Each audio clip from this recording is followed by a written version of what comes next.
So, I do believe that concludes our taskings here. And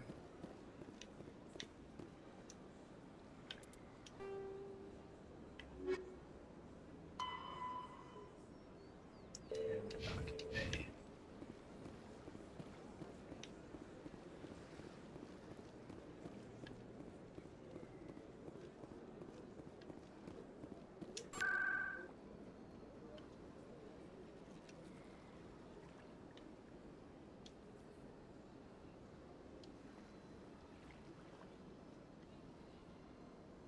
Seasick.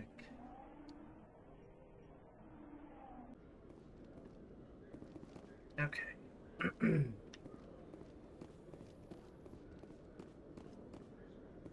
Go destroy some gear here.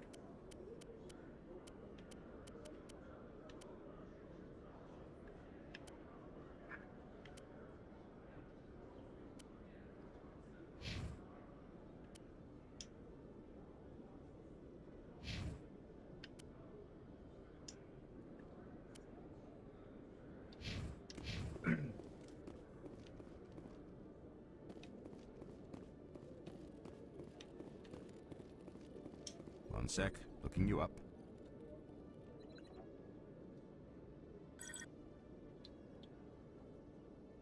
Commander Shepard, here with the Alliance military. First time on the Citadel, that about right? Who wants to know? Just checking for CSEC records. I can only sell goods to authorized personnel. So, will you be purchasing anything today, Commander Shepard? Show me what you've got. Sounds good. Just let me set you up. Oh, this must be a mistake. System's telling me to offer you our select stock. Spectre? Well, I'd heard about that, but I didn't realize it was you. Sorry, Commander. Just show me what you've got. I'll open the rare stocks for you, Commander. Enjoy.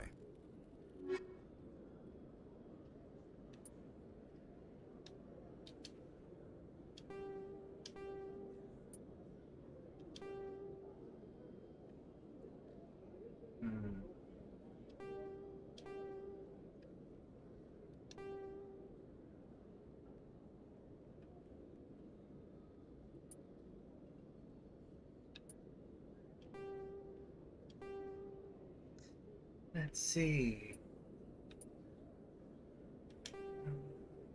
Do I want incendiary or explosive? I want incendiary, I think.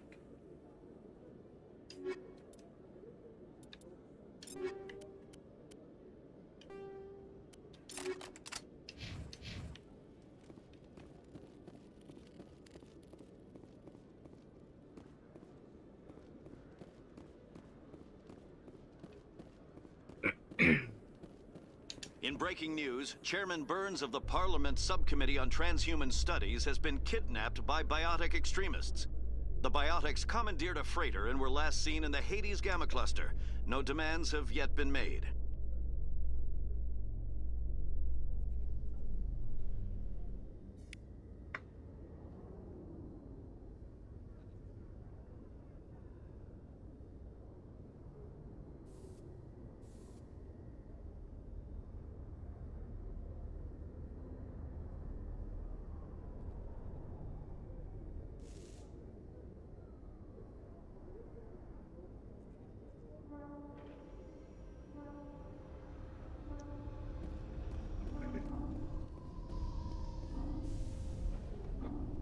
I've got big news for you, Shepard. Captain Anderson is stepping down as commanding officer of the Normandy. The ship is yours now. She's quick and quiet, and you know the crew. Perfect ship for a Spectre. Treat her well, Commander. This isn't right. The Normandy belongs to you. You needed your own ship. A Spectre can't answer to anyone but the Council. And it's time for me to step down. Come clean with me, Captain. You owe me that much. I was in your shoes 20 years ago, Shepard. They were considering me for the Spectres. Why didn't you ever mention this? What was I supposed to say? I could have been a Spectre, but I blew it? I failed, Commander. It's not something I'm proud of. Ask me later and I'll tell you the whole story. For now, all you need to know is, I was sent on a mission with Saren, and he made sure the Council rejected me. I had my shot. It came and went.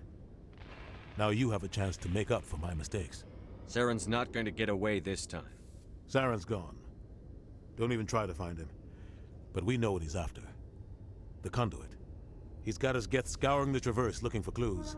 We had reports of Geth in the Pharos system shortly before. Find out what Saren was after on Pharos and Noveria. Anything else? We have reports she was exploring. Maybe I can... But your actions... I'll do whatever it... Alright. Let's get out of here.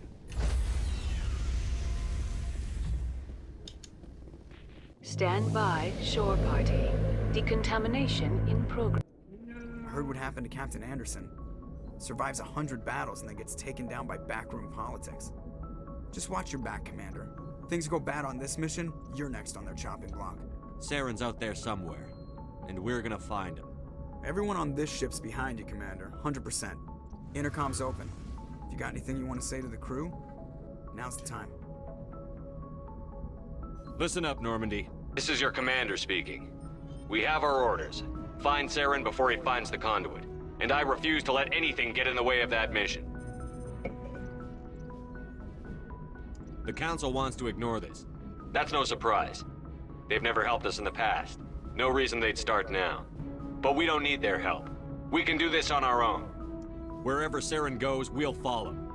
Wherever he searches for the conduit, we'll be there. We will hunt him to the very ends of the galaxy and bring him down. None of the other species has the guts, grit, or balls to deal with this. So it's up to us. We're the only ones who can stop Saren. I swear to you all, we will stop him. Well said, Commander.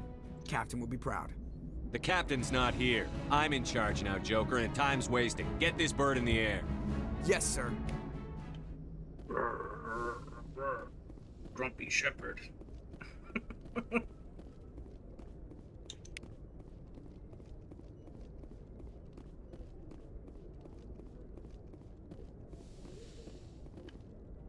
We get to examine. There it is. Alright, let's go and get Tali again. Not Tali, Liara.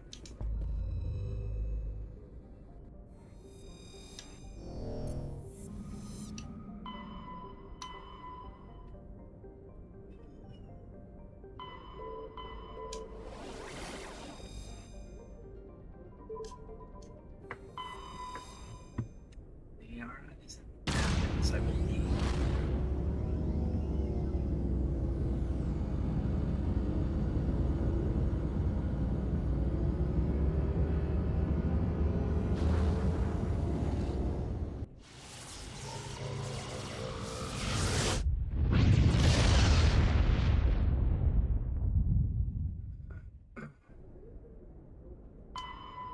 Okay. It's survey. Almost caught up to where I was. Oh, this is the one that didn't have anything. Yeah.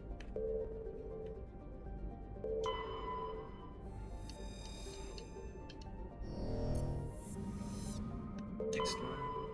Survey. Shoot, not in Athens. I thought she was in Athens. She's probably in the one to the right.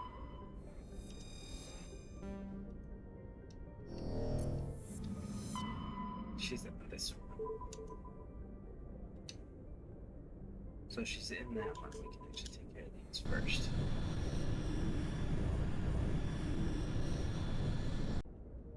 Oh my god, we have so many streamers now. I'm gonna have to get another phone or two to watch everybody, lol. I know, it's fantastic. I'm so happy that we've got our team growing. And that you guys enjoy watching us.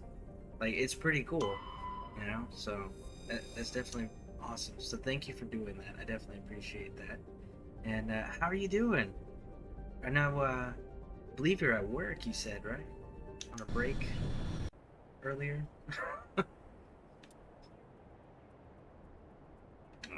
And the squad. Go that route.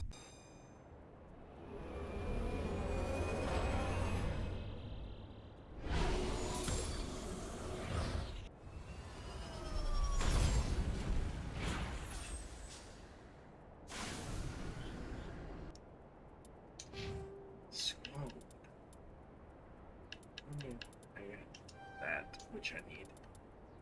And then we just go like this. And it's done. It's done. Some assault rifles going. Basic armor. Machinist. We were doing this to unlock hacking. And there we go.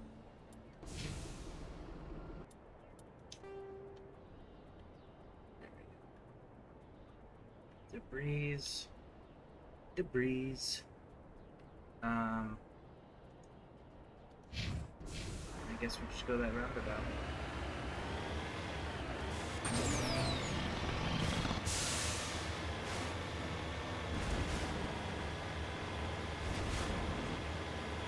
Wow. Yeah, the ad things, I'm not a fan of it. I'm not a fan of the way they do it.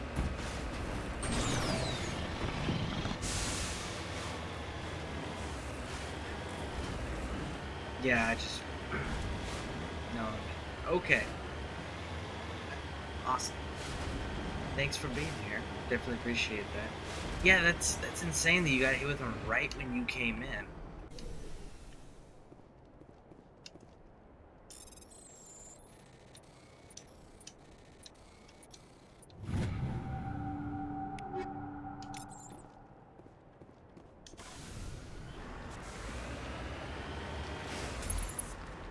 Like from a distance, that almost looks like it's a metal spaceship tower thing. When you zoom in, you're like, oh, that's just rocks.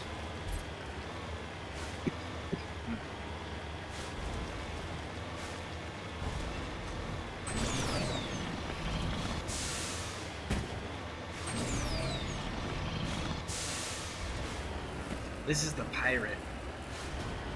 The slaver pirate who's got a sister. The sauna bar.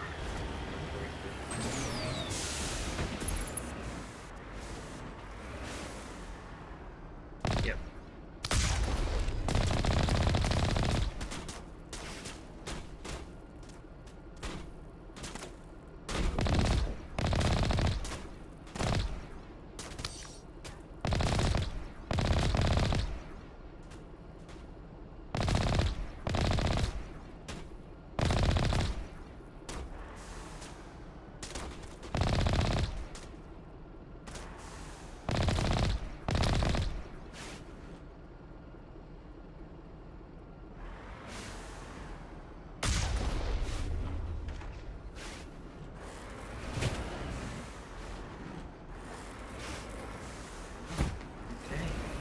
Doing pretty good with this.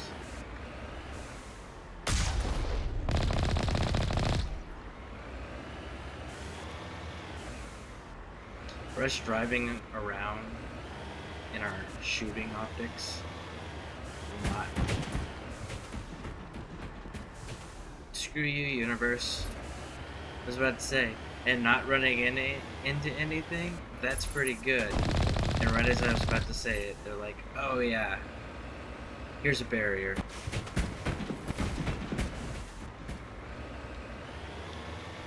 We knew we were forgetting something. Heading out.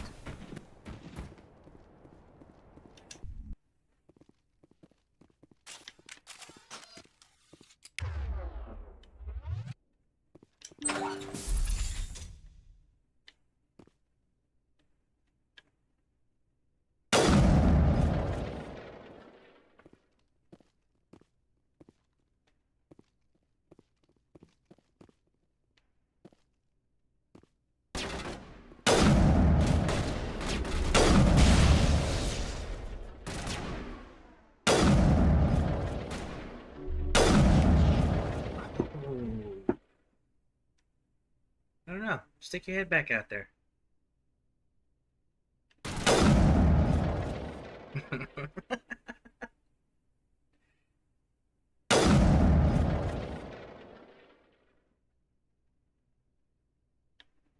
How am I doing today? I am doing pretty good.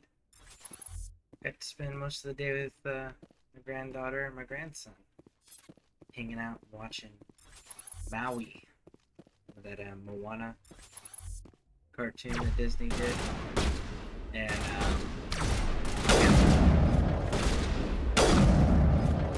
those are their two favorite movies right now.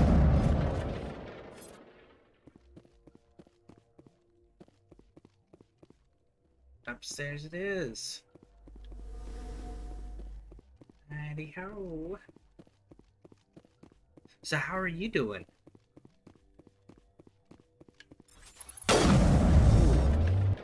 Hey, no. No. You get back over here. That was not very nice. You are making me have to shoot a second round at you. You know how not cool that is? Oh, you're gonna go for a third? No, okay. I was like, no way. It was like point blank, there's no way.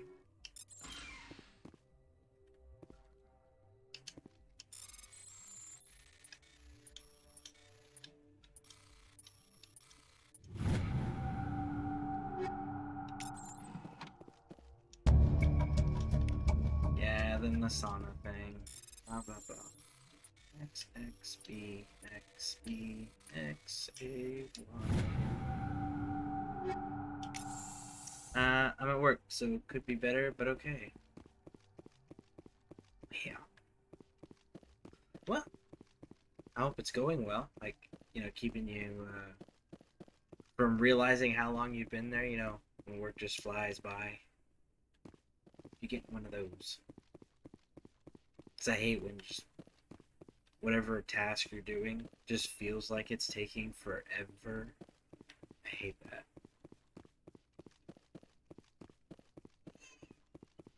I think we're looting it here. I think it's just looting.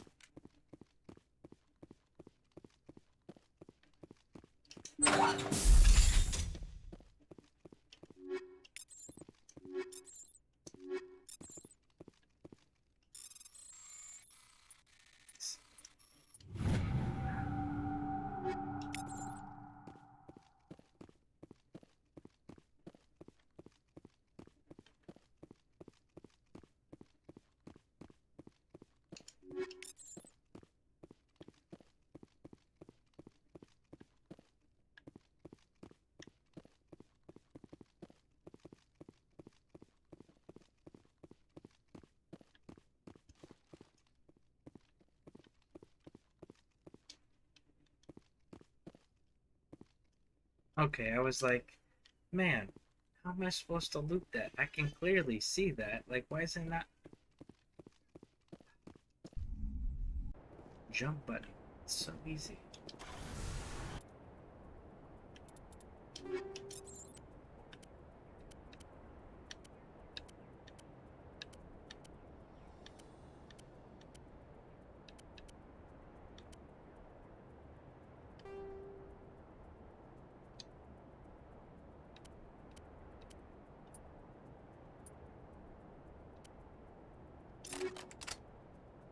I have no idea why I have those types of rounds on there. Those are awful.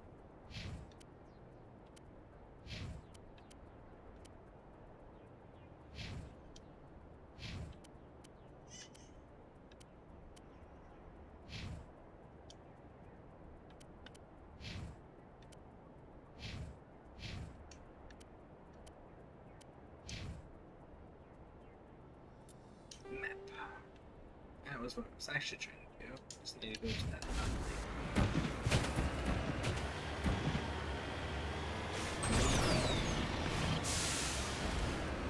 So I did all of this yesterday, and then we had to do a little reset because someone gave me a convincing argument that what I was doing was wrong. I was gonna go for some symbiosis, where everything gets combined, and I was told that that's actually not the correct answer. And I was gonna play it as a good guy, and I was told again, not the correct answer. And I've been told that many times before, but yeah. I was actually shown convincing evidence, so I had to agree with their perspective based on the evidence presented. which was he is an anti-synthetic.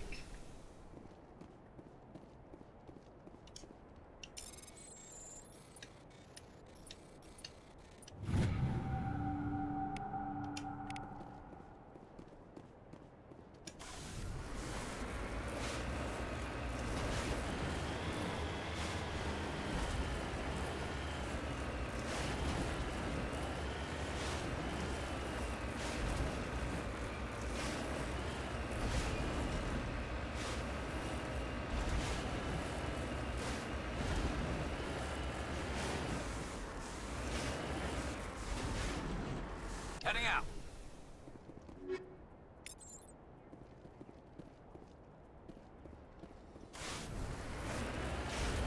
That case really got like thrown way the heck up there. Securing point.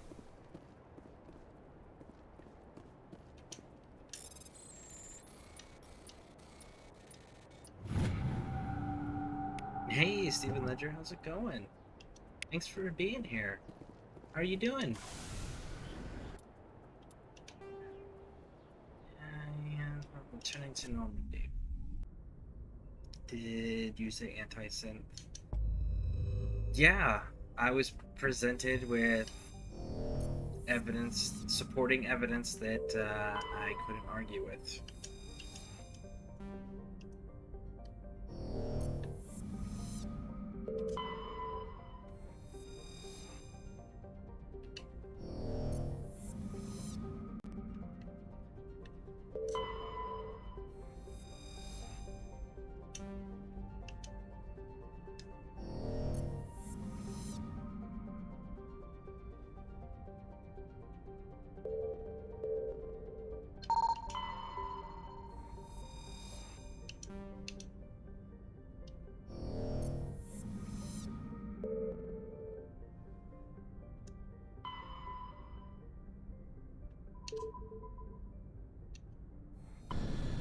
We'll go on the spot.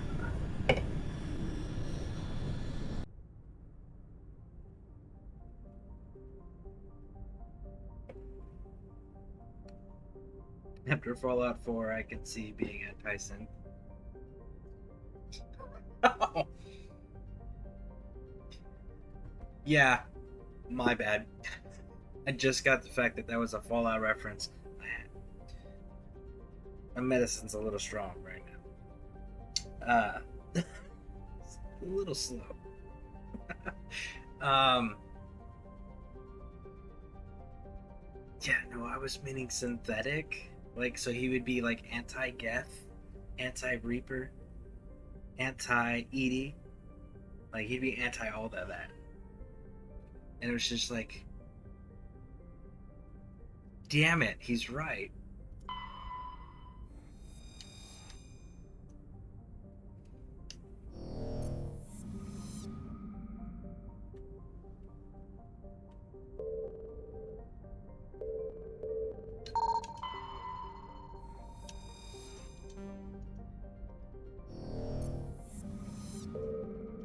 Commander, I'm picking up a signal from the planet's surface. It looks like an automated distress beacon.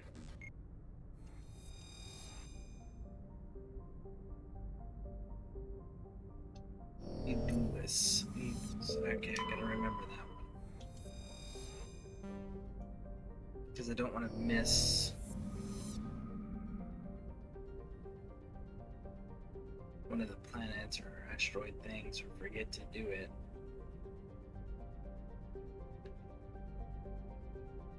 This one had one. I remember it did.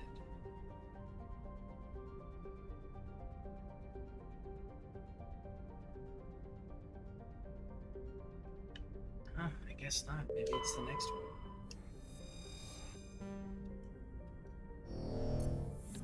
Yeah, those synth. You know, I never understood the whole replacing everybody, right? Because you run into Art, right? Art's killing Art. Art's got one Art on his knees with a shotgun. And it's like, I get replacing certain characters in that game. with synthetics in a sense. Like the mayor of Diamond City. That makes sense to me. People of significance makes sense to me. It allows them to control the population or whatnot, right? So, but Art isn't as anybody important. He's just a dude chilling. He doesn't have any. He's not rich. He's not a particularly dangerous person. He's not in any positions of influence. Like, nothing. Well, what's the point of replacing that guy? At that point, why don't you just make your own people? Because it was humans creating them to do that. So it wasn't a robot AI system creating them. So I didn't understand the purpose behind that.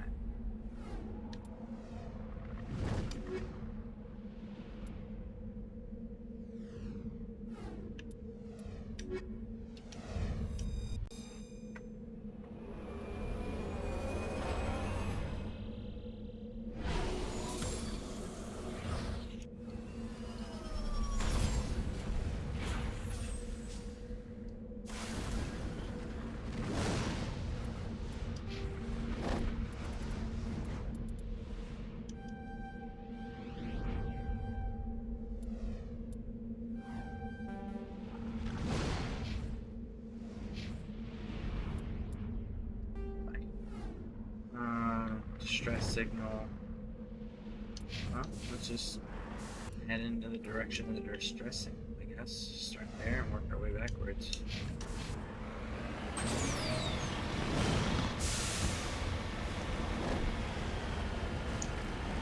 I can never side with the Institute.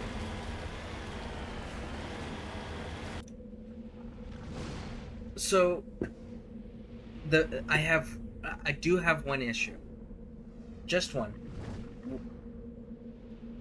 With the Institute. And it's not the Institute itself. It's the Institute ending. Because I've gotten all the endings there.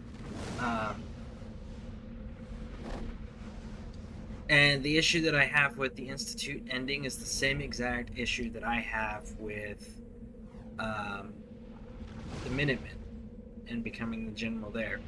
Because at the end of the Institute ending, you end up as the leader of the Institute. You're in charge of the entire show. But you can't change policies, you can't change in and out of synths, you don't get to deactivate or activate synths, you don't get to make your own anything. Like, you don't actually run shit. They gave you a fancy title in a fucking room and said, you're in charge, but don't worry about anything because we'll make all the decisions.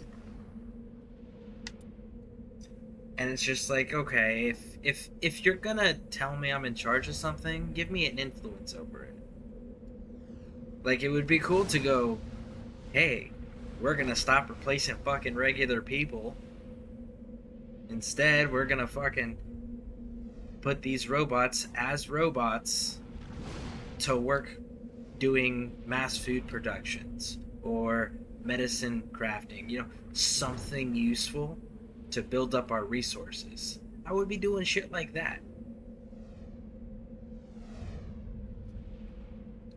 But no.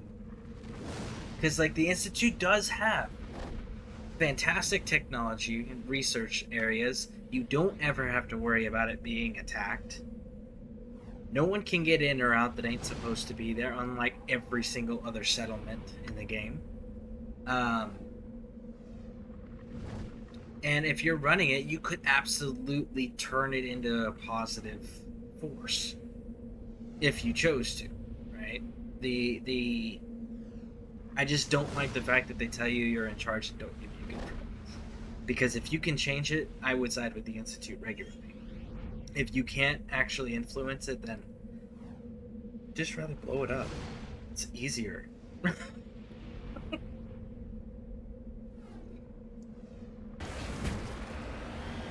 this is the Thresher Maw. Yeah, that sucks. They probably did that vague. Yeah, that sucks. They probably did that to be vague about what is canon for the next game. Yeah, I can absolutely see that being the justification.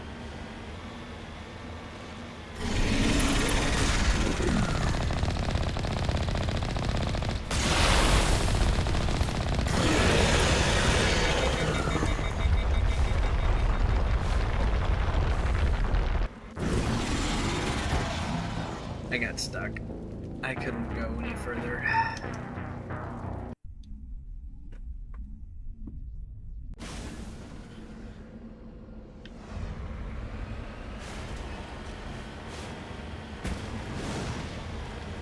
I'm curious on who's going to be coming back in the next game. Because if they do this correct, which they fucked up the last Fallout game, literally contradicted the set-in-stone lore about Fallout with the last game, 76. Back to work, man. Catch you later. Alright, sounds good. Hope you have a wonderful rest of your shift, and we'll be here. And thanks for stopping in. Definitely appreciate it.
Man, I thought he was gonna get us.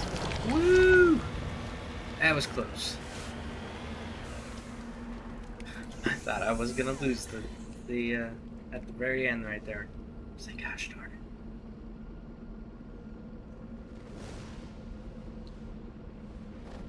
it. All right.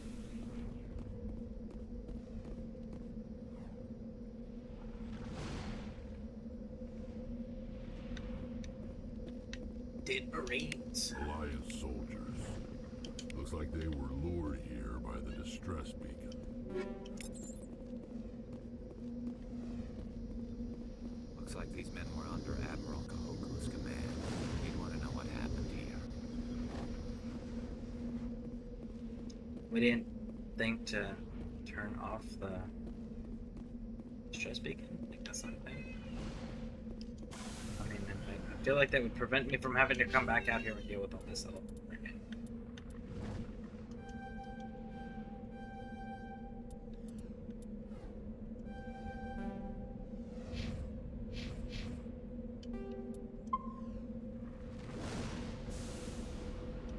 Okay, so, Maya.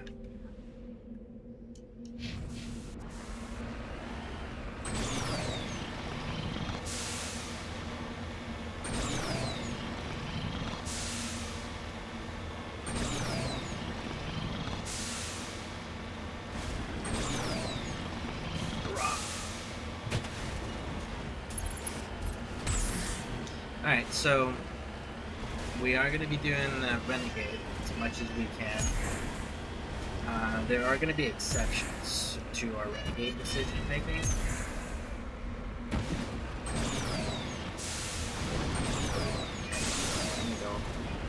So the exceptions are going to be, A, we're romancing Liara, so we're going to be good to her.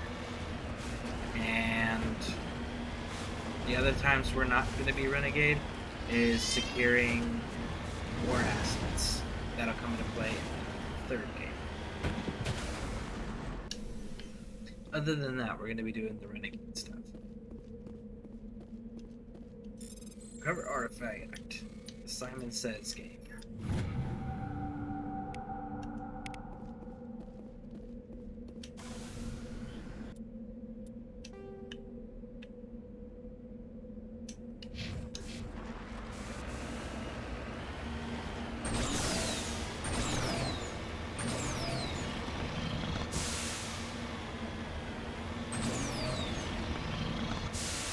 I wonder how many of these terrains they thought of for the alien planets were inspired by real life places that we can find here on Earth that look almost identical. With the exception of, you know, like fireballs falling out of the sky and the green clouds.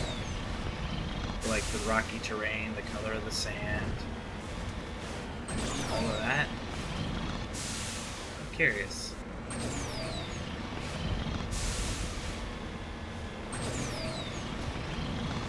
No vegetation as far as the eye can see.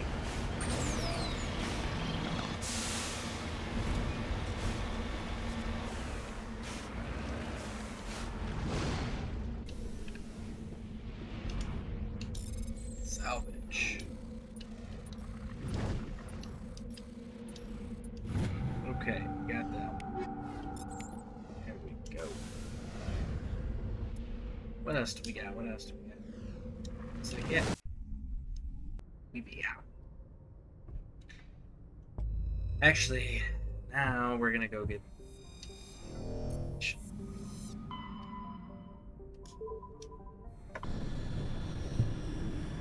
Why did you decide to do the Renegade playthrough?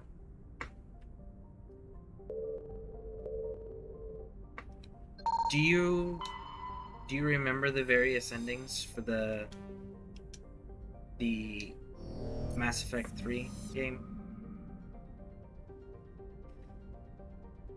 If you do, there it is. New one of these had the 2.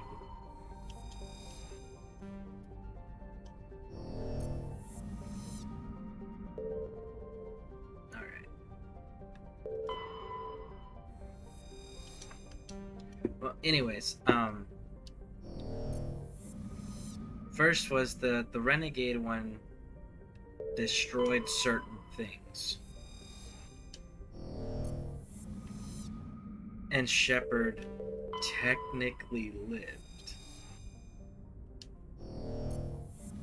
But the destruction part, that's the more important part. What it shows is the destruction of the area, right? At the plate. The N7 plate. Look at Mass Effect 4's trailer. Look at its poster. The people that are there, it could be technically Liara, Garrus, Rex, Tali, right? It can technically be that group. Which would mean it's not EDI or Legion. And then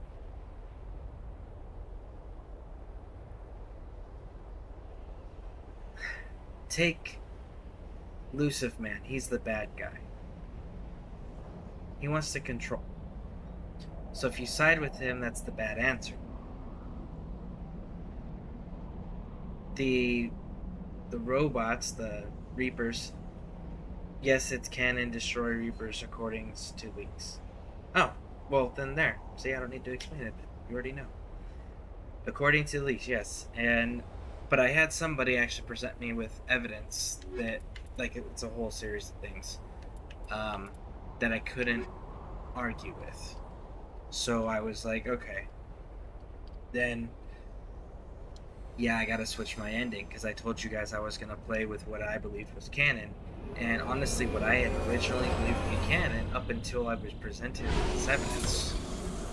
Because I've heard arguments, but I'd never been presented with convincing arguments. But once they presented it with me, it was like, okay, now I gotta go through and fix it, because prior to that, I had always was like, no, symbiosis. You know, where they combine. There's no true organic, there's no true synthetic, they're all assimilated. It was like, that's gotta be the canon ending, because I don't see Shepard as a person who would deliberately and actively kill members of his crew. And destroying the synthetics would kill 2 members of his crew. And the argument was made, well, they're not actually members of the crew. Edie's a program who went rogue. She also is still just a program. She can't be greater than what she was, or what she is. You know, she's not a human and organic. She can't evolve to a true sentient AI. She will still always be a VI to a degree, because that is the restrictions of her program. So she's a piece of hardware. She's not part of the crew. Legion lies to you repeatedly. The Reapers lie to you repeatedly at the end.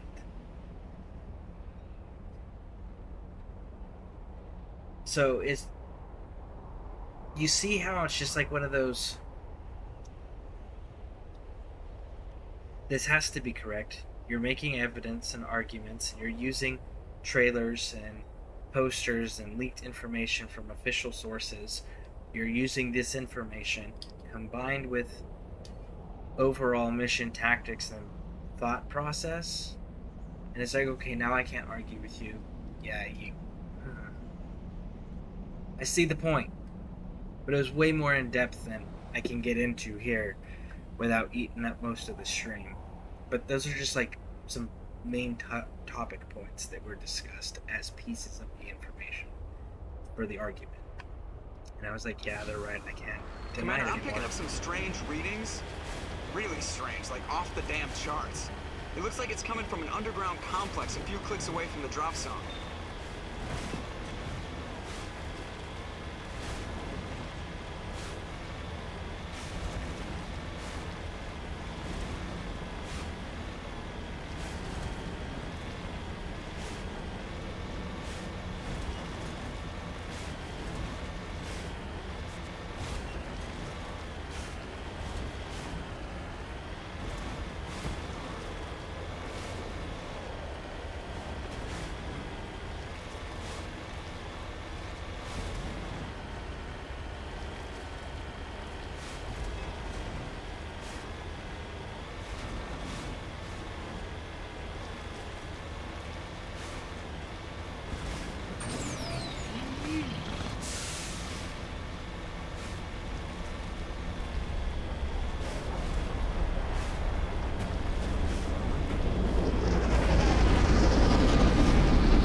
Guys,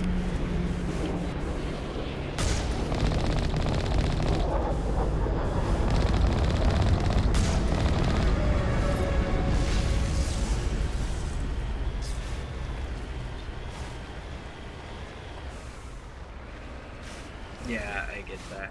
Yeah. Yeah.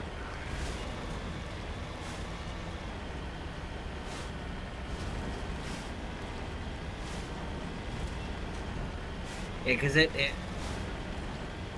I really stuck to that Shepard wouldn't kill his crew thing until just Only a fool yesterday. hunts an Athak in the mountains. We should sneak around and pull its tail.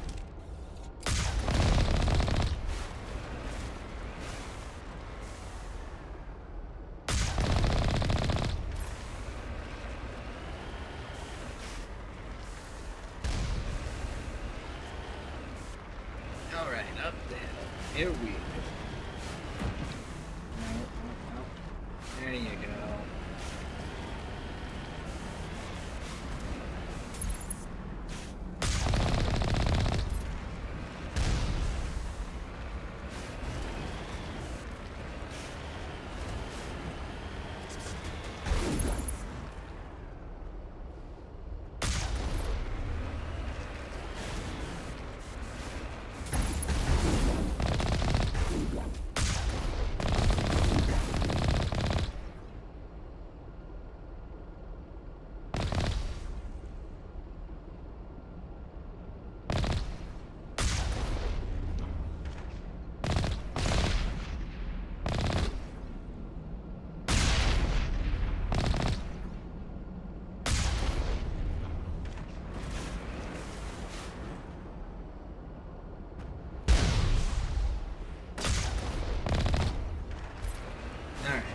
Let's go find him. Somebody fired a missile. It's you! It's you!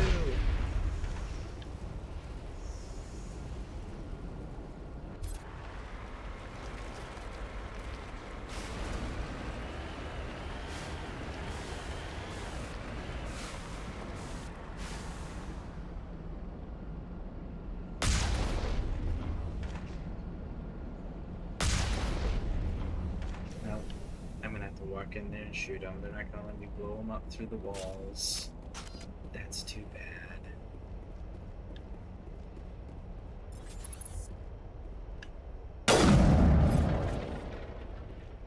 I killed the Noodle Man.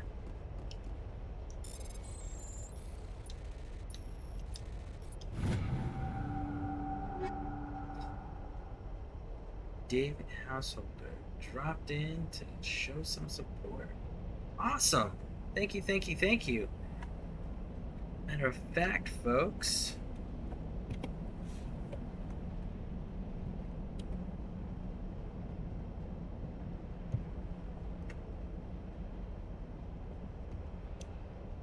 I think I got that. Haha, I did. David Householder is playing some Overwatch, so if you guys are interested in that, there's his link. Go check it out. Steven Ledger, yeah, same, but according to Mass Effect lore, it doesn't state Renegade is canon. It's down to player choice. So you're saying that I could do the Paragon stuff, make these relationships with these synthetics, these non-organics, and then Shepard in good conscience would still be able to kill them? Is that what I'm hearing? Or am I misunderstanding? Because, like, if you're nice to them, that's the Paragon thing. But if you're nice to them, then like, how can you be nice to them and then unplug them, so to speak? So that's what I'm kind of curious about. That's why I was like, if you're a jerk, you're a renegade, then you would absolutely betray your people with no issues. At least that's how I was looking at it.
Those Geth, man.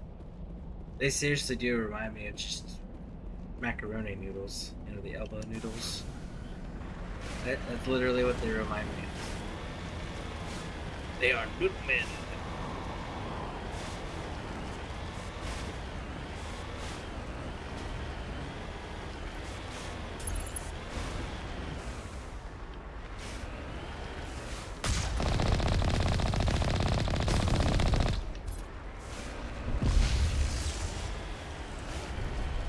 Yeah, basically it's a website that doesn't say the canon apart from the devs creating Shepard as a female.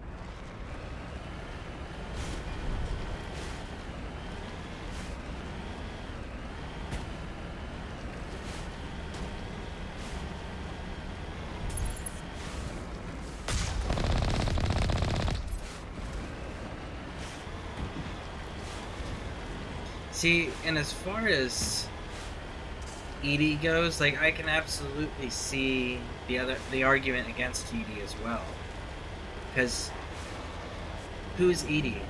EDI's the VI program that went rogue on the moon in Mass Effect 1 and started killing people. And then Cerberus got a hold of her and altered her and installed her on a Cerberus vessel. And then what did she do? She overtook a Cerberus assassin robot android body without consulting anybody. And somehow Shepard's supposed to be cool with all of that? Like, we know how awful Cerberus is. I don't see him actually getting past all of that. I see him going, yeah, no, we're not fully committed because you're not truly a... hold on.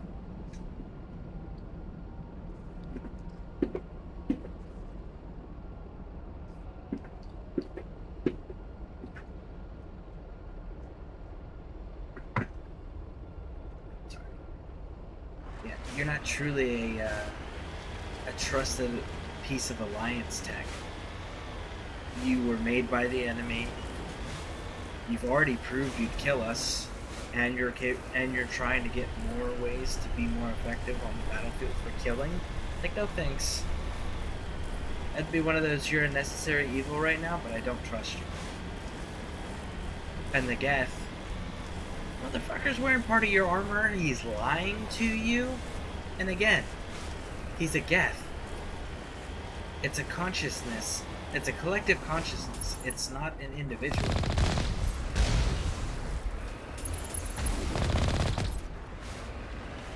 So, dropping that one shell isn't gonna hurt you, you know?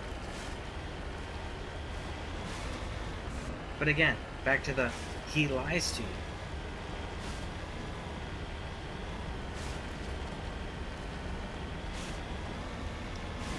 Hey Ro, how's it going?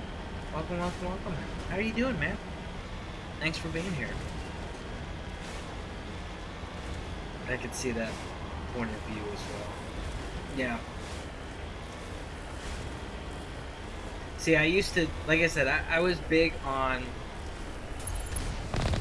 Shepard wouldn't betray the crew. But I was thoroughly convinced they're not actually crew.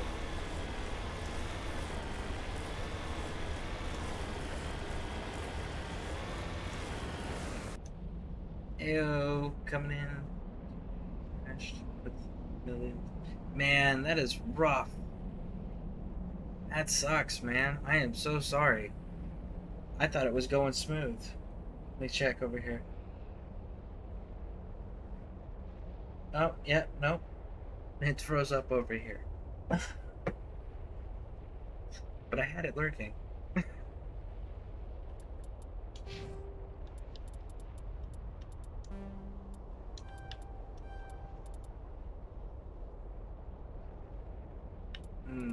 I need the medium armor. Medium armor. We're going to something. Yes. Rex, we were getting near warp.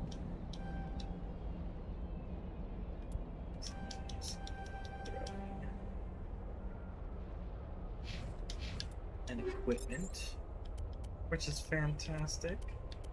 Whoa. Yes, please. What else do we got? What else do we got? Maybe no. Go back. Wow. Garbage. Shield regenerator. That's surprising that they're actually bad. I did not expect that. I didn't expect them to actually be bad. You know, coming in. Yeah, okay, so I am caught up. Cool. I was worried. I was like, man, I've been in full behind.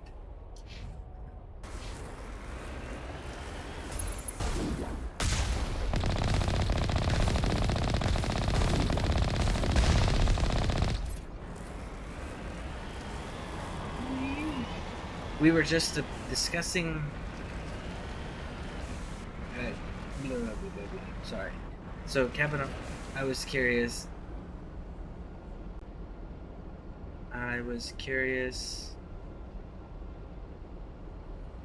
Oh, no worries. We were actually just discussing why I chose Renegade and that what is canon according to the lore or the developers or what's online. Well, we got some Mass Effect from Scare.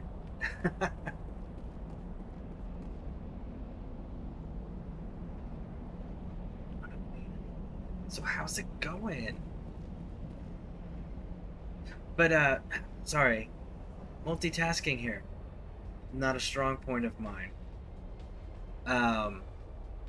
So first, Compound Geese, welcome. How are you doing? Thank you for stopping in. I definitely appreciate it. My apologies. Now, the other part that I was trying to say. We were just discussing the merits and what's quote-unquote canon and not canon, according to either developers or lore, or based on what empirical evidence or any evidence at all, whether or not Shepard was Renegade or Paragon, and what his true beliefs were. So, yeah. I am great. How are you? I am doing fantastic. I love discussing lore. I love having lore debates. You know, so... And then I get to shoot Macaroni Noodle Men in the face. That's pretty cool. I refer to the Geth, of course. You know, the flashlights. They look like elbow noodles. Man, Baron, finally a minute to say, hey, lurking at work, busy day, boss lingering around, lol, hope you're well today. Well, thank you for being here, Man Bear. I definitely appreciate the lurk. I hope the busy day's a good thing and not a stressful thing. Because, you know, usually when people are staying busy at work, time just flies right by. So, but I hope the rest of your shift goes really well. So, but thank you for being here. That's pretty cool.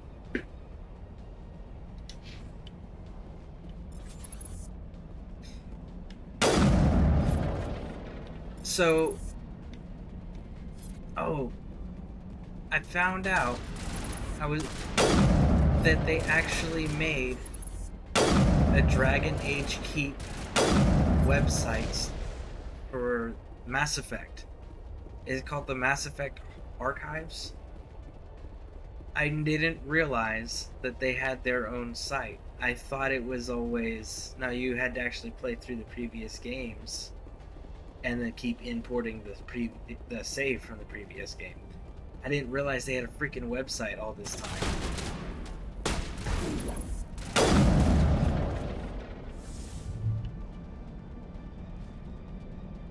Hi, bud. Bye, bud.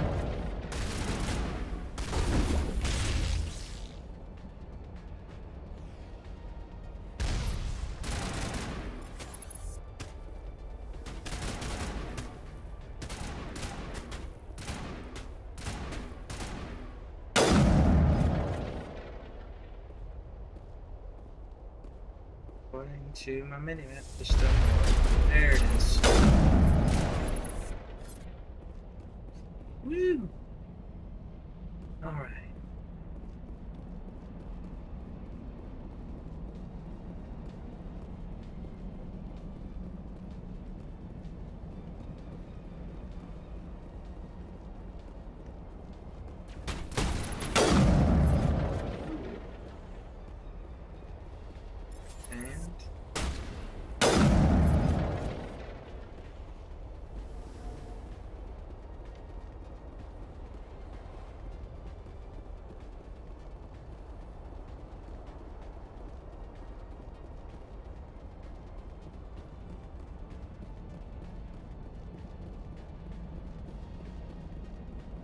So let me ask you guys this question. Because there's been a lot of debate and a lot of unofficial canons for this game. Who do you think is who do you think is Shepard's, whether it's male or female, canon romance? I'm kind of curious on everyone's opinions on that. I personally think we are.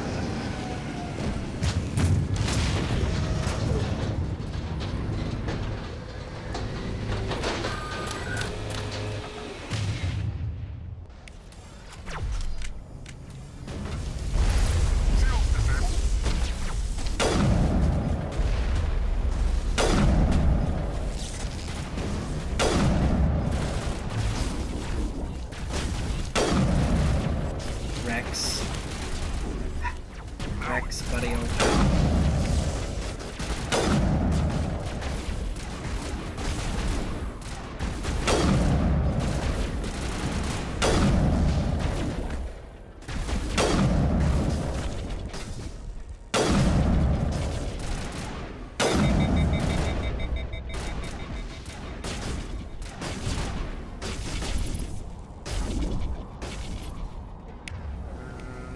Gonna need this. Do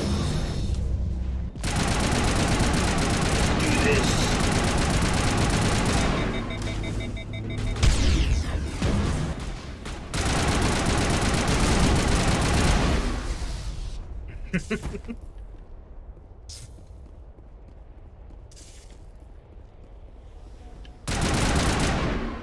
What's that saying?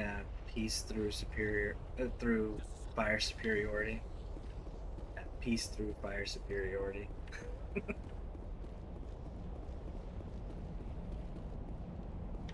Man, Garrus took a beating in that. Look at his health there. That is awful. Bro, what did you do?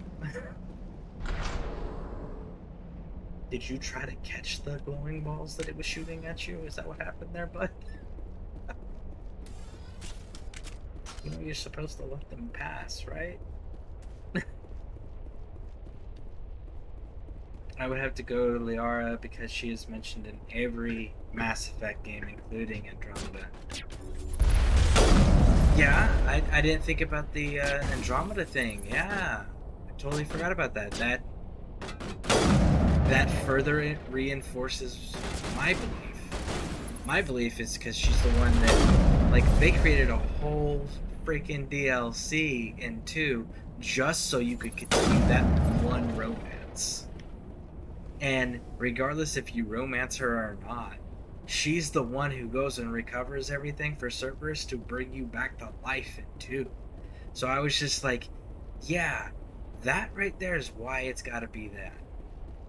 I didn't even think about the fact that she's even in Andromeda. That's significant. I didn't think about that.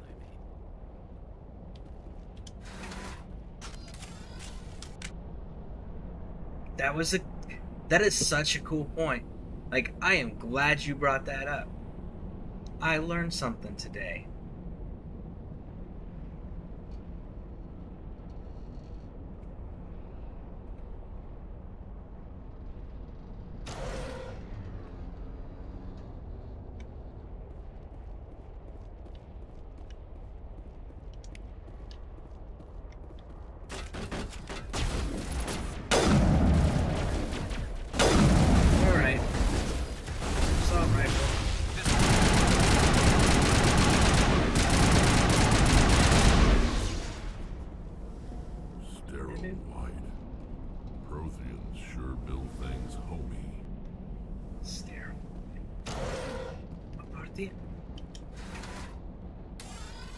Yeah, the Prothean technology stuff.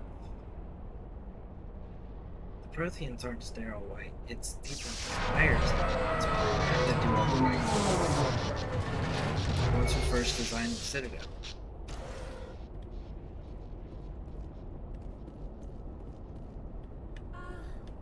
Hello?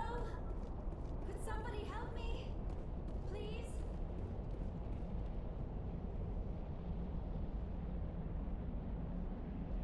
Can you hear me out there?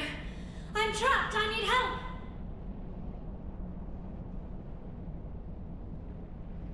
Are you okay? What happened to you? Listen, this thing I'm in is a Prothean security device. I cannot move, so I need you to get me out of it, all right? We just need to figure some way past this energy field. It's a Prothean barrier curtain.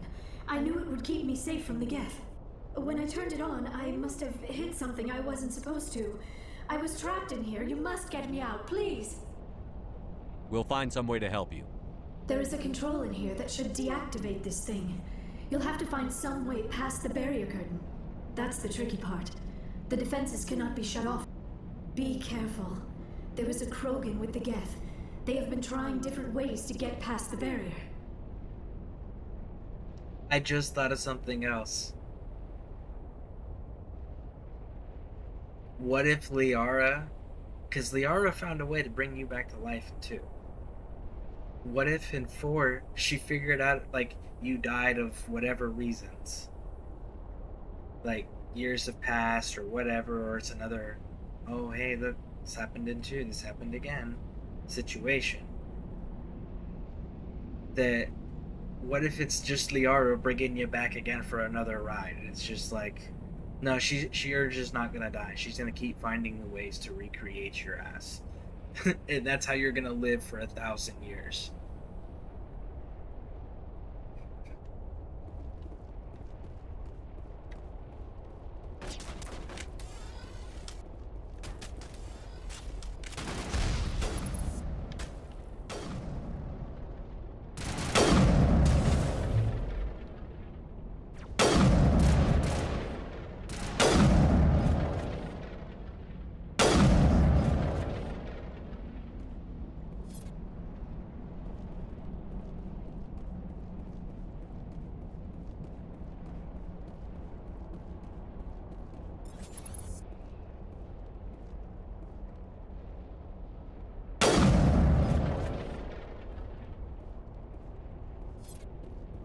Where are you?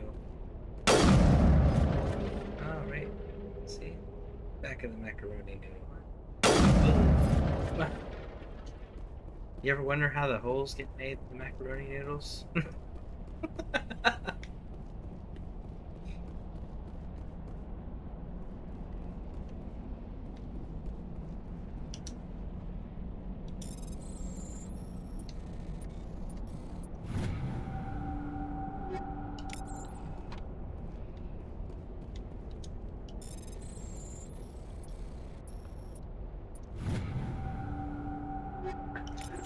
Oh, you know what the other thing, the whole Liara thing could be too?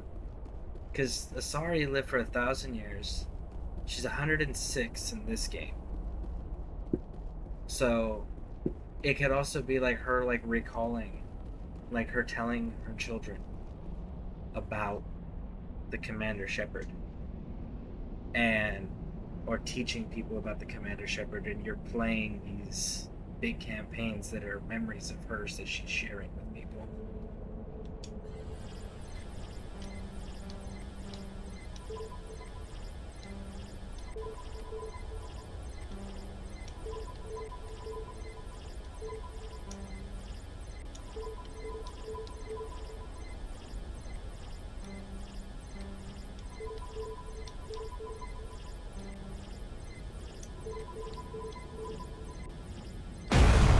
There it is.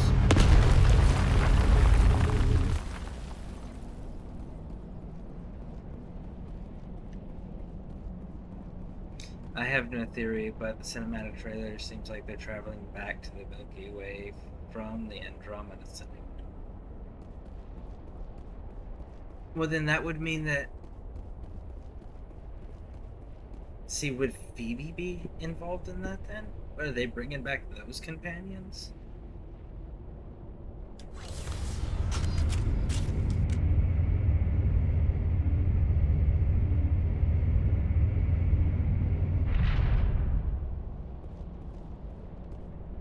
I'm not gonna lie, I didn't like Phoebe. How did you get in here? I didn't think there was any way past the barrier.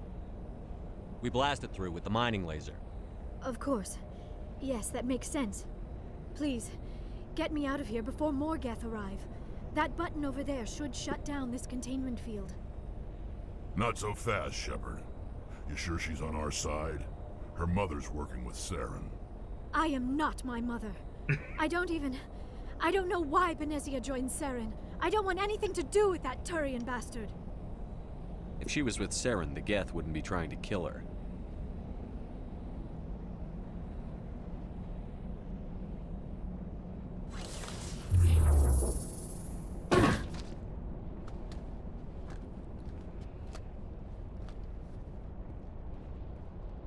Any idea how we get out of this place? There is an elevator back in the center of the tower. At least I think it's an elevator. It should take us out of here. Come on! I still cannot believe all this. Why would the Geth come after me? Do you think Benezia's involved? Saren's looking for the conduit. You're a Prothean expert. Obviously, he wants you to help him find it. The conduit, but I don't know. What the hell was that? These ruins are not stable. That mining laser must have triggered a seismic event. We have to hurry. The whole place is caving in. Joker, get the Normandy airborne and lock in on my signal. On the double, mister. Aye, aye, Commander. Secure and away. ETA 8 minutes. If I die in here, I'll kill him. Alright, so we brought Rex along because I want to see if there's a unique dialogue between him and this Krogan mercenary. Because Urdnot Rex is clan leader for Clan Urdnot.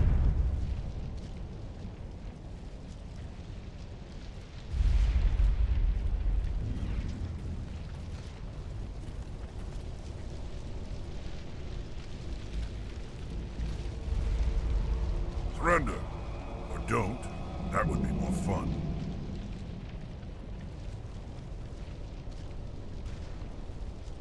We don't have time to deal with this idiot. Charge! I like your attitude. Okay.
Too close, Commander. 10 more seconds. The Normandy isn't equipped to land in exploding volcanoes. They tend to fry our sensors and melt our hull.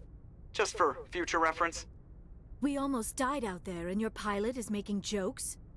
Sometimes Joker's a real ass. Just try to ignore him. I see. It must be a human thing. I don't have a lot of experience dealing with your species, Commander. But I am grateful to you. You saved my life back there, and not just from the volcano. Those Geth would have killed me or dragged me off to Saren. What did Saren want with you? Do you know something about the conduit? Only that it was somehow connected to the Prothean extinction. That is my real area of expertise. I have spent the past 50 years trying to figure out what happened to them. Not sure, but through all the debris in the beginning of the trailer, it looked like the ship was coming out of a different light space area through a wormhole. So, don't know what to make of it. I'm gonna have to rewatch that trailer again. Interesting.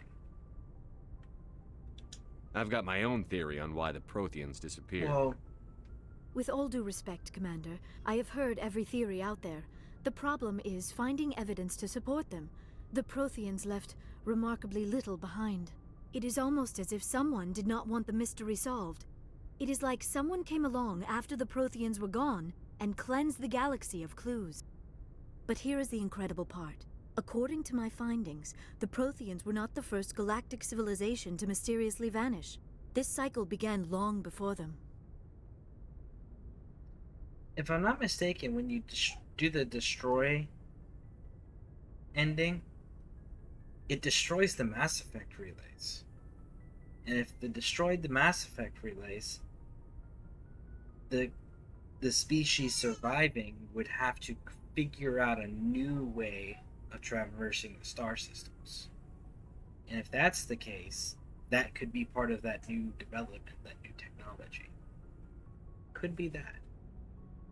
I had to think about that for a second. If the Protheans weren't the first, then who was? I don't know. There is barely any evidence on the Protheans, even less on those who came before them. I cannot prove my theory, but I know I am right. The galaxy is built on a cycle of extinction. Each time a great civilization rises up, it is suddenly and violently cast down. Only ruins survive. The Protheans rose up from a single world until their empire spanned the entire galaxy. Yet even they climbed to the top on the remains of those who came before. Their greatest achievements, the mass relays and the Citadel, are based on the technology. And then, like all the other forgotten civilizations throughout galactic history, the Protheans disappeared. I have dedicated my life to figuring out why. I'm being summoned by my grandkids real quick, so I'll be right back. Just 1 second. They wouldn't be calling unless they thought it was important.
Sorry about that, folks. All right.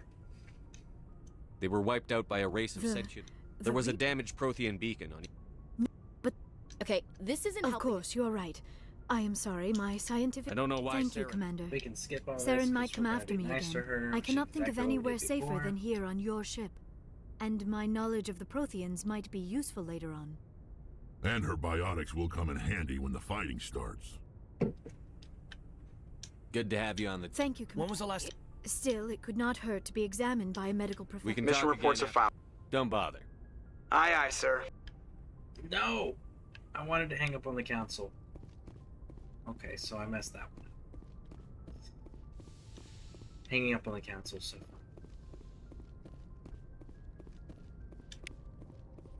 What the fit system?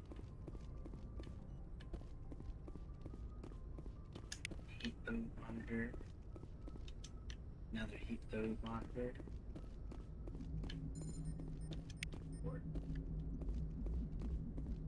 Gunnery station.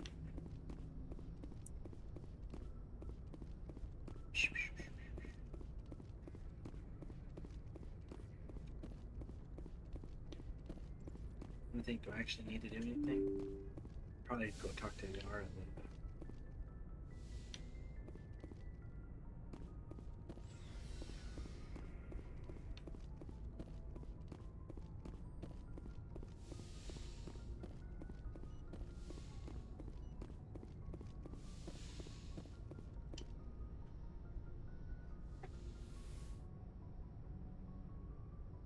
Again, Commander, we are literally you did coming this to check yesterday. up on me?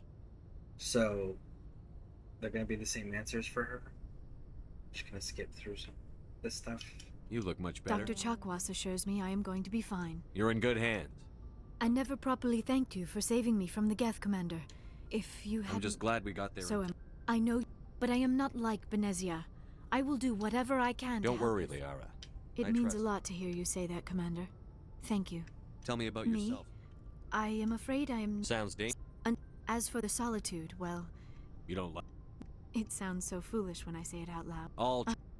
That is why I find you so fascinating. You were marked. by Sounds the- like you want to dissect me in What? the lab. I only meant that you would be an interesting specimen. Calm for an- down, Liara. I was only joking. Joking. Now, please, just pretend this conversation never happened. Although we seek to understand, we still require a partner to. I don't. We then pass. Others can be more long-term. She. Venezia never told you? It is possible Benezia's partner was embarrassed. Maybe by she wanted to meet you, but couldn't. Many Asari raise their children alone, particularly if the father species is short-lived. Do you know what? Maybe she thought allying herself with Sarah. This hurts you. None of this makes any sense to me. I have not spoken to Benezia. I should go. Goodbye, Shepard. There we go. Now that we're done with that, we can go ahead and move forward.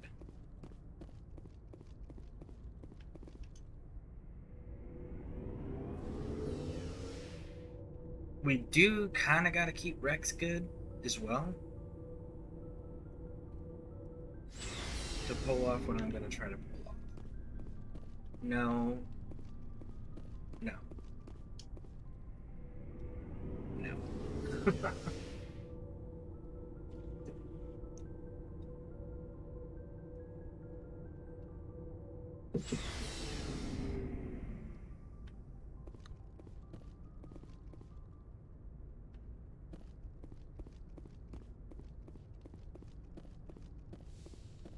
That's kind of okay. So let me ask you this: are you pro curing the genophage and reversing the population control on the Krogan, who are only warlike and want to dominate everything? Or are you anti-curing the genophage and pro-Solarian, where you're like, well, we'll lie to them, they'll help us, and then the status quo is still not threat because you don't have this unstoppable military force that last time we couldn't stop.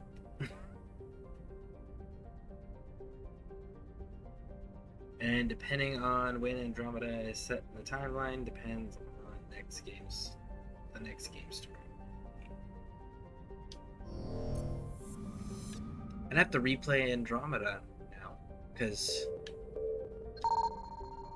I know they tell you how long ago it was. I'm gonna have to replay Andromeda.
See, I want to say that, okay, I know that the Krogan will give you better war assets than the Solarians.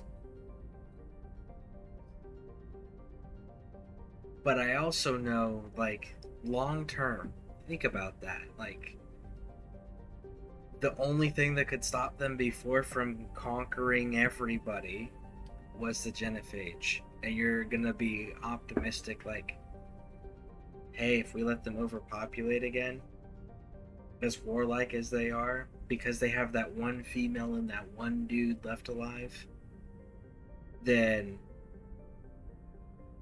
it's like, if as long as they're alive, they're going to be good and they're going to be our best friends, right? They're going to get less warlike.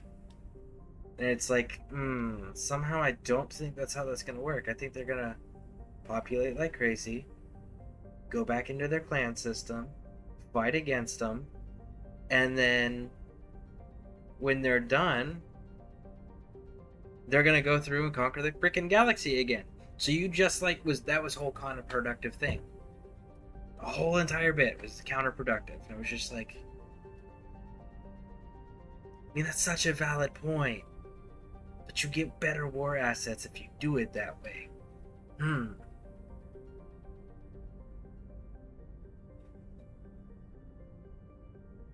So that's where my debate is. That'd be my debate.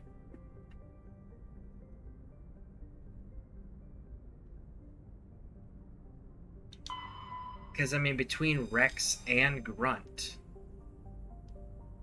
it would be pretty hard to get over on them. Because Rex would obviously put Grunt forward because he's the perfect Krogan. And Grunt, he'd be the next in line, so when he comes next in line, then because he's the perfect Krogan, nobody would ever be able to take him out. He would have to die naturally or picking a fight that was far above his skill level. And then that would be the only way that Grunt would go down. So prior to Grunt going down, everything would be smooth. But as soon as Grunt goes, like, that's the end of that. Hell, Grunt may have to fight a war against his own people.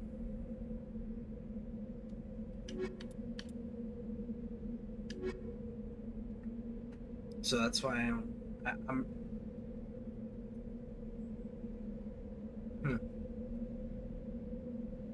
Yeah, there's no good way to say, yeah, the genophage cure is a good thing.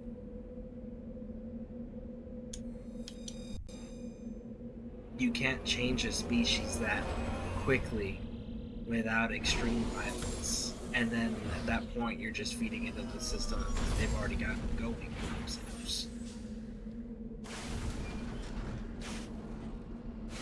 Problem is always choice.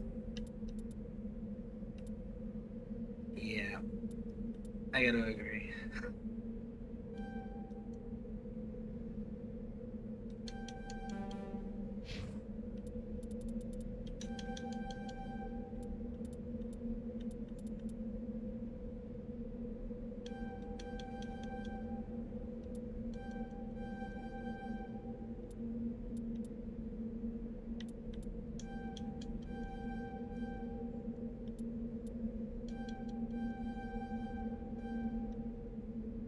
One second.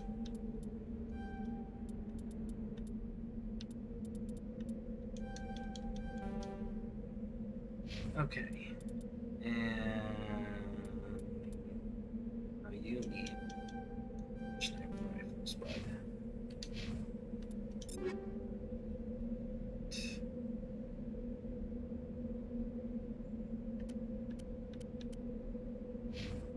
Alright. G, Avenger, Hurricanes, Scimitars, Edge, Kessler. Wait, that almost looks like it might be better than mine. No, it's not. Okay, Kessler. Edge is actually better still.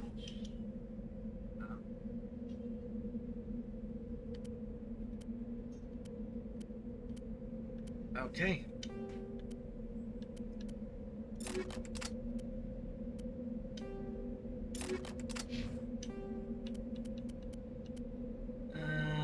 Give him a shit battery too. Bullets, bud. Bullets. What do we want to do for your bullets? Compound Geese just subscribed with. Thank you, Compound Geese. Sorry, thinking combat, and I was like, tongue-tied there. Thank you, there we go again. Thank you, Compound Geese, for the subscription. That was pretty awesome. You had caught me way off guard. Now I'm all tongue-twisted here. But yeah, thank you. Thank you so much. That was pretty awesome. Thank you, thank you, thank you.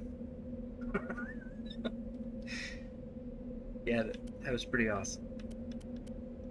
Alright. Did we actually got the... You can have that. Yeah.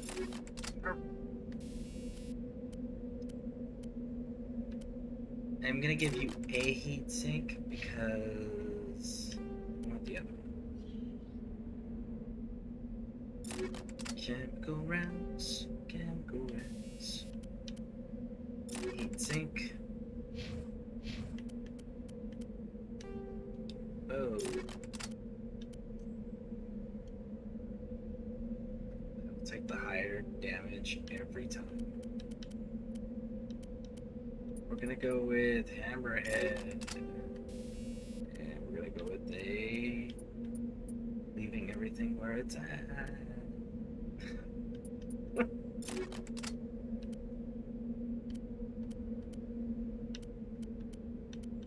Alright. Save. Save. Because, of course, I realized I haven't used it. Combat Goose active.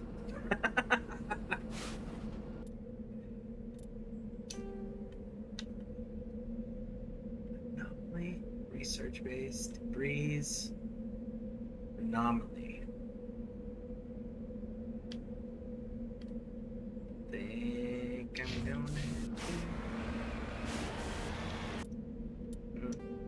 have to do this one.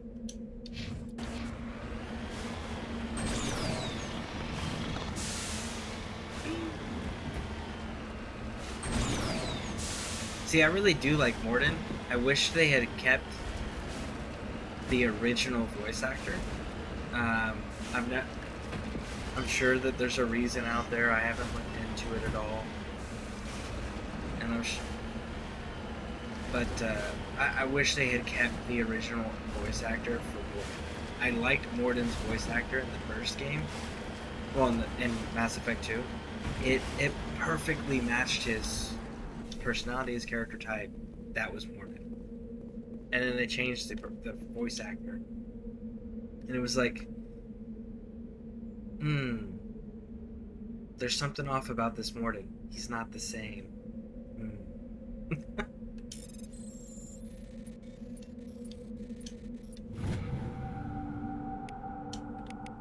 do like it when he sings, a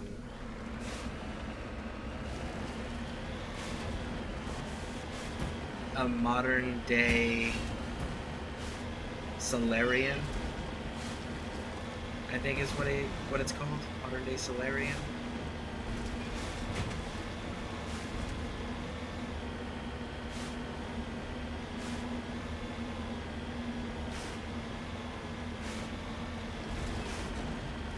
It's kind of cool if you can get him to sing that and he survives to the third game.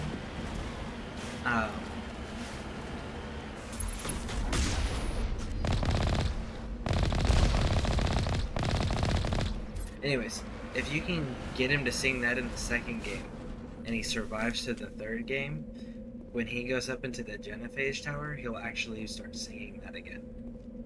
But you had to have got him to sing it in the second game to unlock that cutscene where he sings.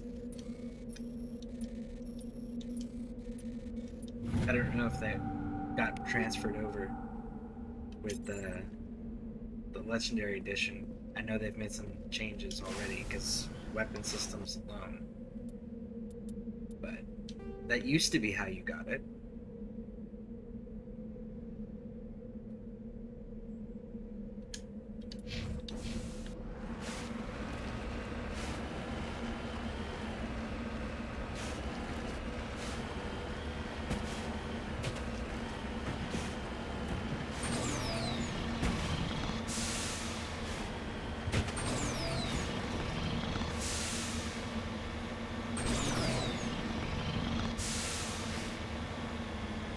So, I know everybody's favorite character is Garrus. It's like across the board. Very few people will ever say that they like someone more than they liked Garrus.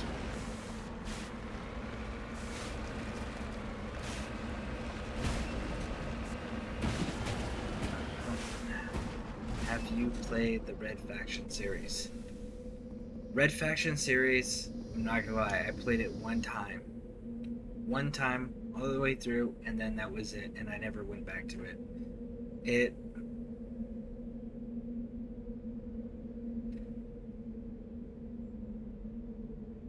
It was a decent game for what it was and for the time periods that it was from.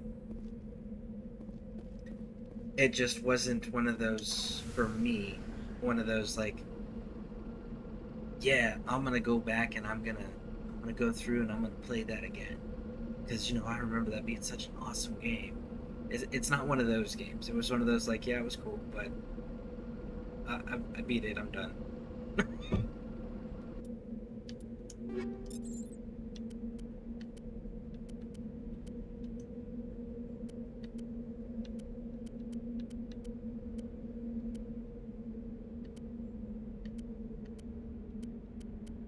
Nothing. Alright. Map. Down here. Yeah, I noticed that when you snipe, scope doesn't stray left in Legendary Edition. Yeah, that's a big one. The other one that, and this one I'm actually happy. Another really big happy thing. Big upgrade they did that I'm really happy about is that the classes are not weapon restricted anymore. So everybody can run every weapon system regardless of what class you are. It's no longer like if I was I'm the infiltrator. In the original, you could only run a sniper rifle and a pistol. And it's just like, yeah, no. Soldiers were the only ones that could run everything. Because it's like, I would rather be able to do all my technical stuff myself and not have to rely on other companions. That way I can feel free to change out for whatever reasons I want. But I would also like to be able to have the firepower of a freaking assault rifle because they're amazing in this game.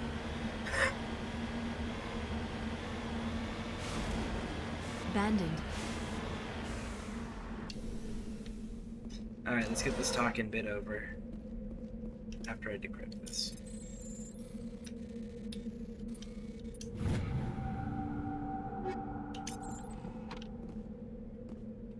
According to these data logs, the survey team unearthed some kind of alien technology. Perhaps we will find more answers at the excavation site. Yeah. We ended up doing this twice yesterday, too. Because, if I remember correctly, there's the Thresher Mall thing over there, and they ended up taking us out yesterday.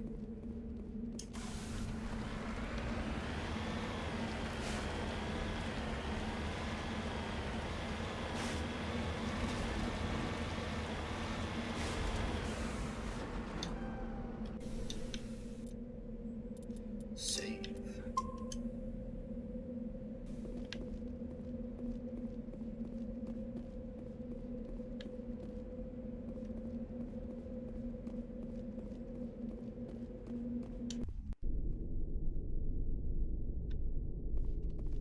I will say this, if it wasn't for the fact that they came out with this Legendary Edition with these updated graphics for this first game, I would if I were to do the Mass Effect series ever, I would only do 2 and 3 and Andromeda. I would never play 1.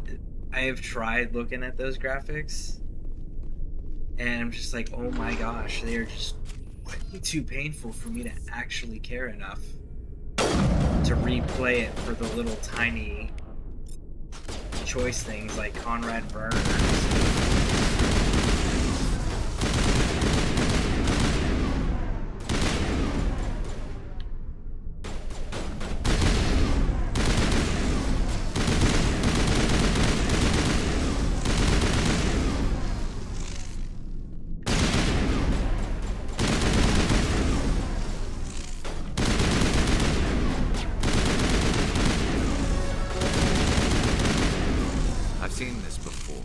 Machine cultists. The survey team must have unearthed some alien technology that turned them into mindless fanatics. Whatever they found, it is long gone now. Yep, it's nice not having to use a shotgun with a Vanguard class. Yeah, I gotta say that, if I'm not mistaken, I don't think that anybody really cares too much for the shotguns in comparison to all the other weapon systems you can run in this game. I can honestly say that I haven't met anybody that was their preference.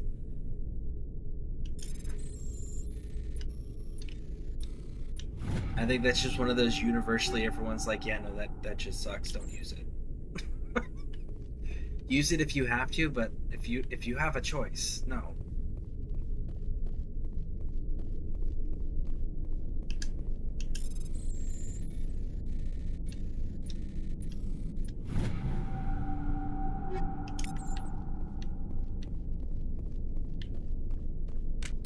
Alright, let's do this.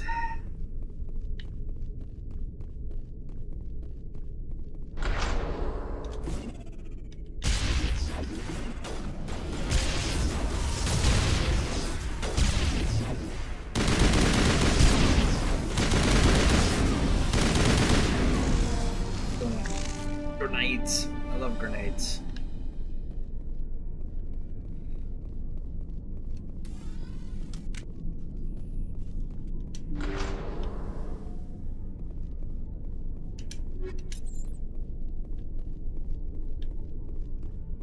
You know, if you talk to like hardcore Mass Effect fans, it's either gonna be one of two things when the conversation starts talking about the game, right? It's gonna be either I agree with you, this is awesome, or you're fucking wrong, and this is why. But the one thing that everyone can agree on, fucking shotguns suck. And sniper rifles are ridiculous.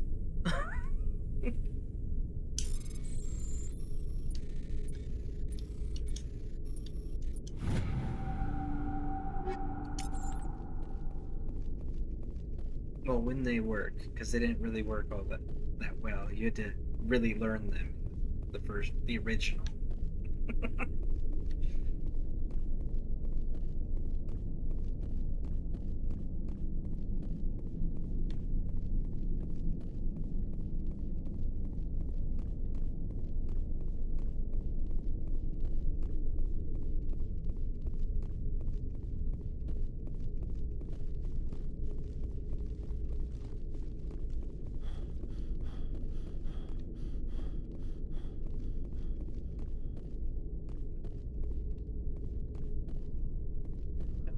ridiculous would that be? Like, how upset do you think fans would be if they were like, hey, we're gonna do another Mass Effect trilogy with a new hero? Why is Liara there? Well, because you can romance her in this trilogy too. You can just like keep romancing her with different characters. How upset do you think the fans would be? But everyone uses the Adept class because it's meta back in the day. Yeah, that was pretty powerful. I was always I'm gonna run rifles. That was me. I was that guy. But yeah, no, I know like everybody was like, "Whoa, check this out." So yeah, I totally remember that.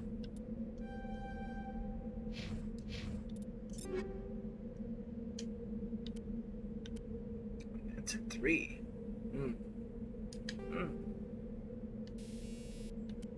Did I get a better heat sink? No, I did not.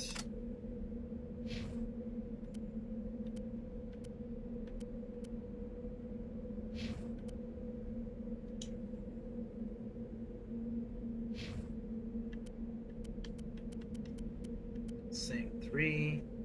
Tech cooldown, med recharge. I don't need any of that garbage. It's garbage. Damage per second. Absolutely, bud.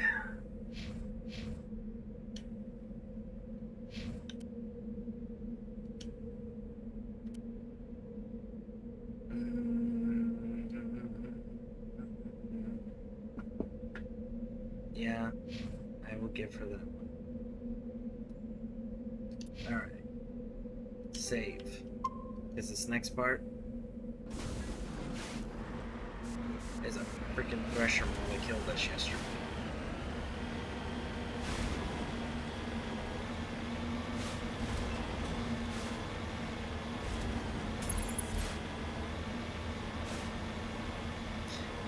Actually, you know, I saw an article. What was it, about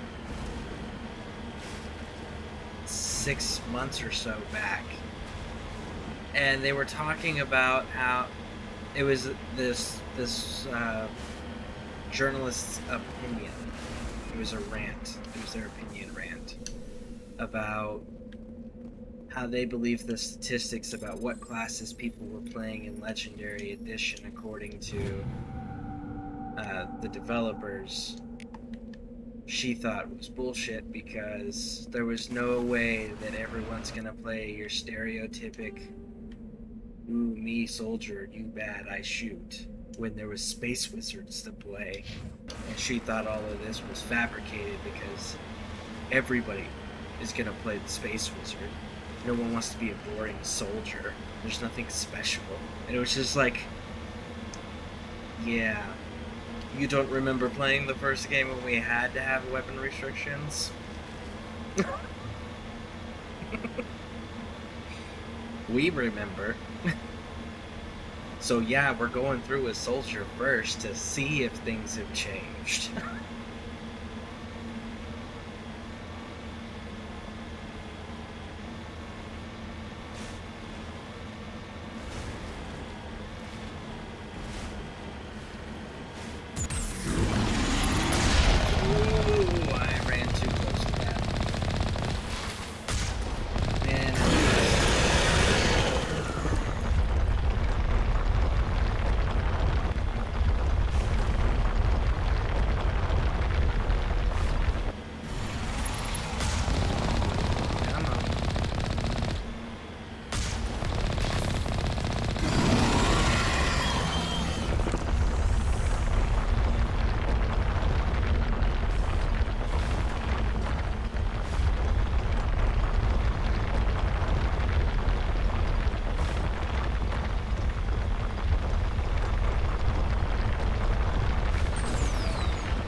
Man. Ew. There, you're down. You didn't kill us today. It's okay.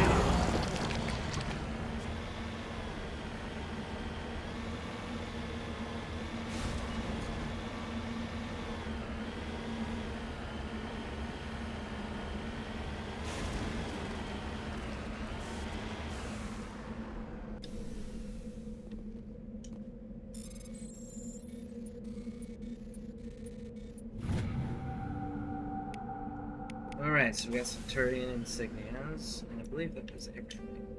Everything? Everything. We're out.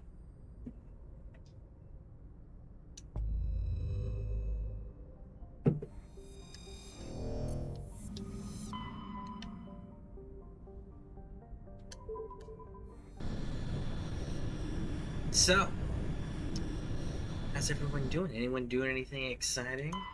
Got any plans?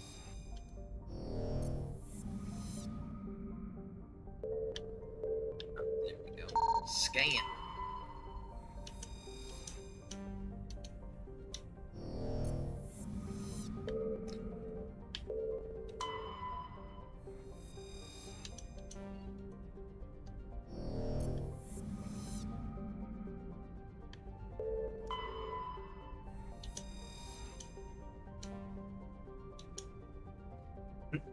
Yep. Sounds about right. Say it to this day that Adept is #1 class to use because the biotics in the second game. Yeah, the biotics in the second game they vastly improved. Another meeting up coming up. Then a couple's massage with the wife. My back is in agony right now, so very excited about this. Very cool. That's very awesome.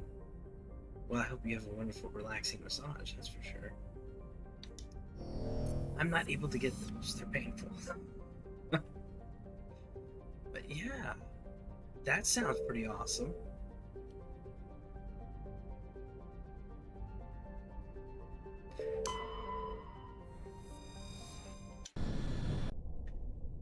I liked how powerful. Okay, so I'm gonna state this, and I know it's not a popular opinion for the Mass Effect community.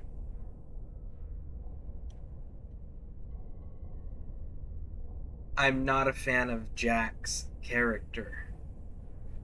The reason why I'm not a fan of Jack's character is because Jax is the character that everyone wanted to get to know. Like, oh my gosh, let me know about this character. This character is amazing. And then it was like, okay, the novelty's worn off. But then you came out with what Jack looked like in the third game, and the way her personality changed. And it was like, oh my gosh, how did you hide this gem of a character that is so likable at this point? So, like, man, I really want to be your friend. I really want to be with this character. To, like, how did you take this wonderful character, and because of how underdeveloped and underused she was, you killed the freaking character too? Like, how could you do that? That's why I'm just like, I don't like her, because it's very upsetting to think about what they could have done with that character, and the way her story arc, her character arc, right? Like, you could have done so much with that, and that's what you chose to do. Okay.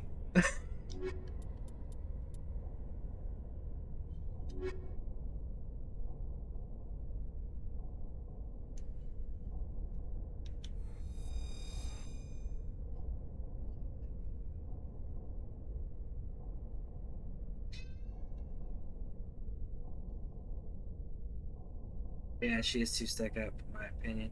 Yeah,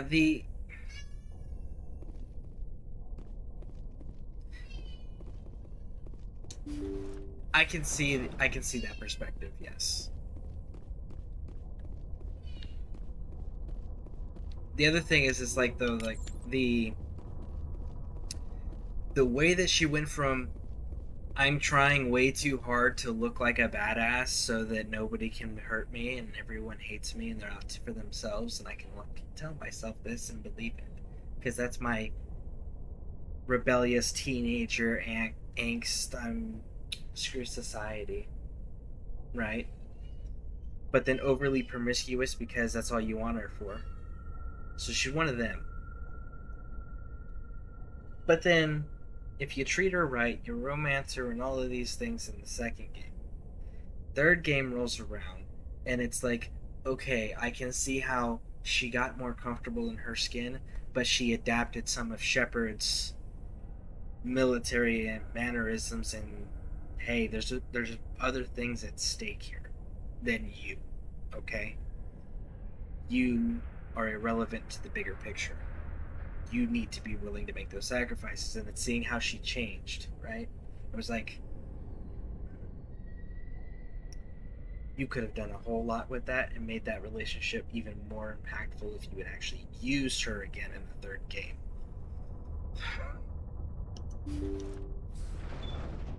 I mean, he got her an academy job.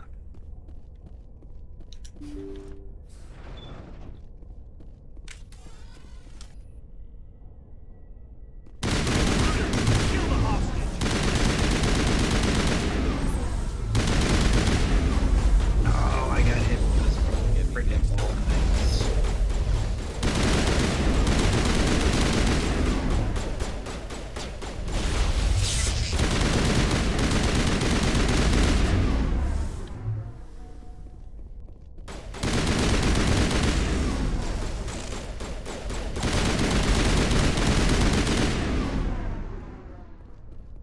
Woo!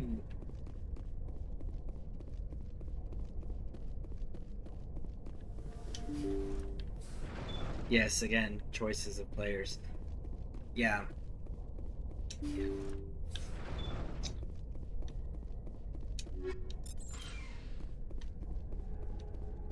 I like the choices of players, but like when you're gonna write good characters and allow and encourage players to get invested in the characters, keep them around or end their character.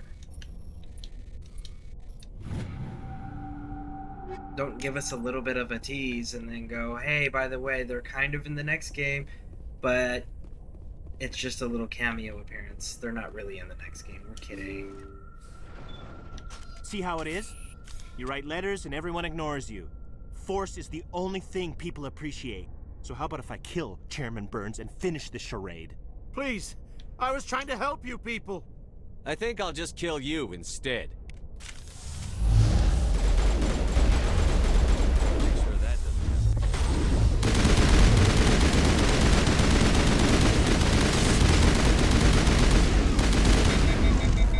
I just want to point out there was no gunshot before we started shooting.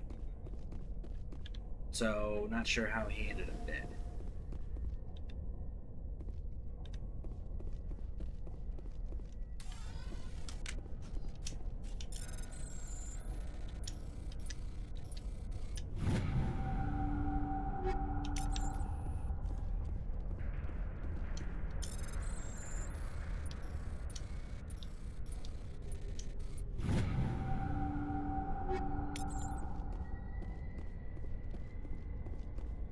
Okay, I guess we'll just continue going forward.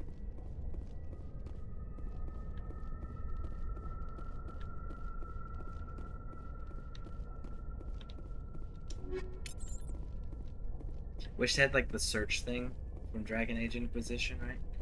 You click down on your mouse pad, on your joystick, and it just sends that little search ring out.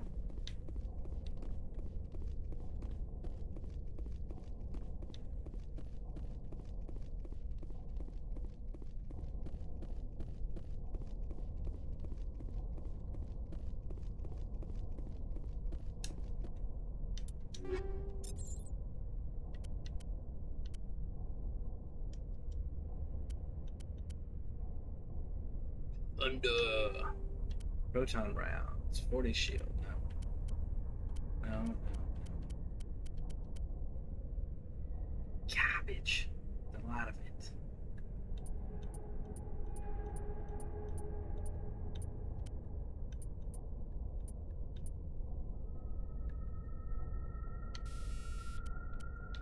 Still no real good weapon attachments either. That's kind of disappointing. Exactly, I make a choice not to do her companion quest, take her on suicide mission, she dies, no appearance in 3. See, that I am okay with if they were to do that as the default whatever.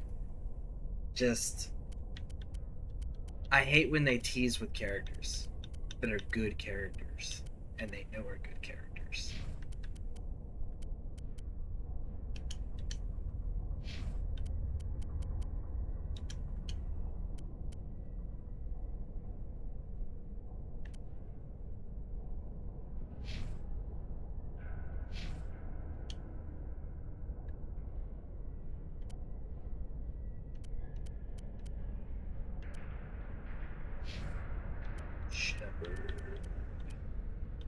Still let out.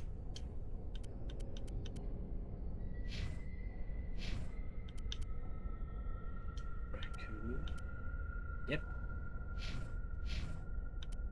And she needs the edge. Nope, she gets a raccoon too.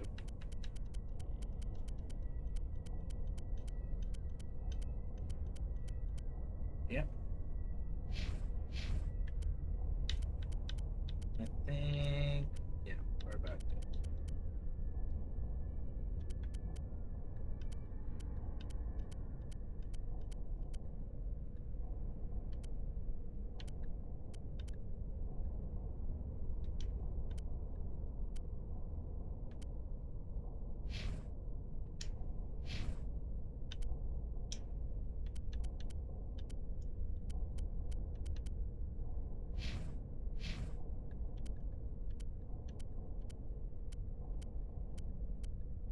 So many shotguns. So many freaking shotguns, man.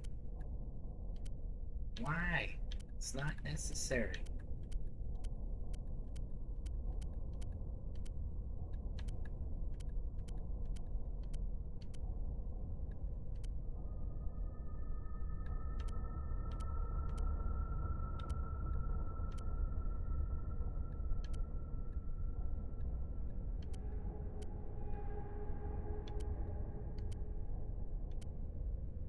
There.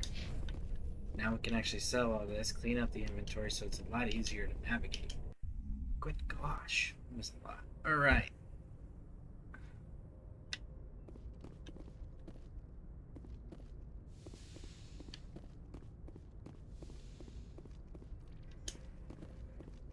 Message coming in.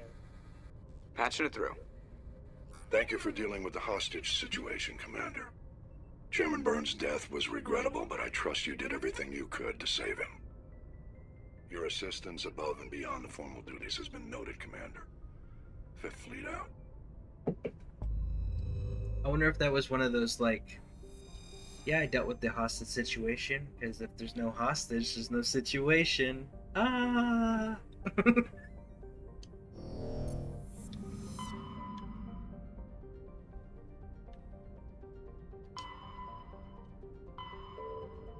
Alright, we do with the Voyager cluster, because that ends that arm here.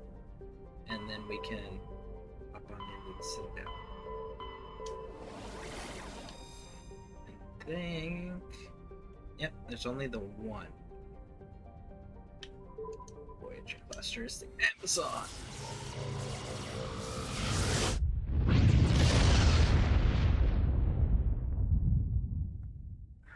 Commander, incoming signal from 5th Fleet HQ on the Citadel. Commander Shepard, something uncomfortable has just come up. In the First Contact War, we fired a lot of espionage probes into Turian space. We just received a mission complete burst from one of them. And this is a problem, why? When these probes were launched, we didn't have any idea who we were fighting. We didn't want to risk aliens examining our technology. The probe has a demo nuke built in. A 20-kiloton tactical fusion warhead. About equal to the bomb dropped on Hiroshima back in the 20th. If somebody finds that probe, tampers with it, you don't need me to finish, Commander. Why me? Just because I saved Eden Prime doesn't make me an expert on nuclear munitions. I know. I wouldn't ask if it wasn't important.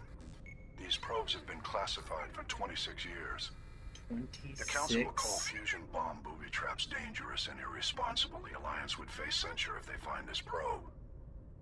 I'm asking you because the Normandy can get on site quickly and quietly. It's in the Voyager cluster. Alright. We'll get Let's on do it it immediately, Admiral. This is exactly And where we'll I be stopped. I appreciate that, Commander. This is actually right Good where I luck. stopped and reset the game to do Renegade. So this is exactly where we were.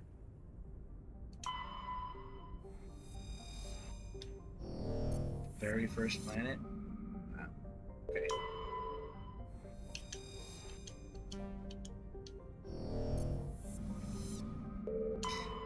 And you know, the other thing that I didn't like about 2 was they tried so hard to shove Miranda down your throat as the romance option. With the original, like the different video angles that they would have during conversations or cutscenes with Miranda. They tried so hard to shove her down your throat as the romance that you're supposed to do.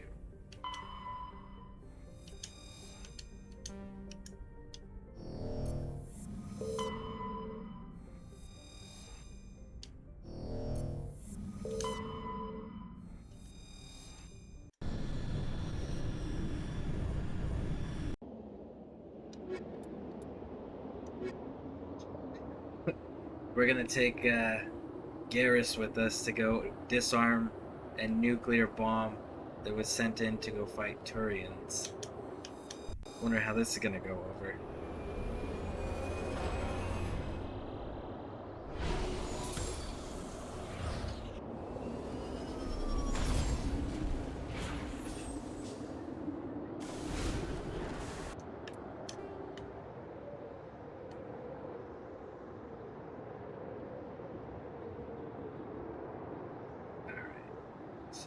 Let's go hit this anomaly first.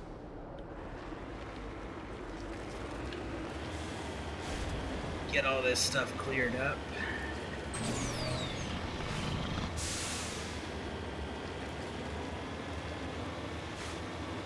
Okay, so everyone's favorite character for the most part is Garrus. I think everyone kind of agrees universally that Udina, Ambassador Udina, is like the worst freaking, like the most hated character. But of the companions in all 3 games, who is your least liked companion? And not because of their usefulness in battle or anything, just like you don't like them as a character. See, if I had to choose,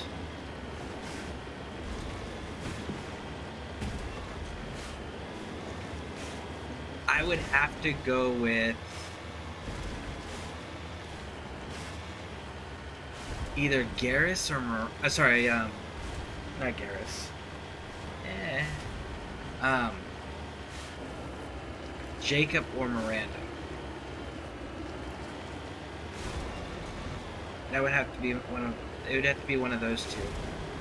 Jacob or Miranda. Probably be Miranda. I just don't like her character.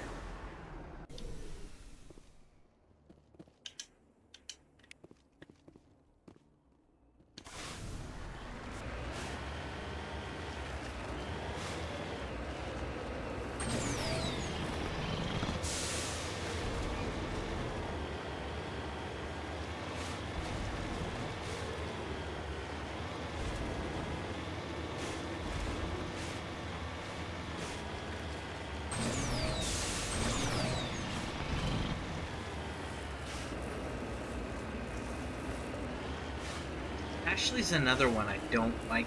I don't like her character. I don't like that they made her into a racist alcoholic.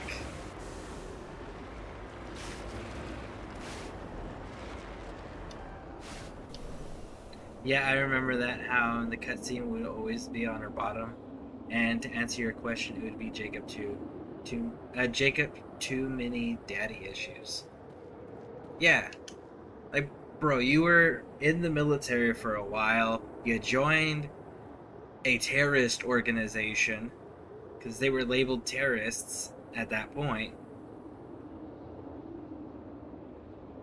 And you're gonna judge your father, and you're gonna break down and have an emotional blockage because, oh my gosh, my dad.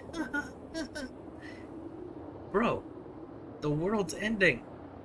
We have more important things. You should have resolved that before you joined a frickin' terrorist organization.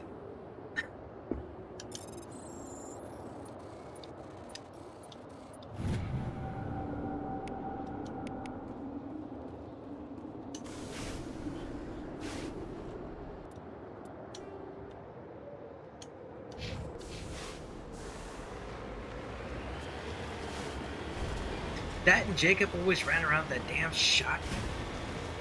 Always having to tell him to put that weapon away. And it's just like, dude, I'm getting tired of telling you. Shh, you pull that shotgun out again, so help me.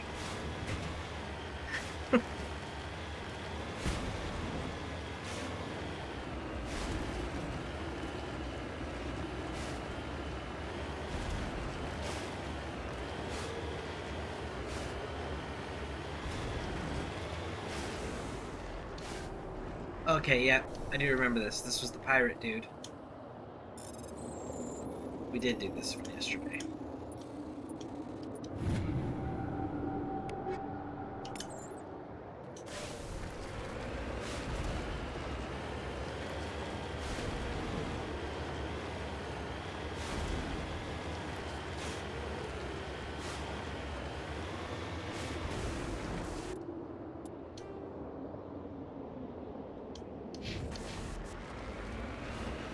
Okay, so I was going the right way. Good, good, good.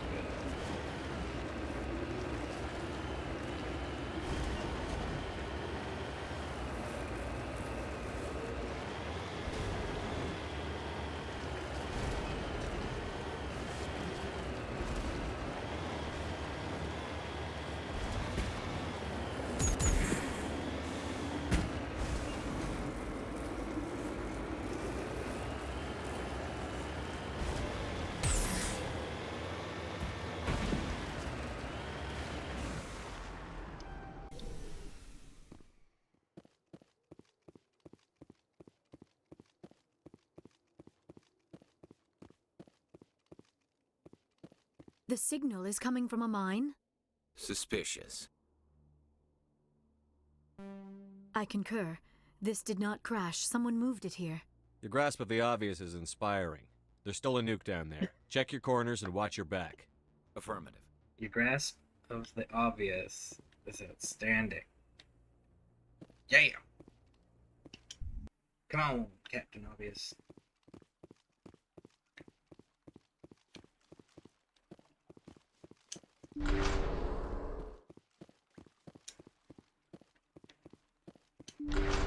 There was no looting, and it was just to the room, disarm the nuke, 10 seconds to do it, and get out, snipe everyone, and then we'll move on.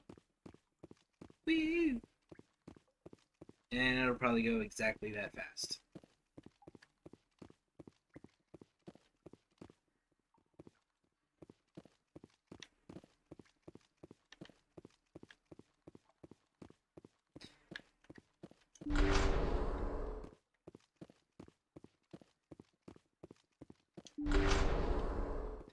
Oh, here's a question. Color scheme.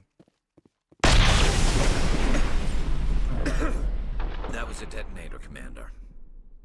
Shepard. At last. Have we met? My name is Ilanos.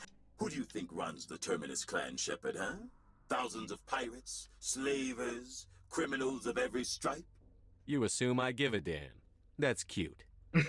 The strongest leads. The one who...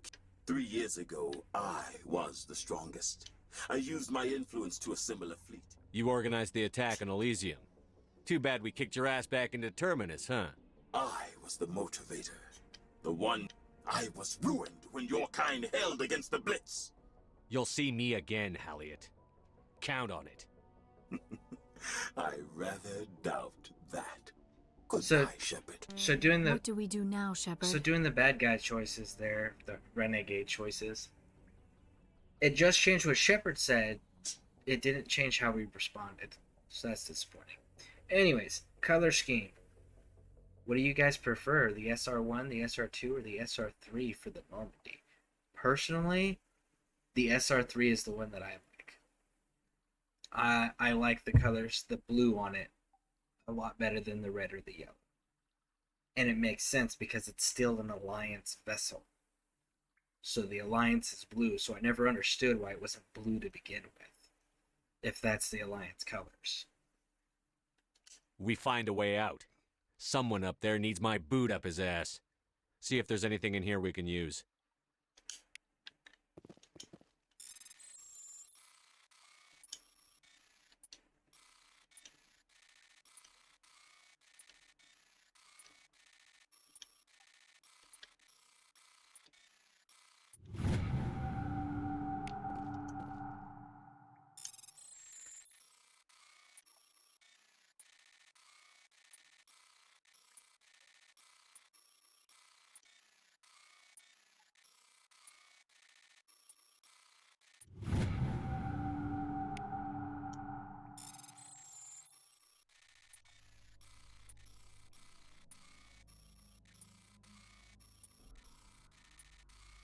really gotta focus on this because of the short timer.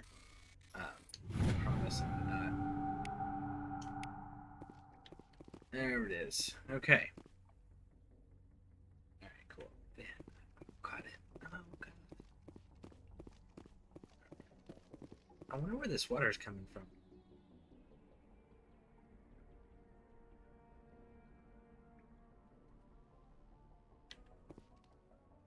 Where's it going? So it's pooling. So eventually this room's gonna fill up with water. Got it. I don't see a drainage area. And the water's coming in from up here. What about it? Personally, I like the red, purple for armor. For the ship, not sure because in 3 Joker says hat still says SR2. Does it still say SR2 when he's in the 3rd game? I never noticed that before. I'm gonna have to pay attention now.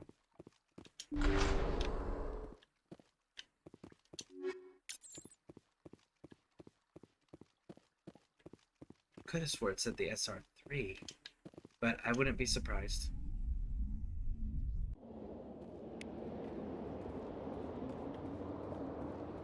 Alright, sniper rifle, check.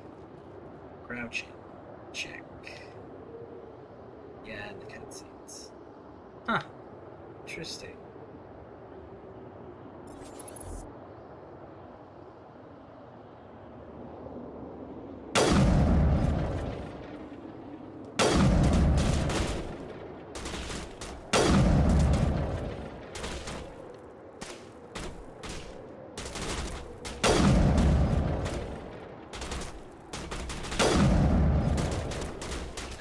Guy.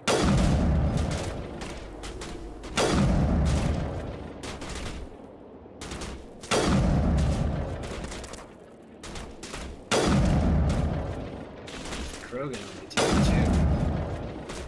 3? Last one only took 3. The last one only took 2, so.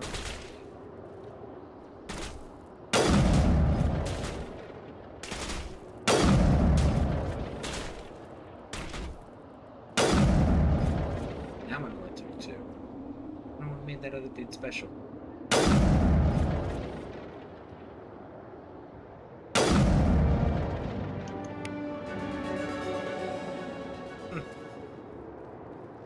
Interesting.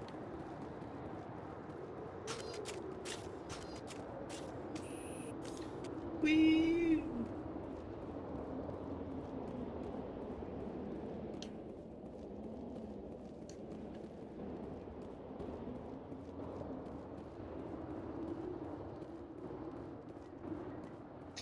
So does anyone hope that they bring the fish and the ship collecting in the cabin back? Or am I the only one going, oh man, I missed that. Can't wait to do that again.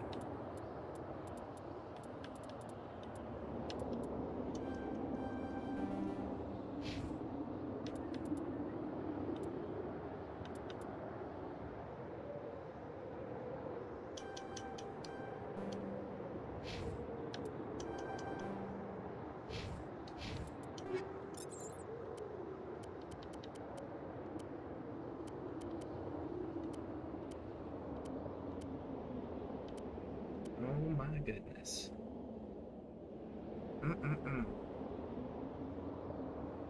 That sure looks good.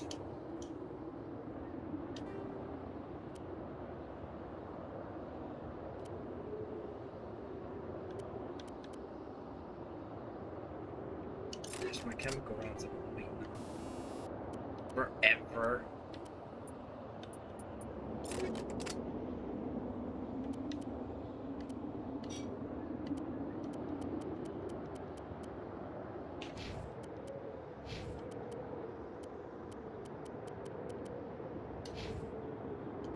Saving. And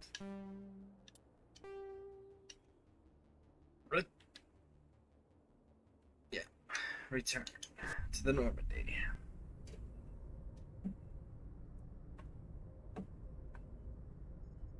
Alright. Now that we have cleared this wing of the galaxy here, this is going to be our next wing.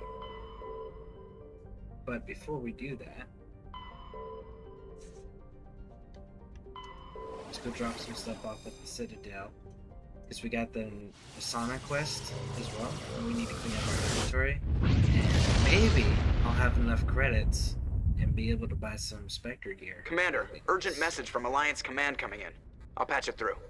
Shepard, this is Admiral Hackett from Alliance Command. We've got a situation here, and you're the only one that can handle it. How come every time there's a problem, you end up running to me? You're a Spectre, Shepard. And this isn't some run-of-the-mill mission. There's an Alliance training ground where we test weapons and technology in live-fire simulations. One of the VIs we use to simulate enemy tactics in the drills is no longer responding to our override commands. It's gone rogue. Are you telling me this computer is thinking on its own? We're not stupid, Shepard. This is a virtual intelligence, not a true AI. Remember that. It's not self-aware, and it can't access any external systems. We didn't do anything illegal here. Virtual intelligence support is critical to our military success. VIs process thousands of status reports and react in nanoseconds.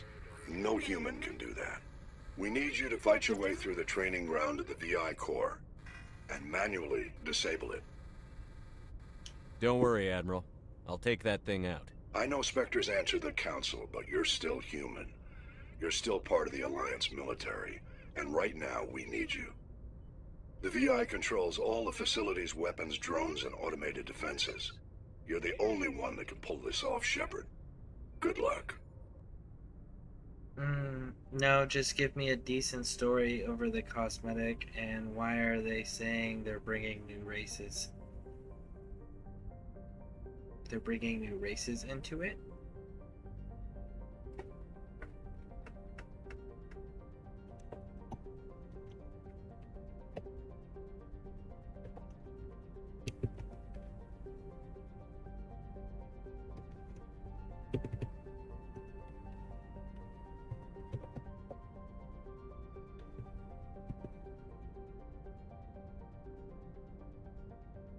I see the cut concepts that could return.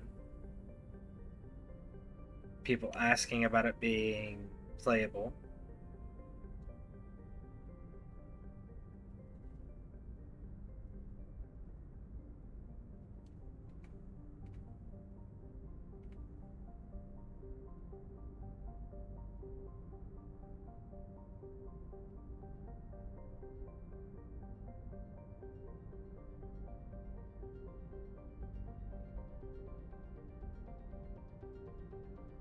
I'm not. The only one I'm seeing is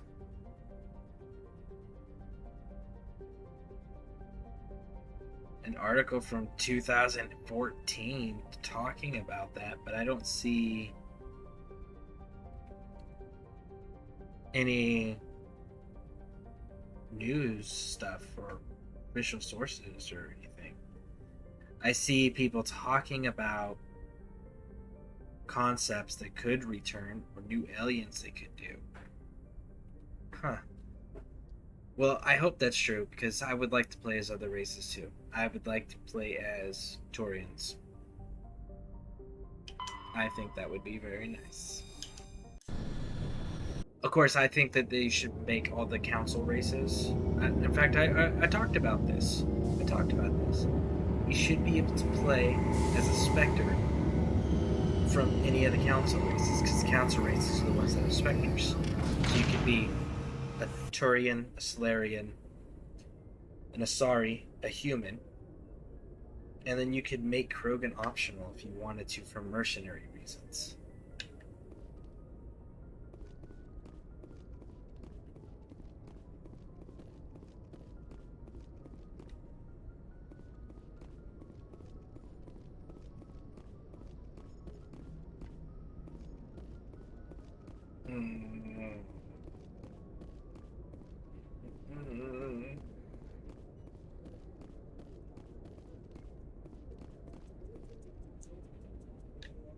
I think there is one thing I do have to do.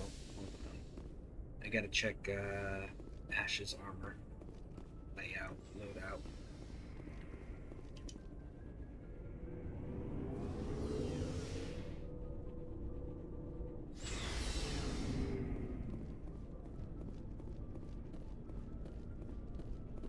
Yara, Tally, Rex, Garrus, Caden, Ashley.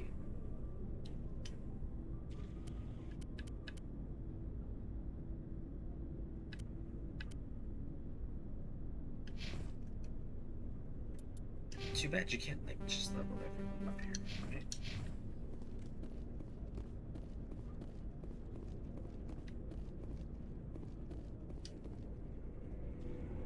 It was an interview with a new lead developer on a BioWare blog. I'll have to look up more information on that then. I mean, I would be happy if they did. I think it would be a cool concept, and I would absolutely play the hell out of all the other races just because they gave me the option.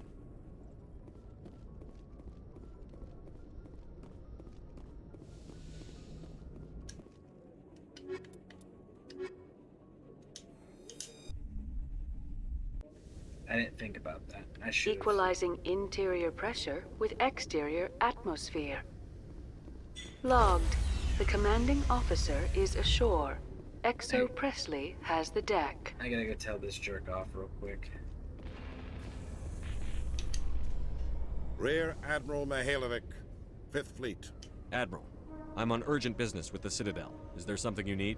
Let's get one thing clear, Shepard.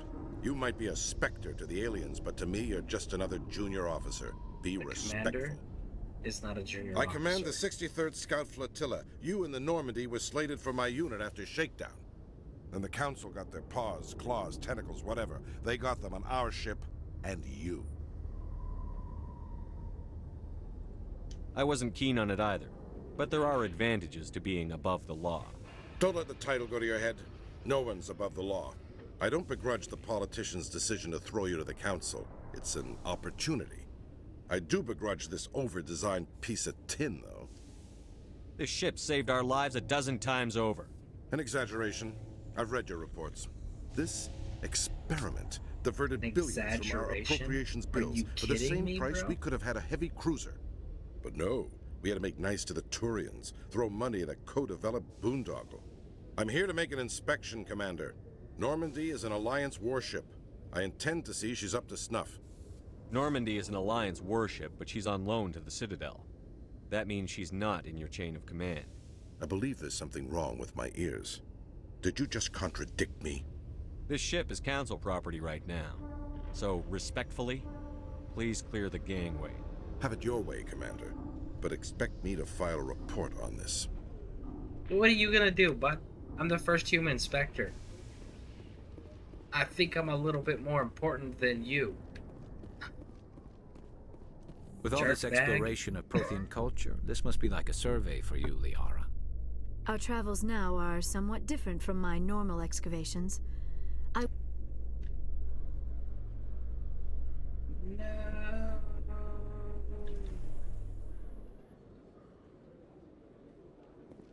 this person.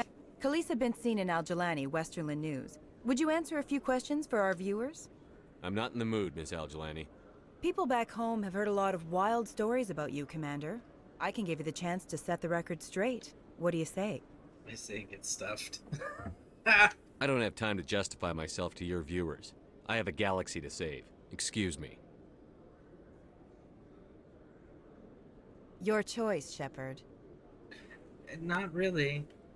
You're the one that everybody, regardless if you're playing a good Paragon playthrough or a bad Renegade playthrough, everybody punches you in the face, lady, because you are the embodiment of what is wrong with Commander. media. Show me what you've got. Sensationalizing everything. I'll open the rare stocks for you, Commander. Enjoy. Good. Alright, so, all junk.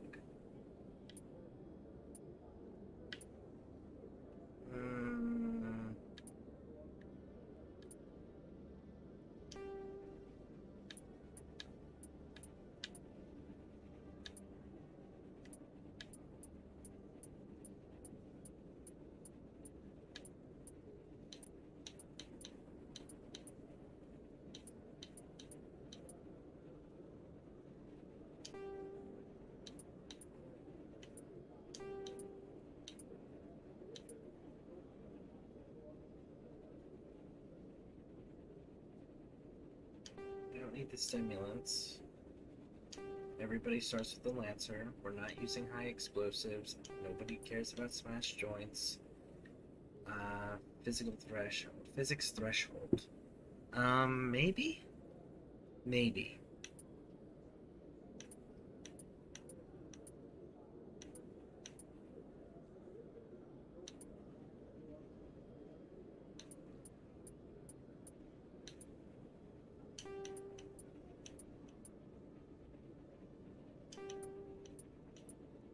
No, I know exactly which ones I'm gonna go with.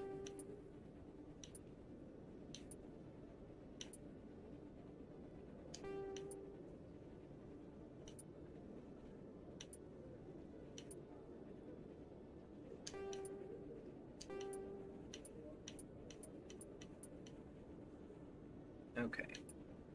Bye. I still don't have enough for any of them.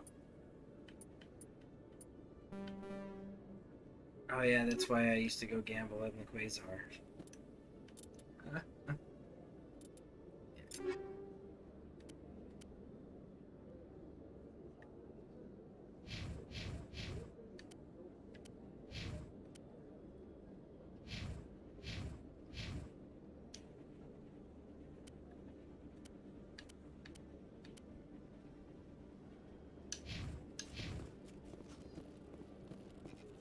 Okay, so let's get out of here. We do have Nasana we gotta go deal with. She is in that fancy bar. Presidio. She is in... So I guess we're gonna go to embassies and then walk over? Because we figured out she's related to a slave or pirate that we shot in the face with a sniper rifle. Twice. Twice. Not just once, twice.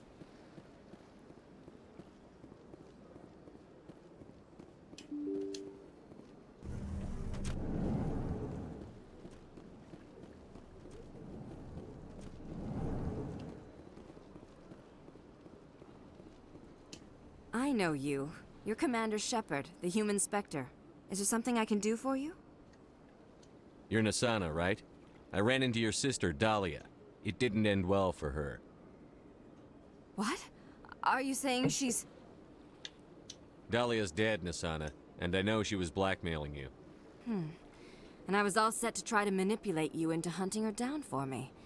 But I guess that won't be necessary now, will it? You wanted your sister dead? If people found out my sister was a criminal, I'd be considered a security risk. They'd revoke my clearance, or place me on administrative leave until she was apprehended. I shall transfer a little something into your account as a token of my appreciation. I'm sure you'll find the amount satisfactory. I'm a Spectre, not some merc for hire. I can find credits anywhere. True, but I'm the only one who can authorize you to purchase prototype Asari mods. I will get you added to our manufacturer's preferred client list. I think you'd be very interested in what they have available. Goodbye, Shepard. It has been a pleasure doing business with you. I don't know that I would be all that interested in what they have to offer. I don't run biotics. I gotta go let Admiral Kahuku know about his men.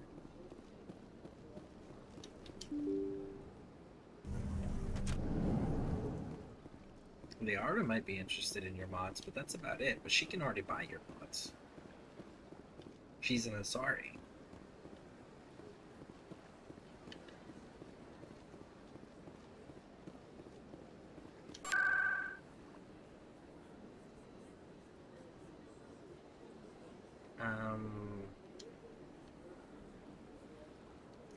Markets. Conrad Werner.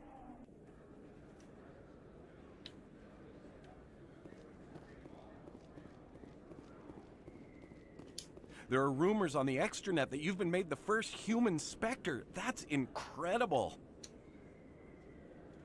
Being a Spectre is a big responsibility. I just want to make humanity proud. The vids are all talking about Commander Shepard fighting for all of us back home. And they also say that you don't take crap from anybody. You're showing them what humans can do. Hey, can I get your picture? I don't have a problem with it, but why? You're a hero, Shepard. Decades from now, humanity's going to remember you, and I'll have your picture. Just hold up your gun. Perfect.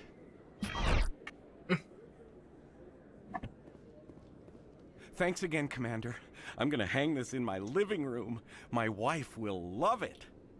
I don't think she'll love it, bud. Don't do it. And look at the direction, like, my character was pointing the gun at. All of those people that we were just pointing a gun at, and nobody even batted an eyelash. What the hell is wrong with you people? I don't know. Somebody points a gun at me, we're gonna have an issue.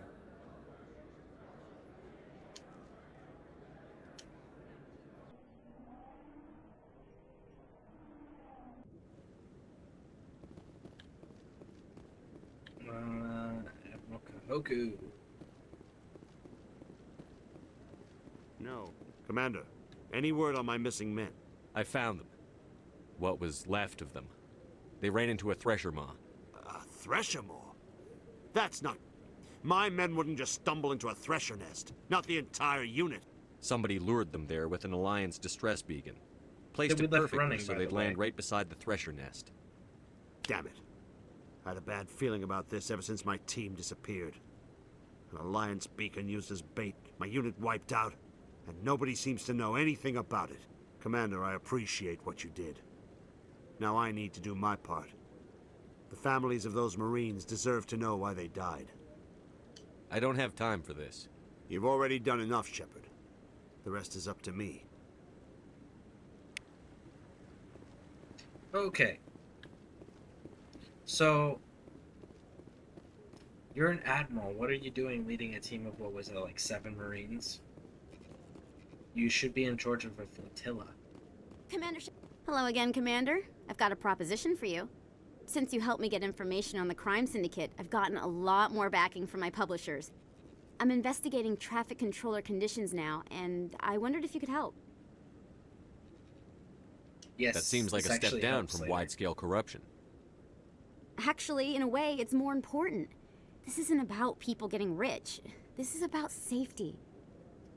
I've heard rumors that the space traffic controllers are overworked to a dangerous degree.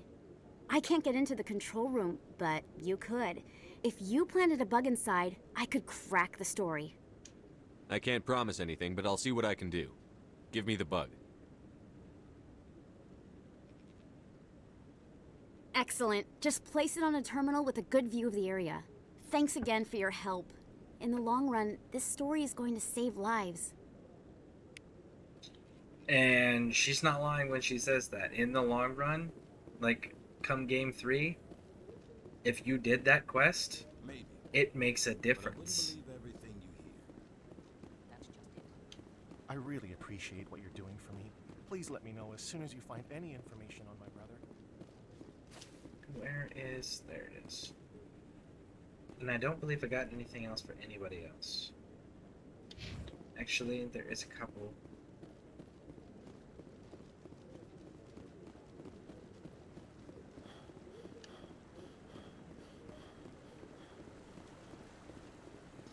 I'm trying to remember all the little quests that give you bonuses in third game. Because there's a lot of them.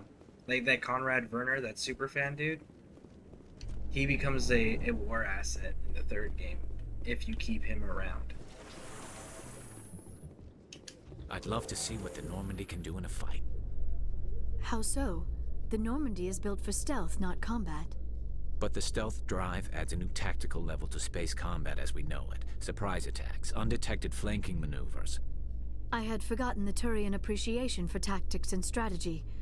With respect, I hope we avoid ship-to-ship combat entirely.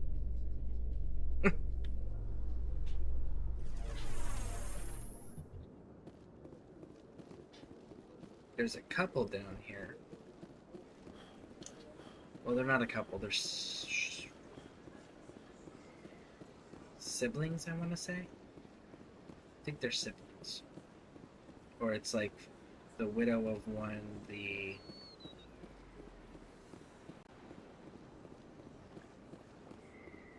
brother of the husband that's dead.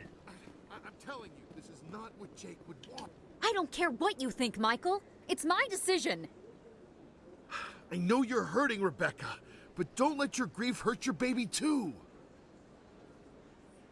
The guy talking a few minutes ago sounded like Bruce Campbell. Was Admiral Kahoku? And I mean, I'll go through the list here because I am kind of curious because I hear that. And they do have some famous people doing voice acting here, for sure. So I wouldn't be surprised to find out somebody else snuck into the list. Real Admiral Kahoku is a person name. Brian George. Hey, I actually know Brian. I know. Blah, blah, blah. I recognize him from movies.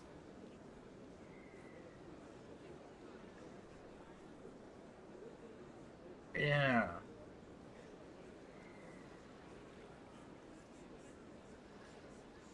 If I'm not mistaken, I want to say he was in Big Bang Theory.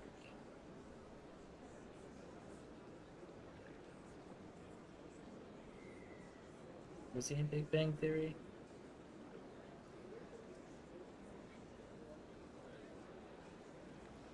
Wow, this dude's done tons of video games. That's insane.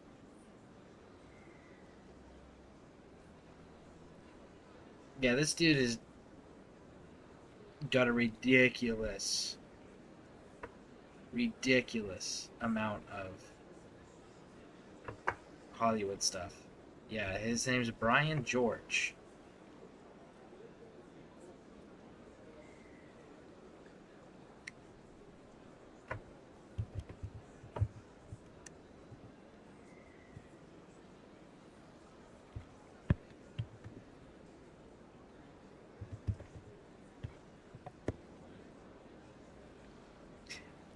Did you guys ever watch Big Bang Theory, by the way?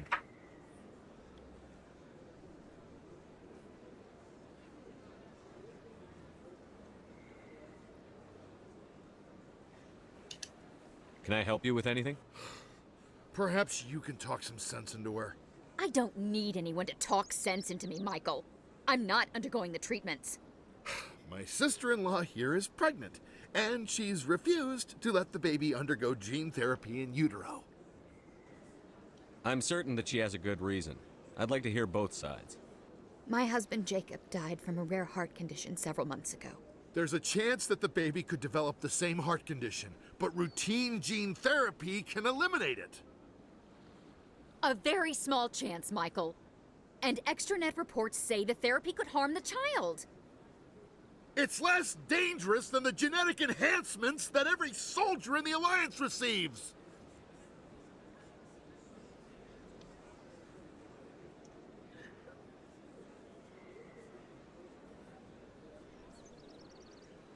Okay. I'm gonna have to say... For what it's worth, I think you should consider undergoing the therapy. I don't care what you think. Who are you anyway? It's my child. It's my decision. You've already lost your husband. Are you gonna let your grief endanger the baby too?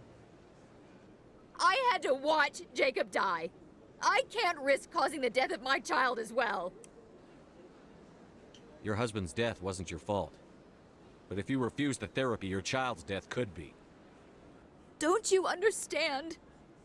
I can't lose this baby. This is all I have left of him. And you and that baby are all I have left of Jacob. I can't lose you. Either of you. Not after this. Then why didn't you just say that instead of yelling at me? Because you weren't I was listening. scared. I'm sorry. If it means that much to you, if you trust that it's the right thing, I'll do the therapy. Thank you so much. I guess we needed an outside person to talk some sense into both of us. No, you just needed someone to get you through your hysteria. Both of you were hysterical and not listening to each other. If you had two just calm the freak down, y'all could have resolved it yourselves. But both of you wanted to get all hysterical. I believe that is it, right? For what we got left. Emily, oh yeah, the traffic control center. We're gonna go do that later. Exchange. Yeah, okay. We're actually good. We're caught up on the Citadel stuff. Wards. CSEC. Well, anyways, if you guys watch Big Bang Theory, the character who played Koothrappali, Raj Koothrappali, well, his dad, I think he's a doctor, so it's Dr. Koothrappali, his father, the rich guy. That's actually Brian George, who's doing the voice acting for Admiral Kahoku. He also does it for Chairman Burns, the guy that was executed by the Biotics, Dr. Salion, Dr. Wayne, Rogue AI, Shamash. So he was Shamesh Bhatia, the guy who wanted his wife's body recovered. That was him as well. Elcor diplomat, refugee, Solarian soldier, Turian customer, businessman. He does quite a few voices in this game. That is pretty cool.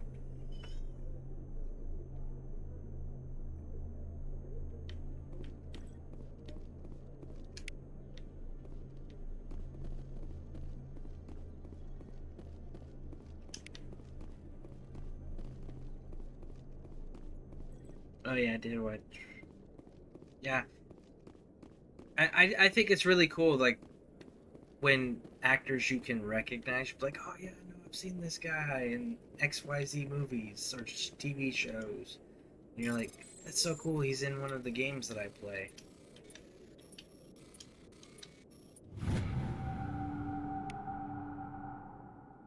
Helena Blake. Person of interest. CSEC is find Helena Blake. The CSEC report mentions that Helena was last seen near the Emporium in the financial district of the Presidium. The Emporium.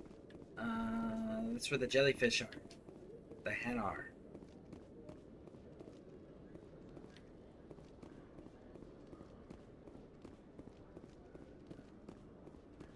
So, here's what in entertainment news, Francis Kitt has announced plans to direct Hamlet with Elcor cast members. The production will open dramatic theater to the Elcor with a Hamlet who uses Elcor body language and pheromones. Kitt claims that he's also excited by giving a human audience the chance to judge Hamlet by his deeds and not his emotions.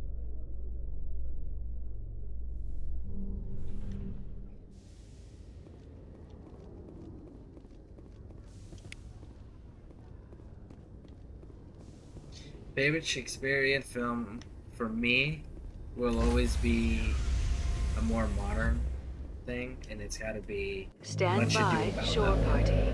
Decontamination in pro. Logged.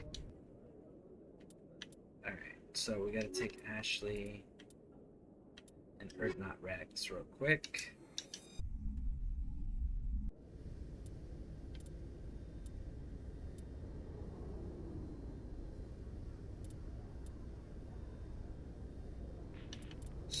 That's what I was doing.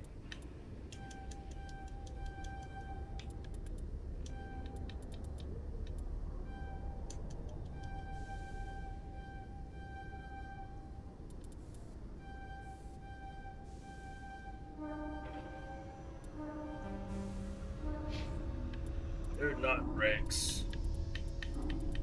Rex mod. Rex smash.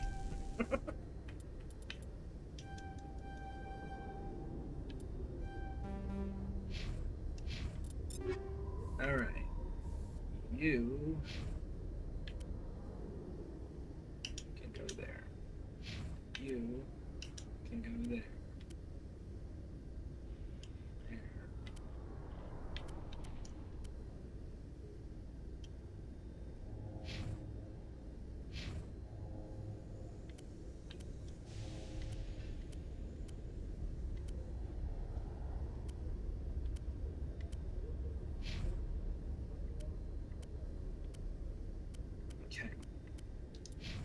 Equalizing interior pressure with exterior atmosphere. Logged. The commanding officer is ashore. Exo Presley has the deck. Stand by, shore party. Decontamination in progress. Decontamination in progress. Logged. The command. No, just kidding. Oh, man.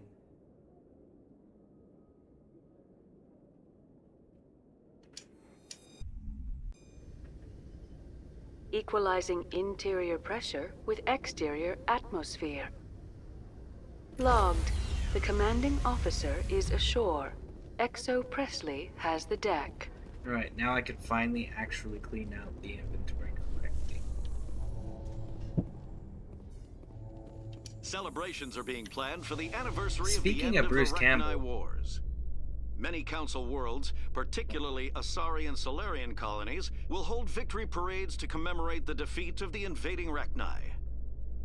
In a rare admission of debt, several Asari colonies have invited Krogans to be honored for the victories the uplifted Krogans made possible. Okay.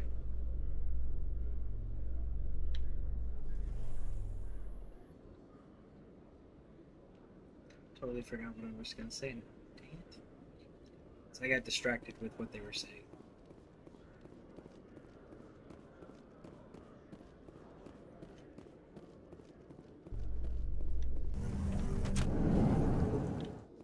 In a further development in the Eden Prime investigation, the Council has reportedly revoked the Spectre status of one of its operatives. While the unnamed operative has not yet been apprehended, a Council spokesman confirmed that corrective actions had been taken.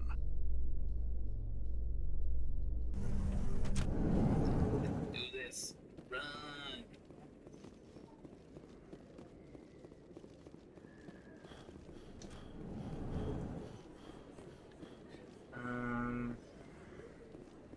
Okay, so she's back this way.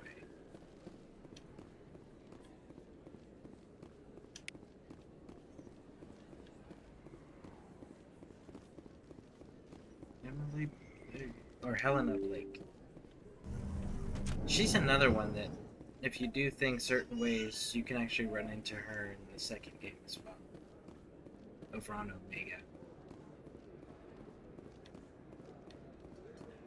Okay, so Helena Blake is here. Oh, she's where the...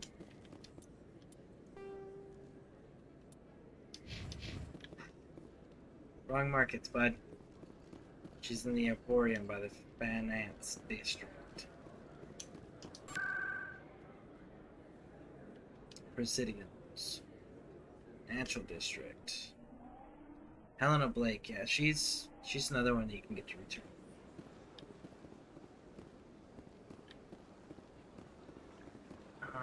Miss Helena. There you are. Got a moment? Hello, Spectre. I have a business proposition for you. Good for I've got plenty to do already. Of course you do. But this would be easy work for you, and I pay extremely well. I'm acquainted with a pair of powerful crime bosses. They're hiding on remote worlds, and I have the coordinates. You could do the galaxy a favor.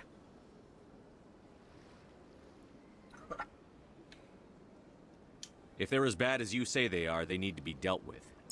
Excellent. Here are the coordinates. When these men are dead, I will wait for you at the third set of coordinates. Goodbye, Commander. It's been a pleasure to meet you. No. Got some renegade off of that. Okay, that's cool. Don't... Oh, look, there's a store right there.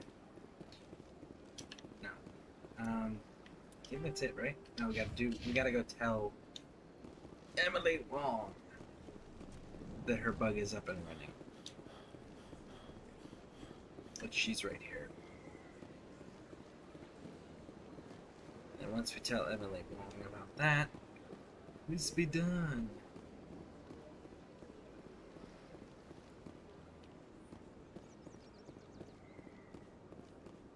Oh, I remember. Speaking of Bruce Campbell, that's what I was gonna say.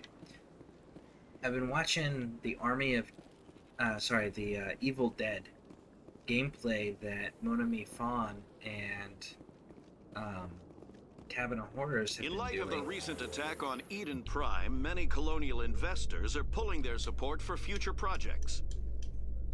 And I was like, man, that's so cool. I might have to go check this out. But then it was like, it's not on Game Pass.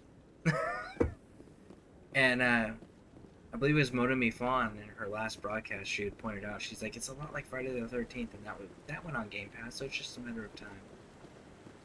So that's something I was debating on. It's like, should I wait until it goes to Game Pass? Or should I go ahead and buy it?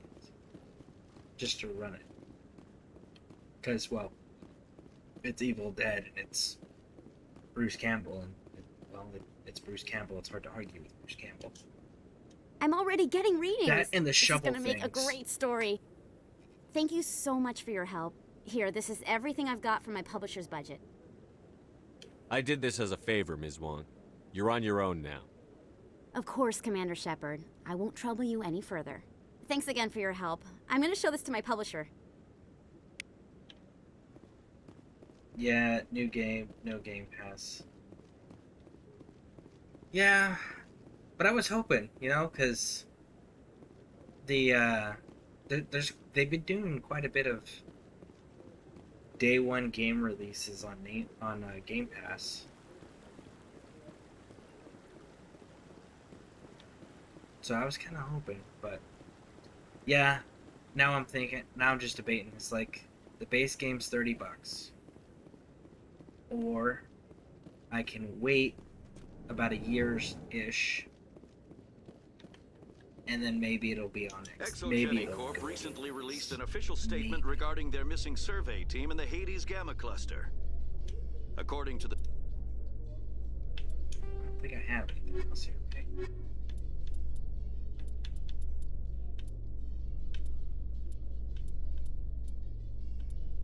Yeah, I don't have anything. The statement, the remains of the survey team were discovered not far from their abandoned research camp. There were no survivors. I'd play another game. If I'd play another game, I might consider it. It could be fun to play with guildmates on team. Could be fun a few times a week. Yeah. Yeah, that would be kind of cool. Doing the team setups like that.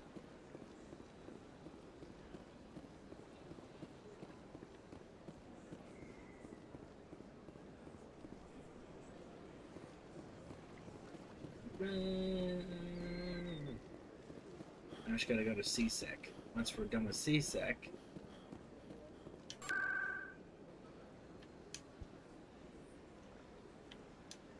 go sell the junk in our inventory, and then we can get underway.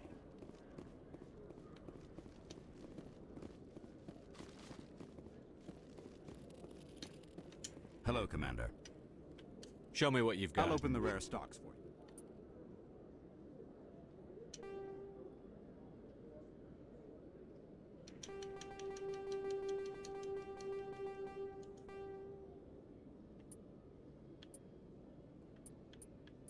Prices are still like insane.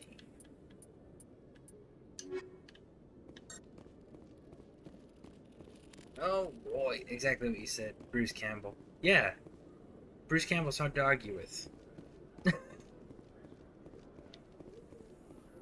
Especially Evil Dead Bruce Campbell. Coming up in a report later today, Emily Wong investigates corruption on the Citadel and uncovers a full-blown crime syndicate.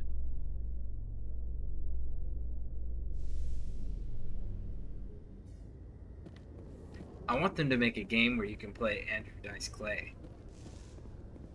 Where he voices the actor and everything, the character. Would be cool as if they did Stand by, shore party. an RPG Decontamination of in progress. Andrew Dice Clay's movie Fort Fairlane, where you played Logged. Fort Fairlane. The commanding officer is aboard. Exo Presley stands relieved. I would totally play that game. You gotta have him doing the one-liners too, calling everyone snap ahead.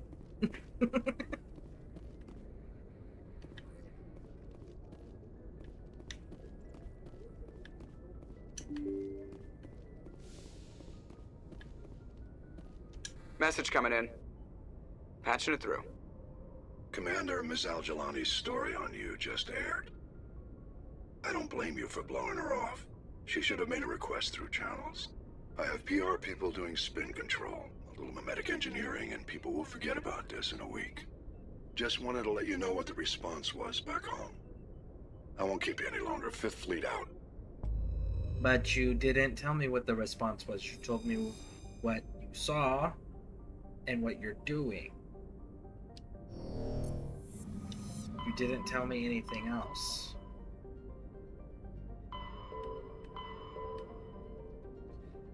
Okay, so we took care of these three. What I think I'm gonna do here... Well, we gotta take care of the local cluster, because that's Earth.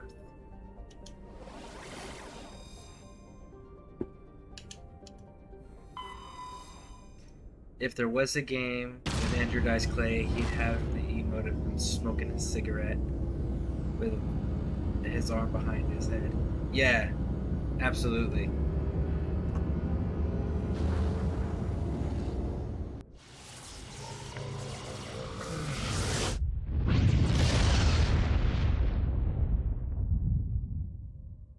Message for you, Commander. Just came in over a secure channel. Shepard, this is Admiral Kahoku. I found out who set that trap for my men. The ones killed by the Thresher Maw. Damn, I hope you get this message. It was a group called Cerberus. An Alliance Black Ops organization.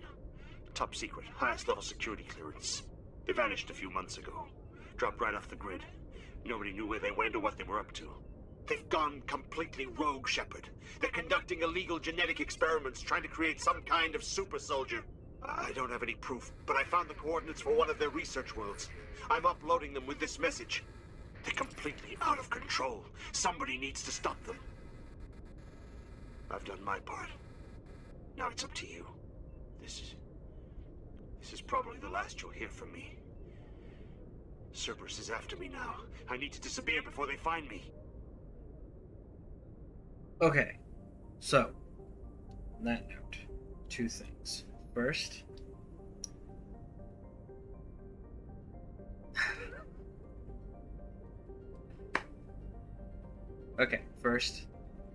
I want to talk about some Andrew Dice Clay when I go back. Second, Brian George is freaking amazing because, like, when he's doing Brian George voice and for interviews and such, he doesn't sound like that. And that doesn't sound like any of his other characters. So that's freaking talented. Right, and third, give me just like 2 minutes. I'll be right back. I gotta get another drink.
Okay, sorry about that. My dog ended up needing to go out right as I got up, so take care of her. Alright, so the only one that actually you can do anything with, if I'm remembering correctly, is the moon, right? No.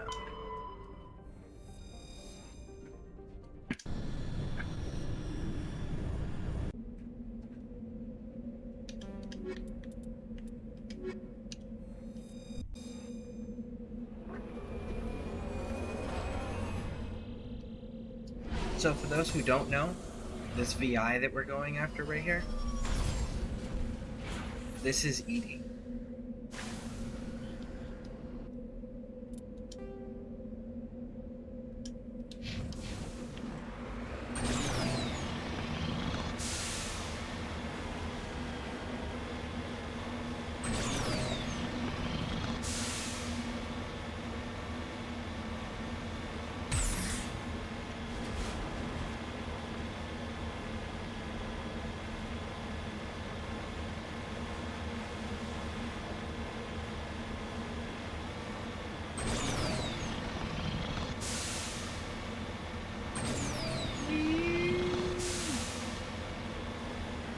See the Earth? There's the sun. There's the Earth.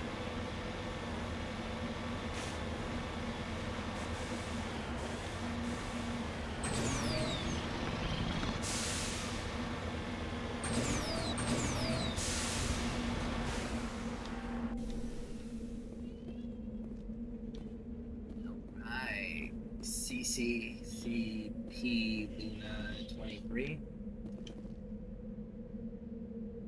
Is that like Soviet Union stuff?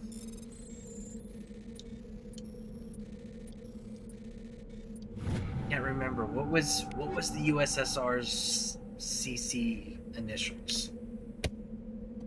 USSR.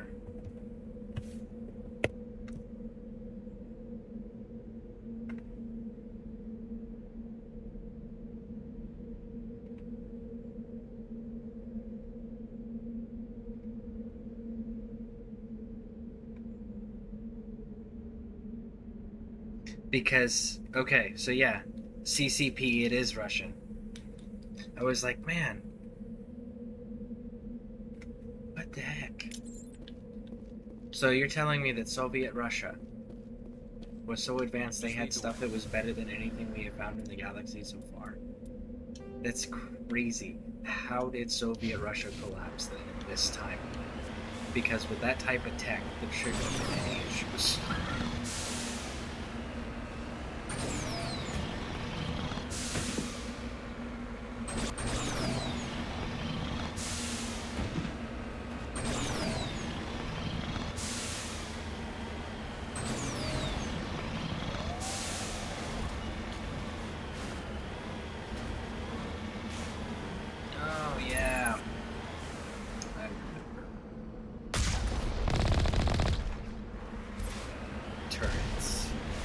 Freaking turrets.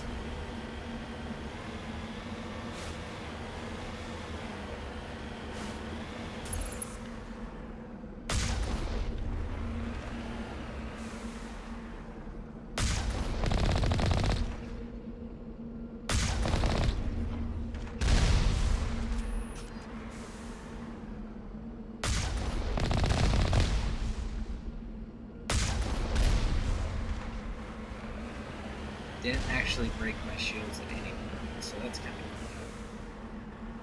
cool. Alright, so we're gonna park here.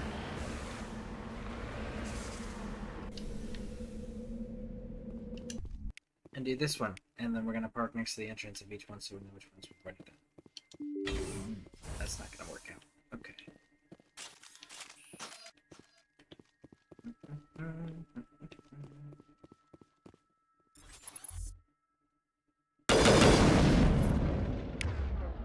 Okay. Got an overload.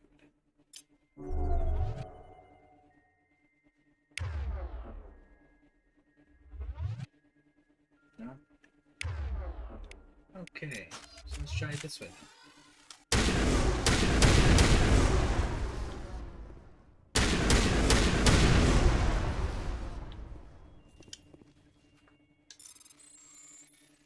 Force is the only option.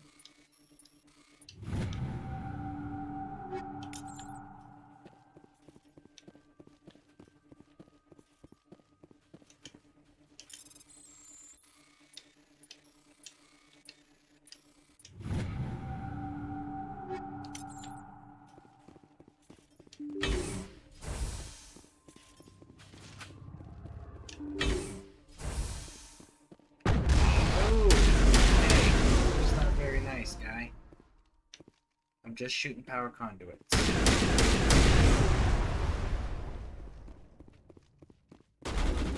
I swear to God. Freaking drones.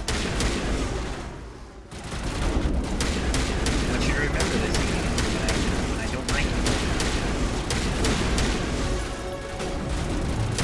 I'm gonna remember this, Edie. Come to third game? Oh, I'm gonna make you pay. I'm gonna hate you in the second game too. Sending attack drones after me. Lost your damn mind.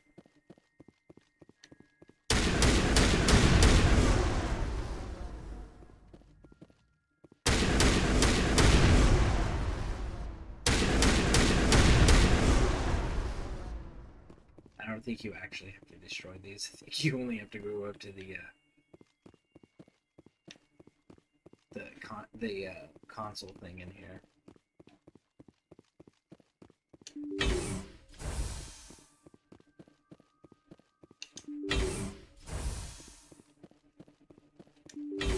Yeah, these little like server rooms here.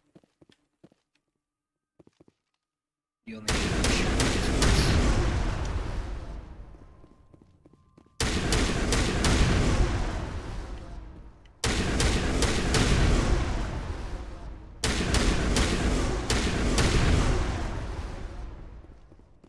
I don't think there's anything else.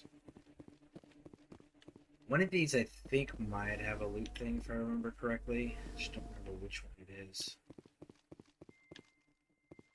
Must be the next room.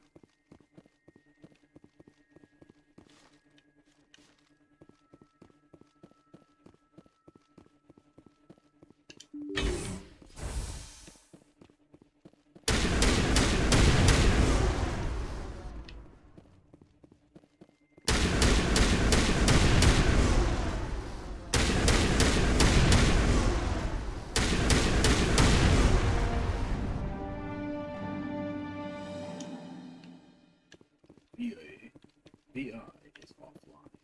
Dun, dun, dun. Is it the next VI? No, there it is. It's like I knew there was one of them.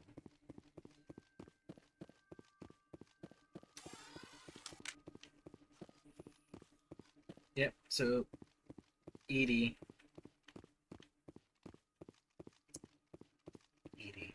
We could have been friends. We could have been friends, Edie.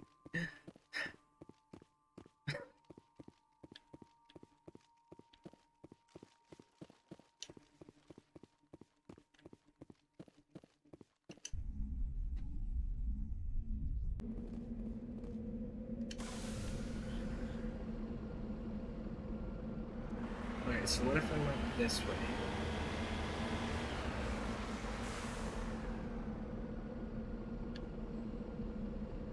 Pointed my gun that way just to make sure that we didn't make a mistake.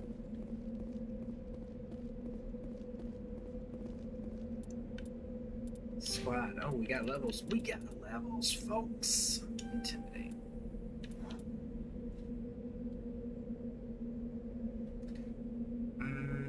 Yeah, we're gonna do it the Spectre's training first.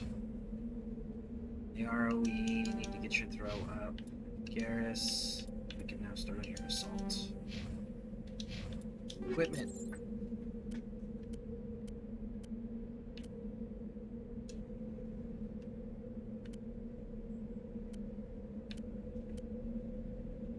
Scimitar.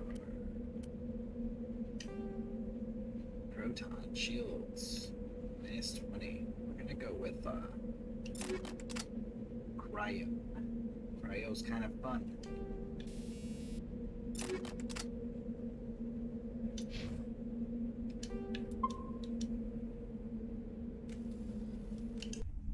Next building is 3 times. 3 freaking times.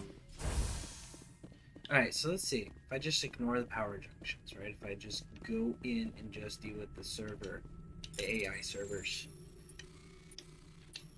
Let's see if that'll accomplish the same thing. Or if killing these power conduits actually makes a difference.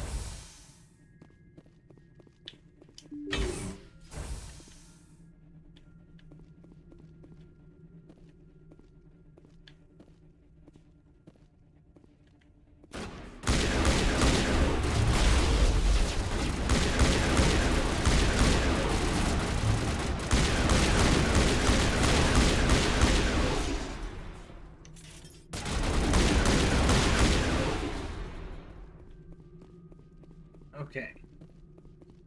We're clear. We didn't actually destroy any conduits, so we still destroyed no power junctions. Let's see. Can we save the time and ammo?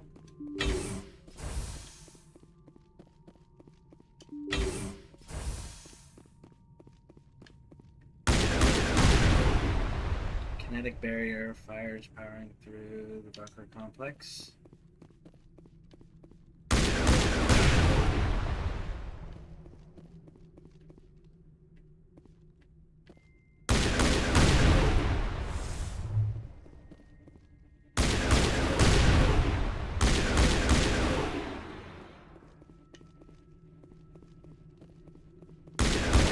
Happens regardless, because I always blow those just out of habit, and it still does the barrier. So yeah, that is default.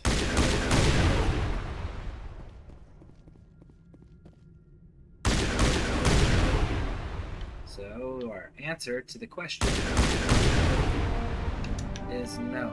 Shooting power conduits do not do anything. Change anything or affect anything.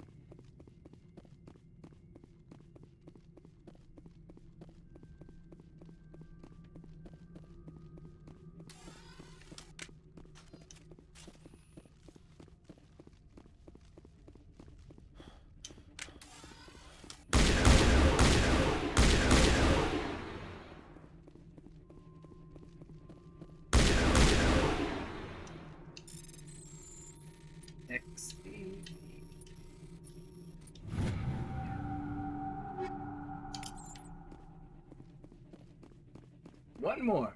Uno más.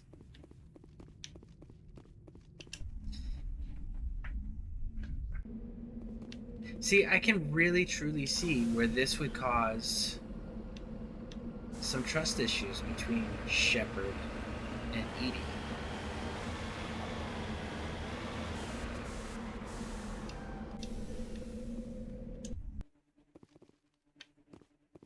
I mean, she actively trying to kill us.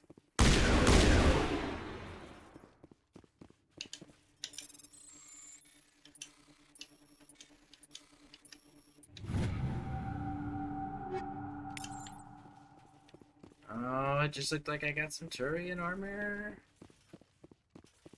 Looked like it was Silverback too. Silverback, I want to say, is the blue.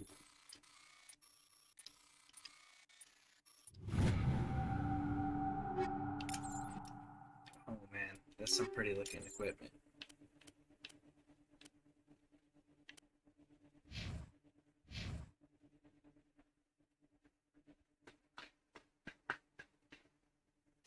Yeah. Oh, no, it's not. Oh well.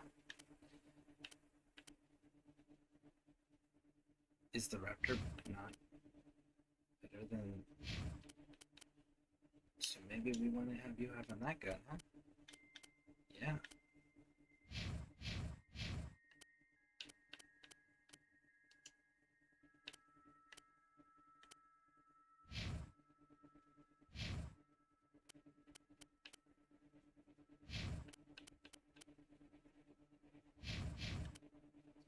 Scimitar, Firestorm.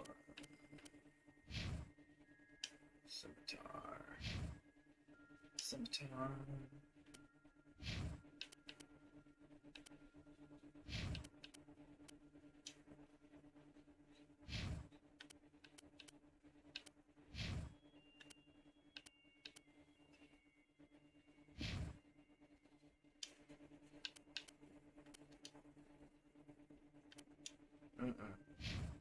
You get the best one. She gets the next one. There we go. Grenades. I gotta have better grenades by now, right? Incendiary. There we go. So much better. So much better. Shield modulator, 90 to shields, medical interface, exoskeleton, brace, kinetic. Stick with shield generator. Alright.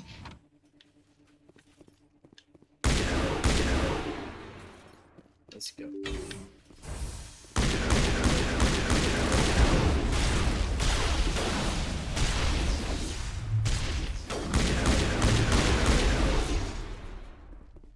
Well, at least they all clustered. You know, that was nice. So, we don't have to go chasing nobody. You know, if they could all start doing that, that would be super helpful.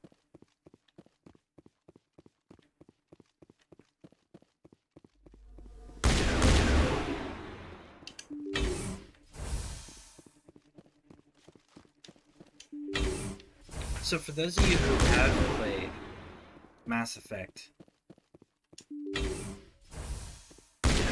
was there anything redeeming about any of the commands, in your opinion, in Andromeda? And did you like anything at all about Ryder's character?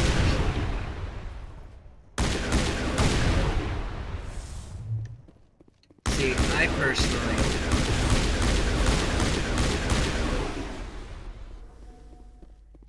the characters, with the exception of Jaal and Turian Smuggler, right? With the exception of those two, the rest of the characters felt flat, like they weren't properly filled out. They didn't flesh their personalities, their likes and don't likes, and backstories. They didn't flesh it out enough for me. I mean, they did. They were thorough with Phoebe. I will say that they were thorough with Phoebe, but that was about the extent of it. You know, everyone else was like, they weren't really expressive. And I'm talking when the game first came out. I'll have to check and see if any patches have fixed any of that. I liked Jaal. I thought Jaal was a cool concept. As far as writers go, well, hold on. Burst of white noise over all frequencies nearly deafens you. Your hard suit's heads-up display interprets it as a series of zeros and ones. They repeat again and again, blanketing frequencies until the lights of the final VI cluster flicker and die.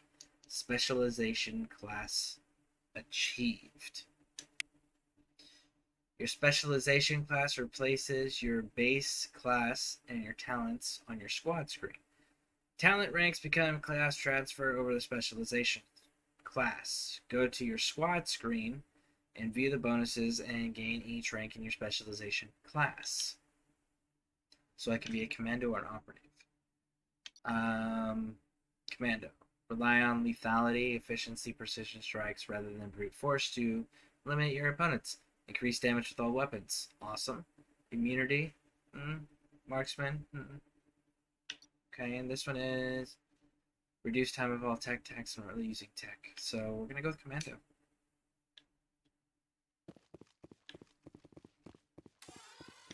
So yeah, we just killed Edie. We just killed Edie. Now, Ryder. As far as Ryder's character goes,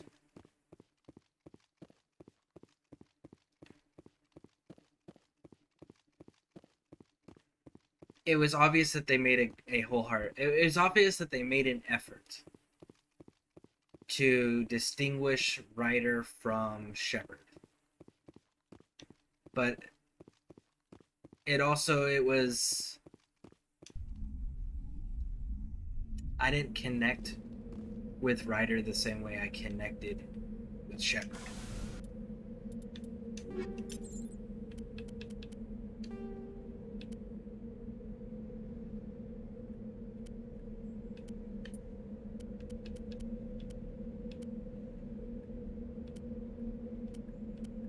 I got a proton rounds, shredder rounds, tungsten rounds, any of that garbage.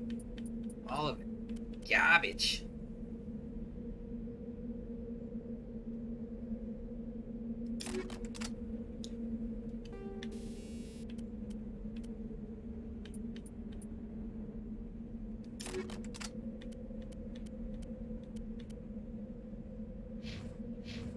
Mr. Garrus, we need to correct an injustice that has been done to your weapon system, sir.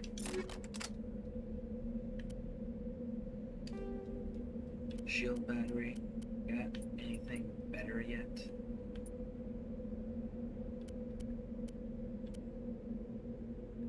Ah, energized weave.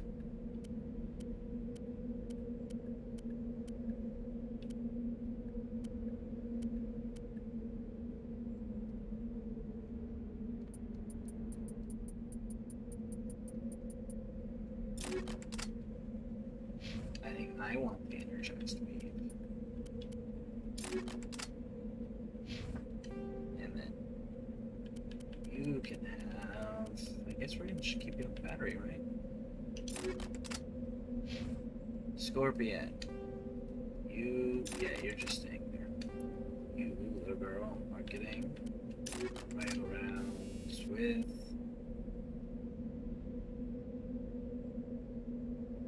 Is the kinetic stable? Alright, let's go. All characters in Andromeda was flat to me. Phoebe reminds me of Sarah in Dragon Age. Yes! I was like, man, I hate Phoebe's character. And I couldn't place it. That's it. She reminds me of Sarah. You are spot on with that. And I hated Sarah's character too. Oh, good call. That's fantastic. Totally agree there.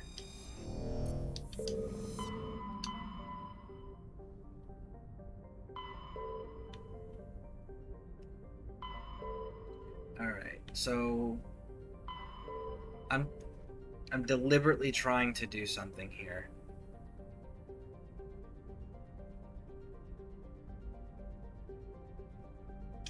Message coming in from the brass at Arcturus. Patching it through. Normandy?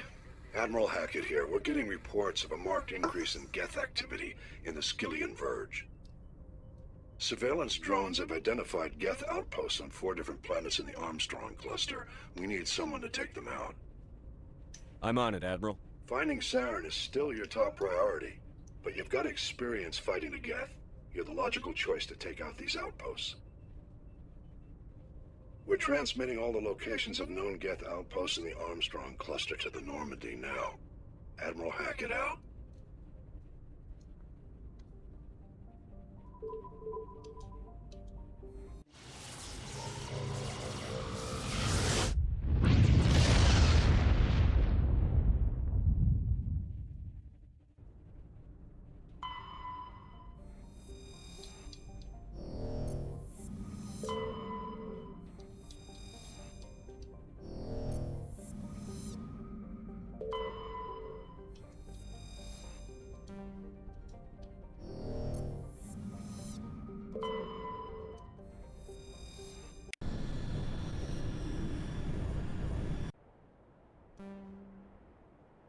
How cool would that be if in the if at some point, hopefully in the next game, they gave you the ability to customize the Normandy? Like, even if it's just like the paint, the outside paint of the skin of the ship, right? Or maybe let you decorate your room. Have a little like mini crafting thing for your cabin. That would be kind of cool. I would like to customize my cabin. I would like to hang up trophies from big scary things I've beaten, right? I would totally hang a Geth macaroni noodle on my wall.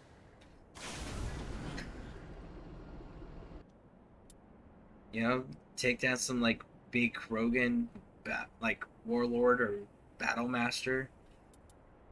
Take like a tag trophy or a shotgun trophy or something, you know? Take down some commandos. Dude, trophies galore. Yes, I would totally do this.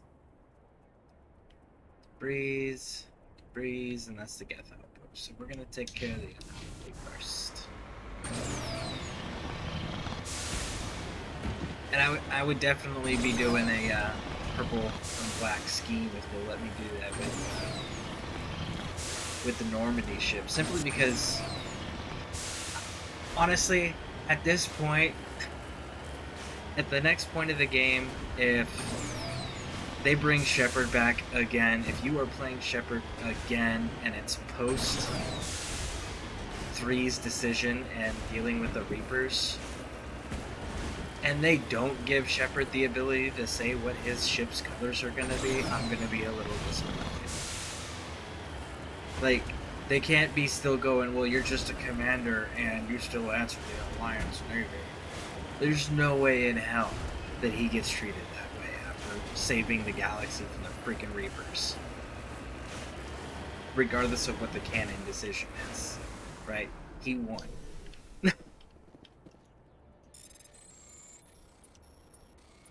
And maybe he'll actually get a freaking promotion for once. Or maybe go collect some of that back pay, because, you know, we sure as shit haven't been going to a bank and getting any of our paychecks for this, all this Alliance Spectre warfare duty stuff. Like, where's our credits? Our bank account's gotta be pretty nice, right?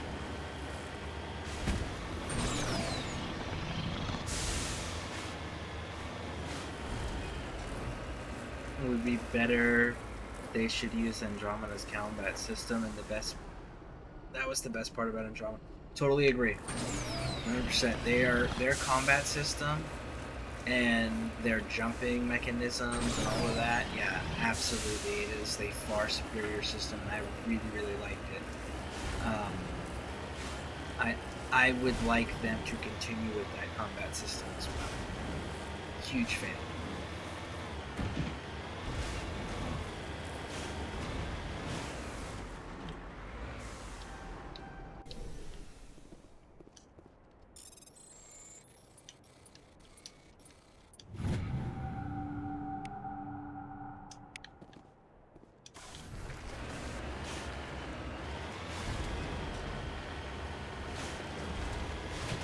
And when are they gonna make full character body models for the other races? Like, when you go into the romance scenes, you get the humans, and you get the Asari. But, like, the Turians? No. The Quarians? Again, no. Which the Quarians I kind of get. The whole, infection thing, right? But still, I'm just like, the Turians, there's no reason to not have a full model. Like, really? They're gonna romance and they're never taking their armor off. They're gonna do it in their armor. Like, this isn't Demolition Man, okay? People make physical contact here with their bodies. It's not virtual reality in the mind. I guess technically the Asari can do the virtual reality in your mind, but still.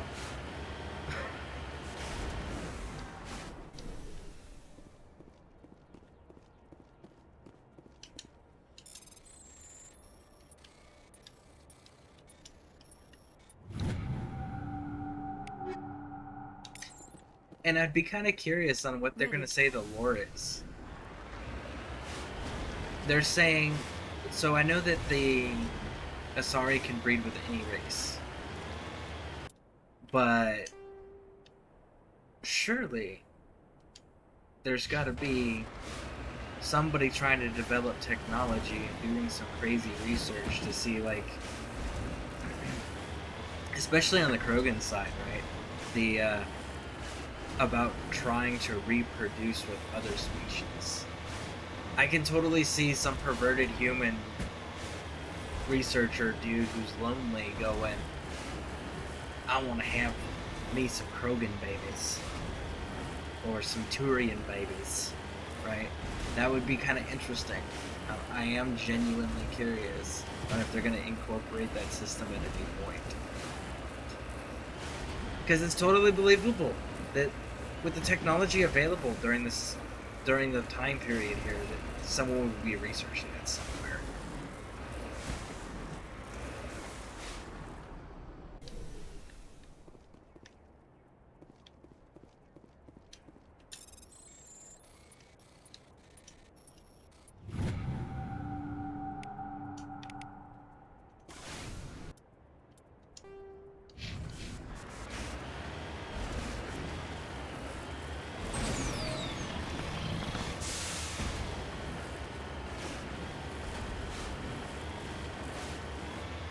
See it on that rocky outcrop up there.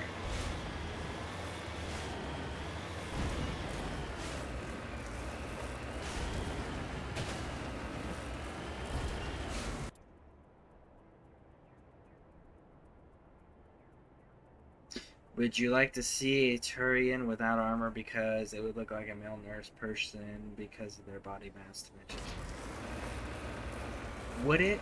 Or would they be able to do like some crazy things with it? You know, 'cause they're birds, they're aliens, so they can make up any physiobiological thing that they want. You know, like for example, spiders, they flatten themselves out, right? So who's to say they're not like sucked in everything for their armor? So that way it, you know, it's more tactical because they're a militant race. I don't know, I'm stretching with that one. But you get the idea of, like, why don't they?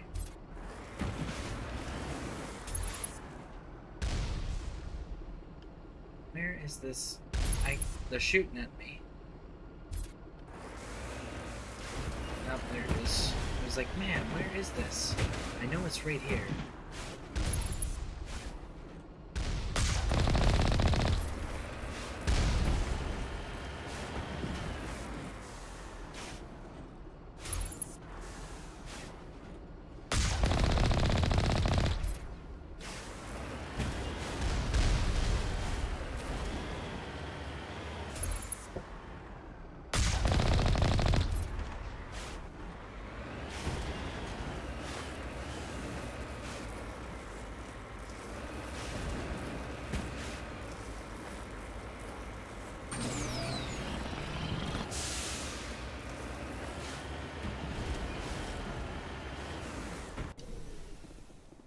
Not now, Shepard. Not. Garrus, don't even come over there and smack you.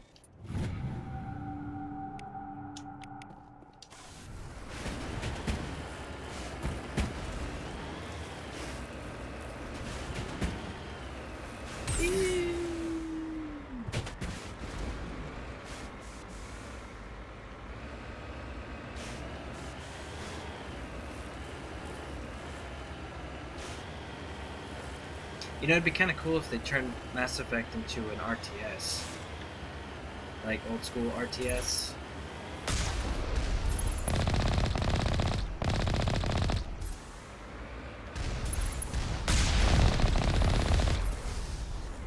You know, Command and Conquer type with a map. Where you get to fight the Reaper invasion. Or you can even be like fighting each other during the First Contact War. With the Turians, that'd be kind of cool too.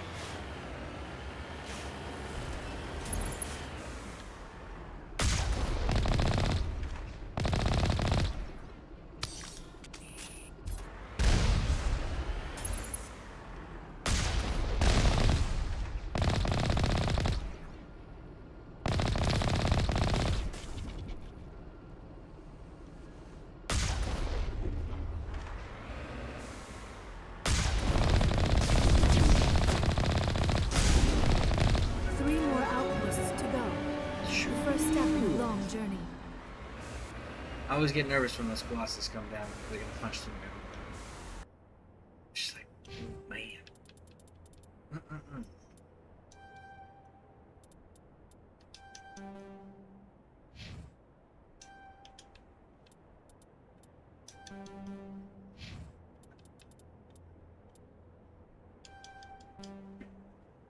depends on whether they have the CGI to do the molds a bit thicker.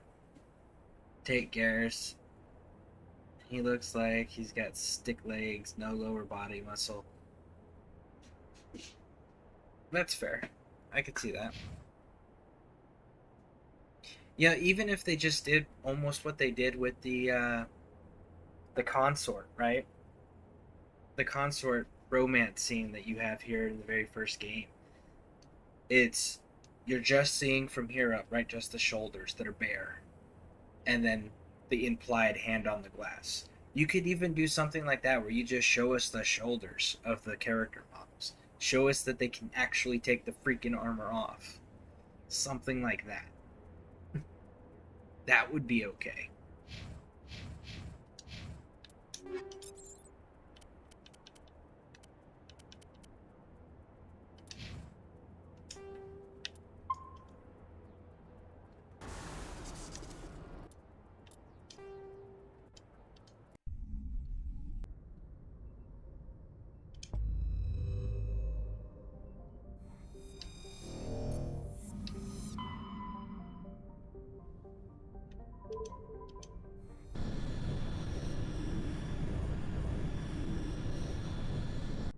Yeah, that would be fine.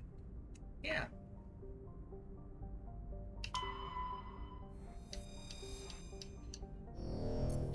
Because, I mean, we don't need to go, like, to the level of detail that, like, Cyberpunk goes with character creation. We don't need that level of detail. You know, just show us the armor can come off. I don't care about anything else. Like, give me a shoulder, give me an arm, give me a leg. Something. Because when all the cutscenes, you're in the armor regardless. It's like, is that part of your genetic makeup, or can you actually take that off? The Quarians are the only ones that I'm like, okay, I can kind of see that being an issue because of the bacteria thing. But even then, Tali, like, they write that up, like, no, Tali wants to do this, and you get antibiotics for her just so that she can do this. Or she's been injecting herself with antibiotics for a while to do this. So they even went around that. And show us the freaking faces of the Quarians finally. Like, they teased the hell out of it with Tali constantly. Like, there's even that she's gonna take her mask off, but it never shows you the front. It just shows the mask in her hand. And then they had that photo bucket picture of her in the original. Show us what the Quarians' faces look like. Don't make this a Master Chief thing.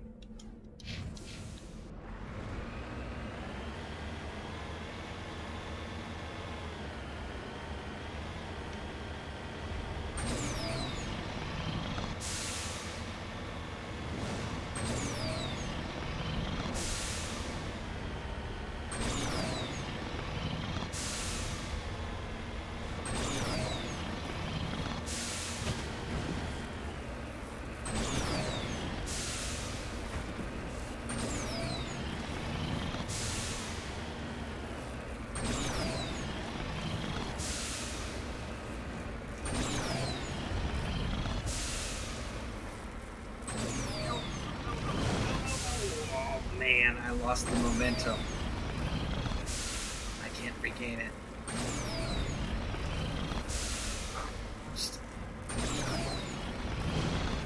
Oh, I hate navigating in this. There it is.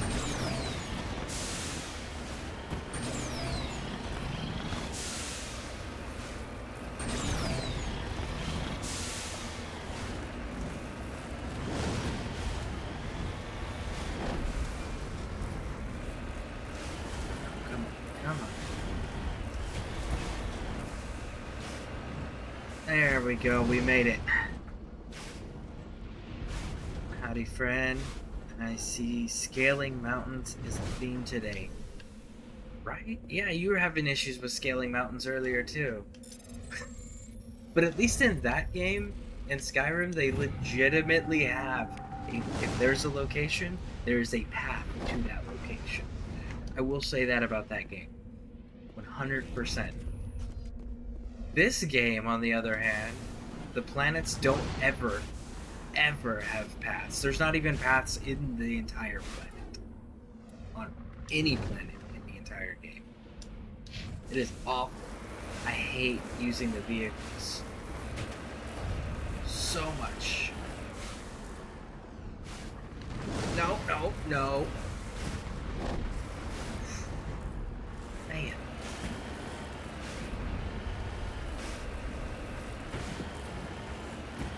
Path? What's a path? That sounds boring. It's true, you don't have as many exciting encounters on the path. Well, I guess if you don't take the path, though, you'll miss the orc. The old orc. And Majik. Majik, the liar. The lying Khajiit. It's Skyrim Grandma's favorite. It's her favorite character. I can never remember how to pronounce his first name. Speaking of Skyrim Grandma, did you guys see that she made 1 million subscribers? She had 1 million subscribers on YouTube. So I thought that was pretty cool.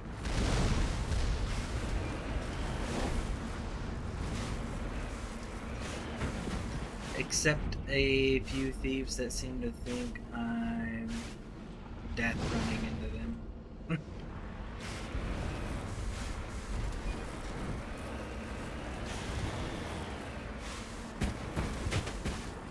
Like, they legitimately made me come all the way down here. Down to the very bottom. Jerks.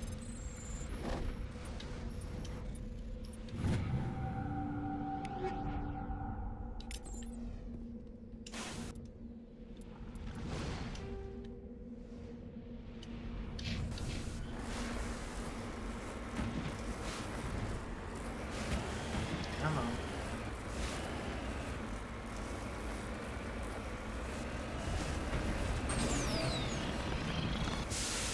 Come on, little Mako, you can make it. Come on. Oh, speaking of thieves, Nexa, have you finished the Thieves Guild yet? Have you finished restoring it? Or are you still working on all of that?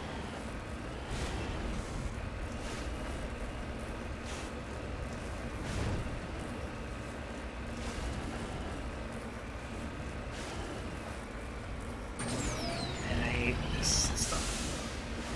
I'm so glad they fixed this.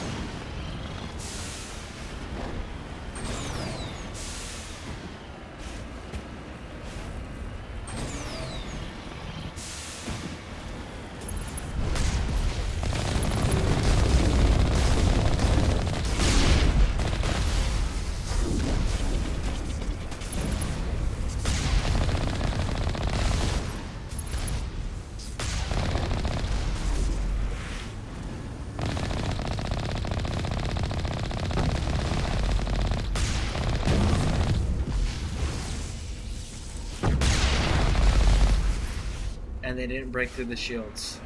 Ah! Sup. That's right. I have not fully restored it. I am stuck in the middle of the Dawnguard quests. The Dawnguard quests. Hey Sarah Bear, how's it going? Thank you for stopping in. I definitely appreciate it. So yeah, okay. I remember you were doing the Veiled.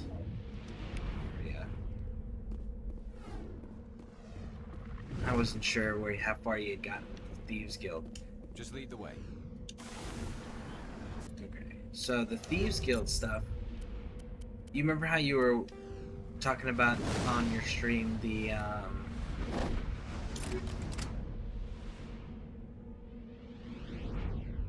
gold? You don't carry it because it says stolen. Let's go back to.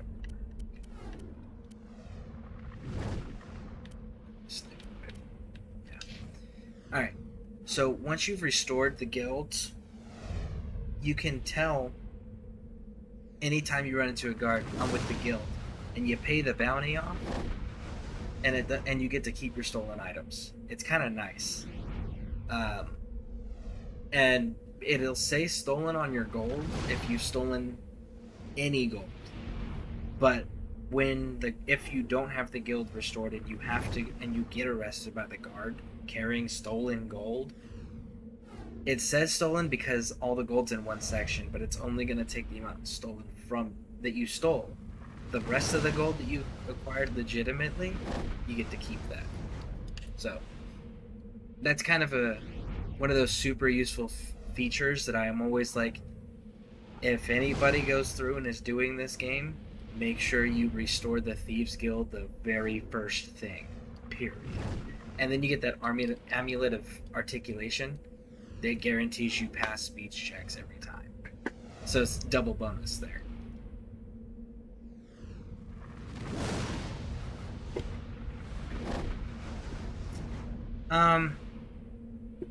I have fences in 2 cities right now. So in those cities, that'll currently work. Yes. Once the guild's completely restored, though, it works everywhere. It's really nice.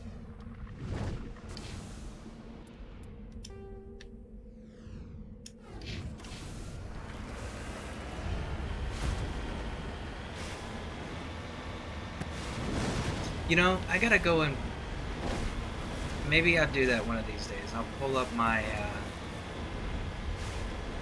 the Skyrim house that I like and show you. It's a mod. It is a mod. I'm gonna say that up front. But it's one of the coolest freaking mods ever, and I really wish the creator would came back and finished it. But alas, it is believed that the creator has abandoned the project. But it'll actually have a display thing for all of the stuff you guys have been collecting, like your those Paragon stones. It has a display for those. It's pretty cool.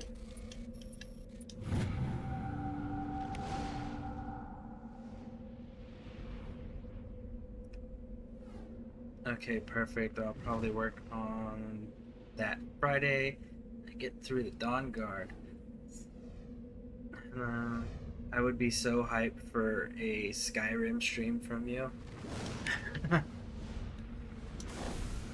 Just know, like, I'm at the point with Skyrim where if I ever play Skyrim again, every time, not just some of the time, like every time, I'm going to heavily mod. I just want to say that right up front. Like, I use the Another Life mod, so I skip the whole entire beginning. Nope. We're not coming on the cart and all of that craziness. I use that mod. That's guaranteed. I use the cheat room mod because I'm like, you know, the majority of this game, like the majority of my time is spent gathering resources and just deliberately going out of my way to level up quests, or level up skills. So rather than spend all my time doing that, I'm going to have the cheat room so I can just set the things I want to set and go do the quests. I don't have to worry.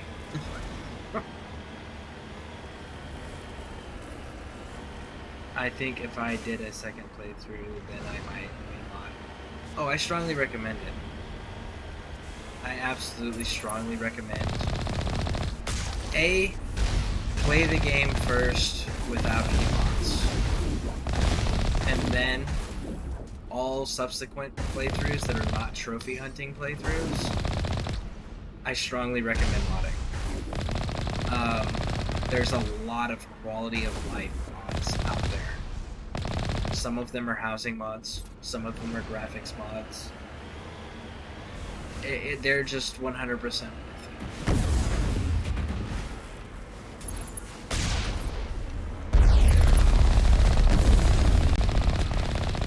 I was not expecting that.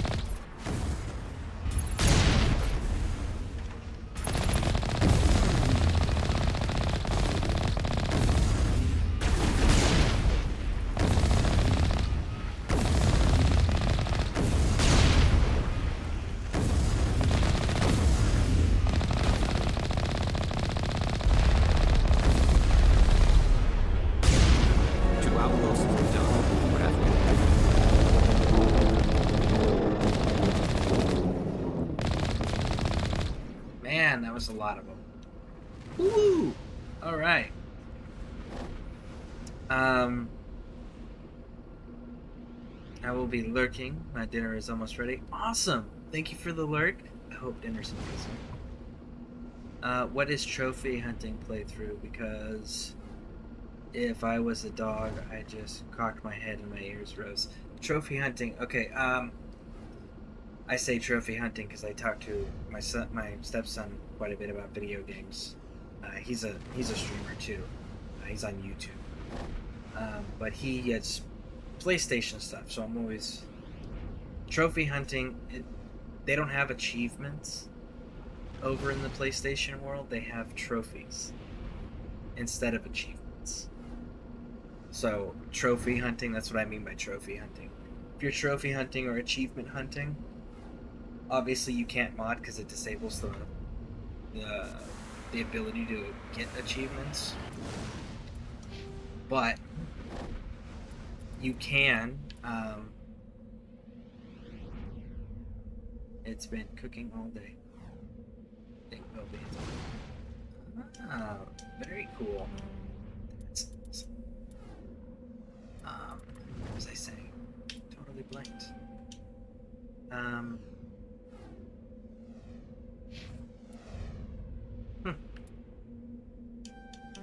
I can't for the life of me remember where I was gonna go.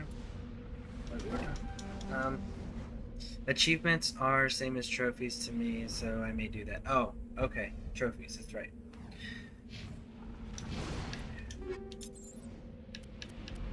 Yeah, so if you're doing one of those types of playthroughs, I totally get not using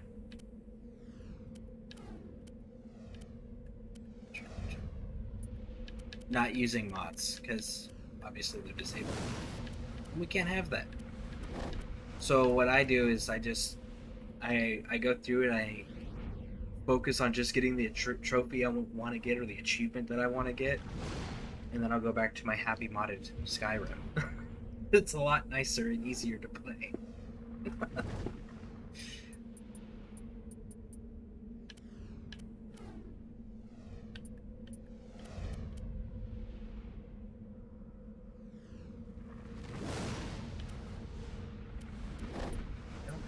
Freaking combat scanners.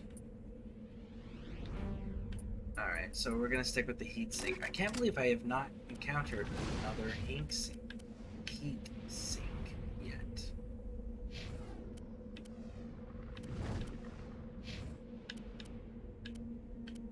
That's crazy for me to think about. I haven't encountered another one. Alright.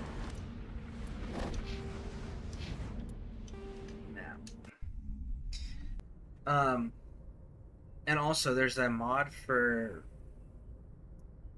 the, there's two different mods you can actually run that are pretty helpful.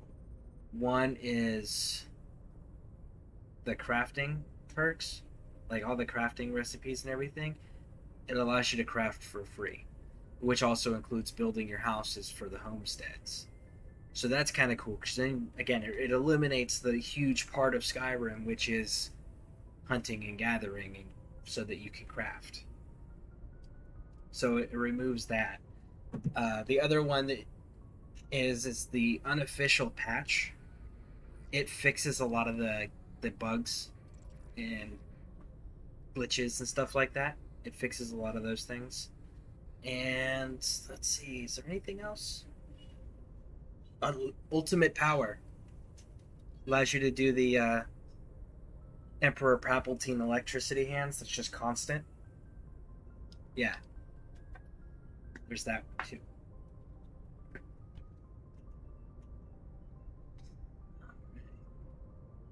1 second here, guys.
Okay. If I remember correctly, isn't there someone here that's a like a pirate ship house fan? Like that's the type of housing that they like, is the ship style. Because there's actually a mod. I can't remember the name of it. I think it's like Scarlet Ship or something like that. It's got this little storyline where you go through and you fight your way into some caverns, and you kill out all the bandits / pirate people that are in there, and then you take control of this ship, and the ship becomes your new home. But you can actually sail it to the major cities that have ports. So like you can take it to Solitude, you can take it to Windhelm. And then you can craft an upgrade and like hire crew to be on there. So you'll have your little deckhands, and you'll have like I think you get a cook or a bartender or something like that. But yeah, you get a full-on crew for your ship. And then the cove that you found the ship in, that you went and fought all the bandits, pirates people, you can restore that so that it actually has shops and things, so it becomes a little base of operations. That's another pretty cool mod if you're into those types of housing. I know that people do snow globe housing, where there's like a snow globe on the shelf and you interact with it, and that's how you get into your house.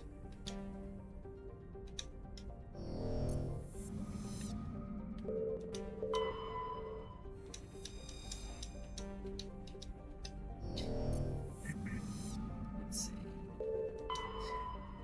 And I don't know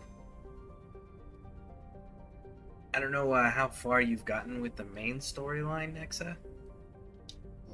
But if you've ascended the 1,000 steps to talk to the Greybeards at the throat of the world, remember how ridiculously long that freaking walk was? So the house that I like the most out of all the mods is actually, I want to say, a little bit over halfway up that walk.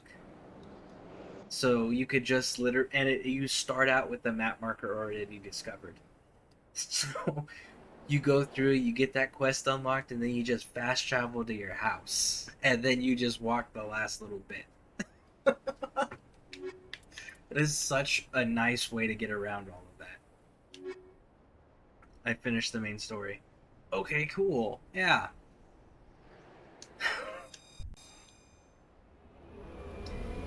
I think you're really going to dig this house, and I think you're going to agree with me that you're going to be really upset that the creator never finished the mod.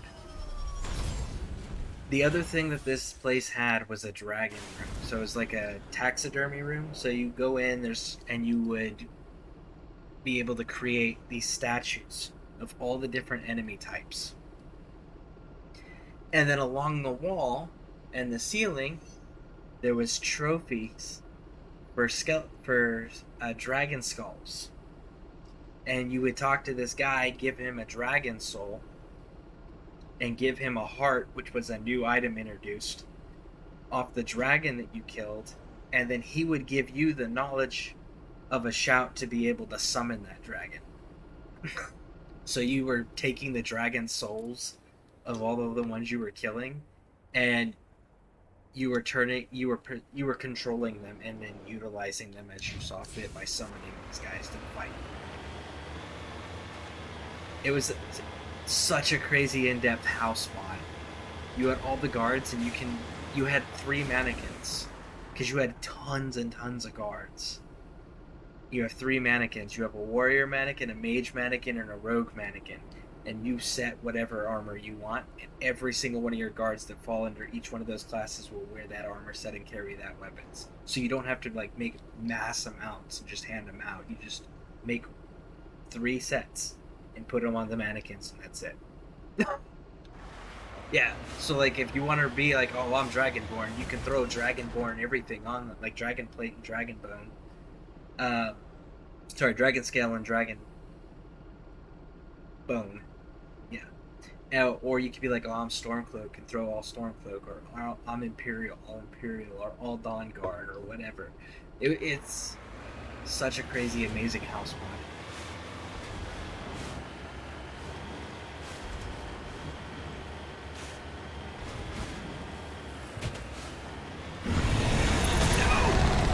We're not friends! Go away!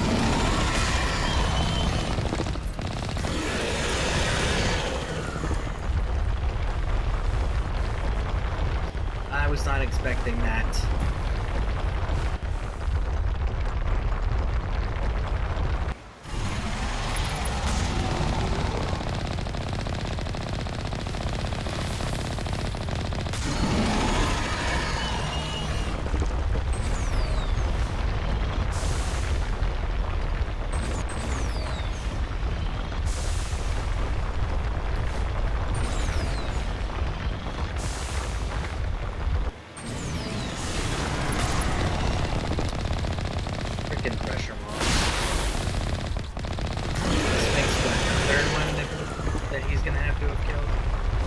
This is the third Thresher.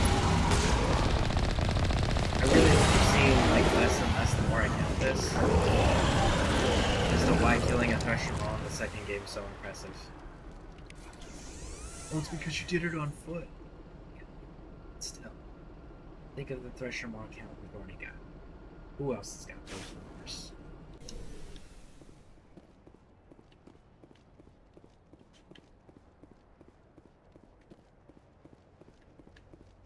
Nothing?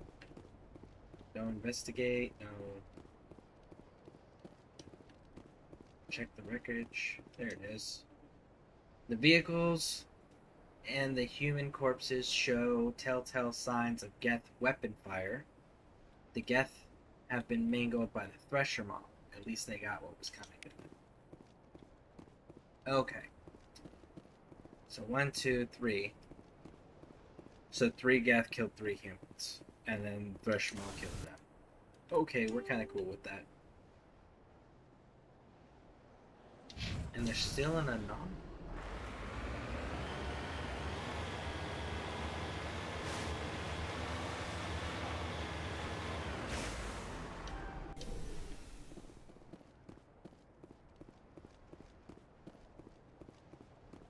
Oh, they also got a mod where you can start assigning your followers houses. So like you can go over to them, you would recruit them, you would take them to where you want them, and you would be like, hey, you live here now. That's another fun mod. Especially when you get the big giant custom mod houses. Be able to take all of your companions and be like, no, you all live here. That way I know where to find you.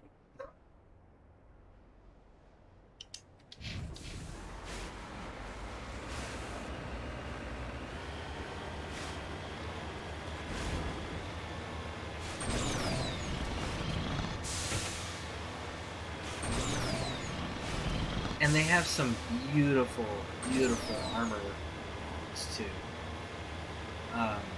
There's a Housecarl one that actually gives proper metal plating with Nordic bear line work for a Housecarl Stormcloak heavy.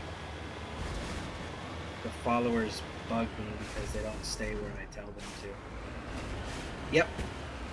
Honestly, I tend to run alone. I will recruit somebody, I may use them for a little bit if I need someone to carry stuff for me. But past that, I usually don't run companions at all in Skyrim. I recruit everyone that I possibly can, but I don't run them typically. The other thing is it actually kind of interferes with my playstyle if I run with them. Because if you finish the Thieves Guild quest line, the main quest line, not the restoration part, but the quest part, you become a Nightingale. Right? You get that Nightingale armor that makes you look like a bad Batman or a cool Batman, depending on your perspective. I kind of dig it. the little beady eyes, the cape, that anonymous. But I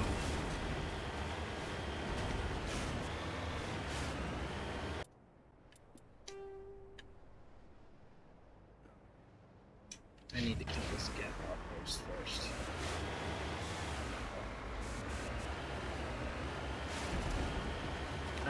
Anyways, that Nightingale armor. Honestly, I run that if I'm not running my creation kit armor. I have a creation kit armor set that I like.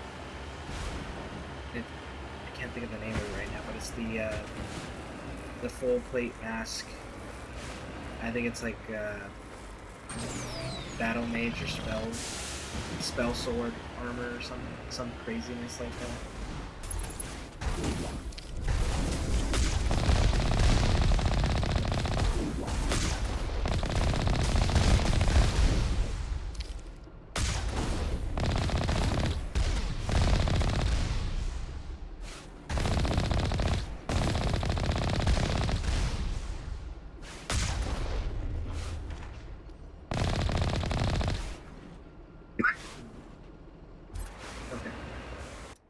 So I wear the Nightingale armor typically, if I'm not running my creation kit armor, and I am very much the sneaky bow and arrow character, or the backstab character.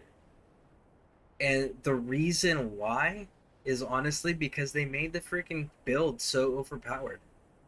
You can sneak up and slaughter most everything with little to no issues. You will rarely use health potions. So that's why I'm just like, that's where it's at. That's what I play. So when you're trying to be sneaky and you don't want people getting in the way or pissing off the enemies, it's one of those, like, you kind of have to run by yourself. But I'm also a collector. So I'm like, I gotta collect the companions. And I want them all assigned to one spot. And I want you all wearing the same freaking thing. You represent me. You need to look the part. There's a glitch. Oh, yes. There's a glitch. Whiterun. Where the Jarl sits in his throne. Okay? And then you got the two guards right next to him. And then when you're looking at him, the guard that's on the left, there's like a table and a plant or something next to him. What you do is, you used to be able to do this. This is how everybody I know and how I used to build my sneak up and get it maxed out, was you would get your character angle just right where the table stuff was blocking you from the guard, but you were so close to the guard that if you just kept sneaking, like slowly moving, your character A would not move from the location because you had them walking into the wall. But 2, nobody could see you, so it built up your sneak. So you would just like tie like a rope or a string to your joystick so that it made your character move a little bit, and then let it sit, and then go get something to eat, whatever you need to do, and then you come back and your sneak's all jacked up and you're good to go. That was legitimately how people used to do that. It was the easiest way, hands down.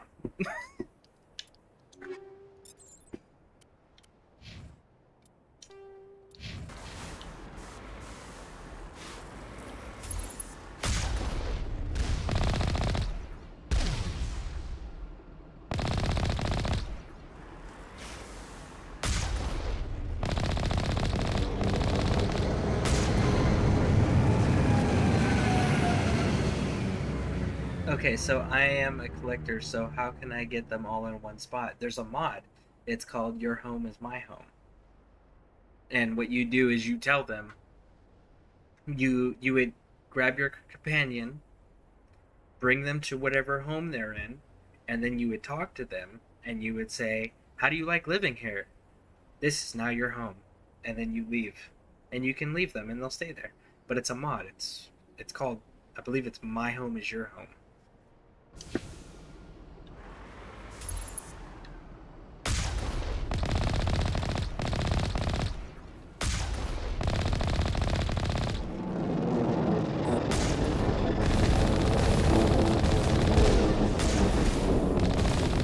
Just one more outpost left.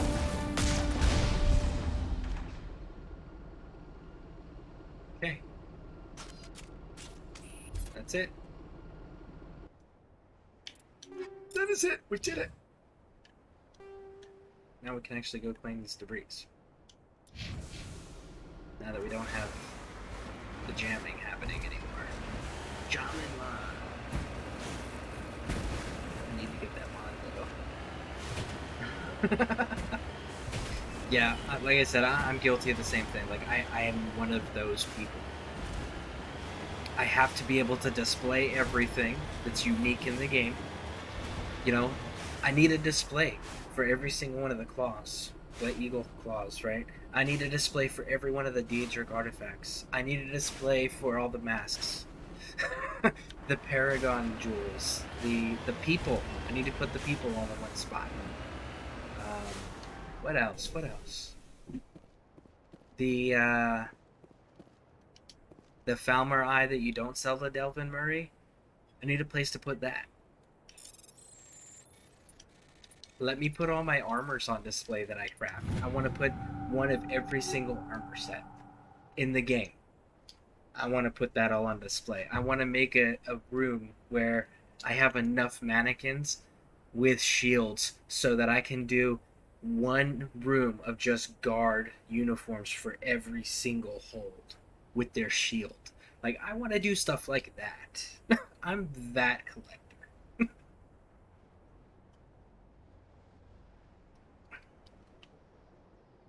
I have been doing so much collecting and completing and achievement completion at ESO.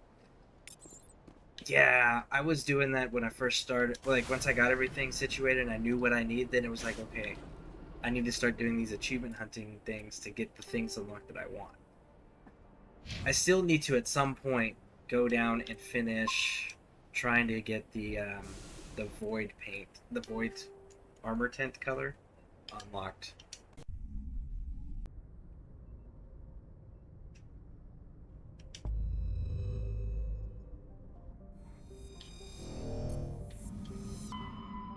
One more Geth outpost. Uno mas. Louisa be done with the Geth outposts.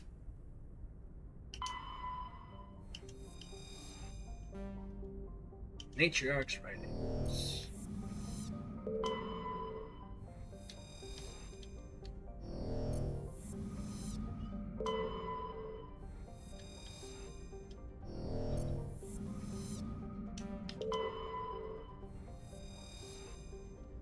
I think the Henderheim house from the University Edition is the biggest house for collecting, but it doesn't have enough space for all of my stuff. I'll have to take a look at that house. I don't know if I unlocked that one or not. I didn't get the anniversary upgrade because, like, the majority of the anniversary upgrade stuff I already had from the Creation Club. I'd already paid for it. Or I collected it from giveaways that they were doing. So that's why I never bought the upgrade. So I'll have to take a look. I might already have that house. We'll see. But I'll definitely check that out. That sounds cool.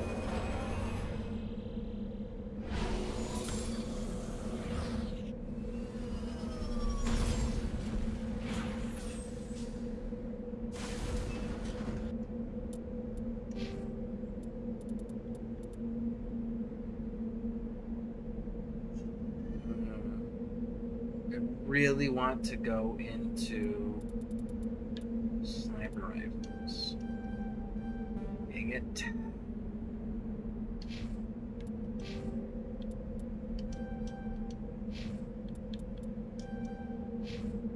What level are we? We're level 15. Oh, we're doing okay. Alright, so we got debris, overrun outpost, and we've got an anomaly. So let's hit the anomaly. I just can't seem to find the house that is in my comfort zone that I feel has the best functionality for me. Hands down, for me, it's that castle.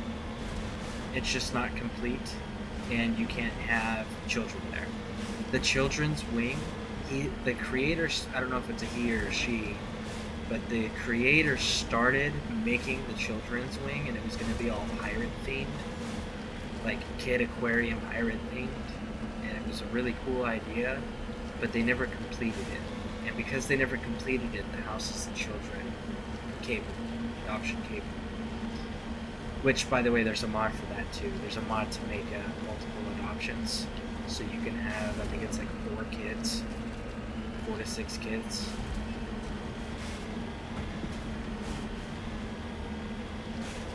But outside of that one issue, that house is my favorite. For family,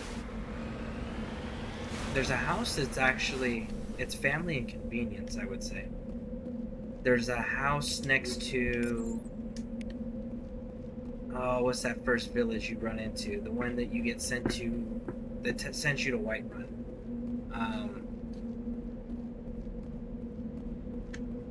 Anybody remember?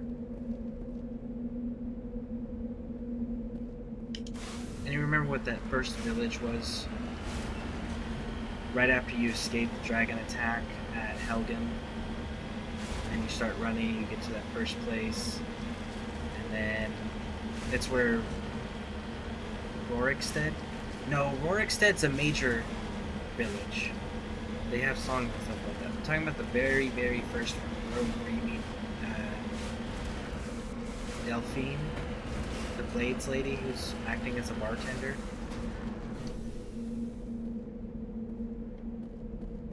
The one where they tell you, hey, you need to go tell the Jarl of Whiterun about the castle, about the dragon attack.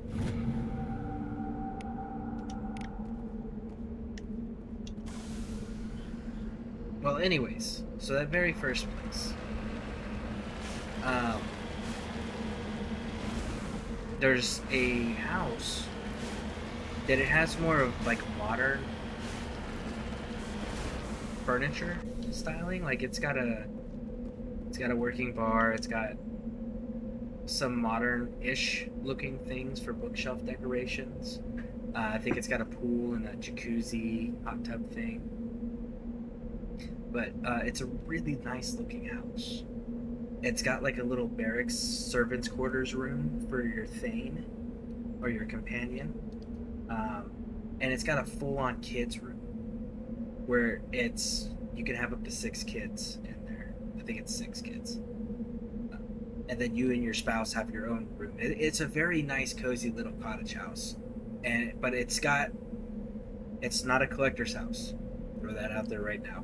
It's got a small little display area, and it's got all the crafting area, but it is very much for a role-playing family house. It is a very cool house that's conveniently located. That's pretty much my thing about it. Random tidbit, you can craft weapons, a dagger as far as I've tried, for your kids and arm them. At one point, one of my adopted daughters was practicing a target, and the dummy on the basement, and she killed the pet fox that came along and got in front of her. Wow, so I knew that you could give them daggers. I had no idea that they could kill the pets. That is crazy. Did she get all upset, or did the NPC, did they do the cop out of the character going, oh, we didn't notice it happened, right? And just continue doing what they were doing. Or, because, if they got upset, that would be so funny.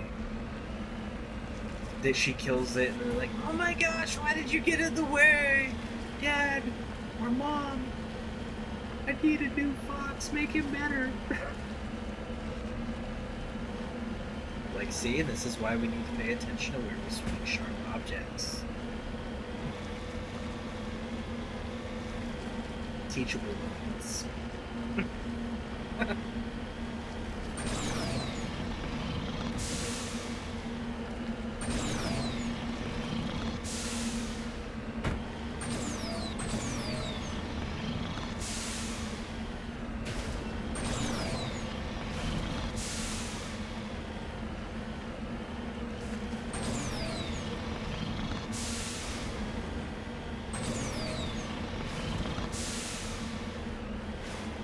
I started with wooden sword, then I tried to craft and give them dragon bone daggers.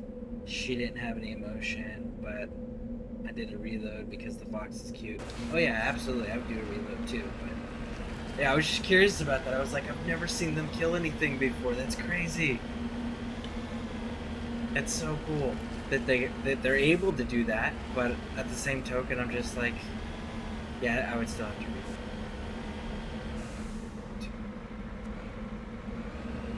Oh, actually, oh dang, what's that dude's name? It's the very first, supposed to be the very first crafting place. Sorry, homestead house that you get. All right, you know what? I'm sitting here guessing. It's like I have resources in front of me. I can just look this up.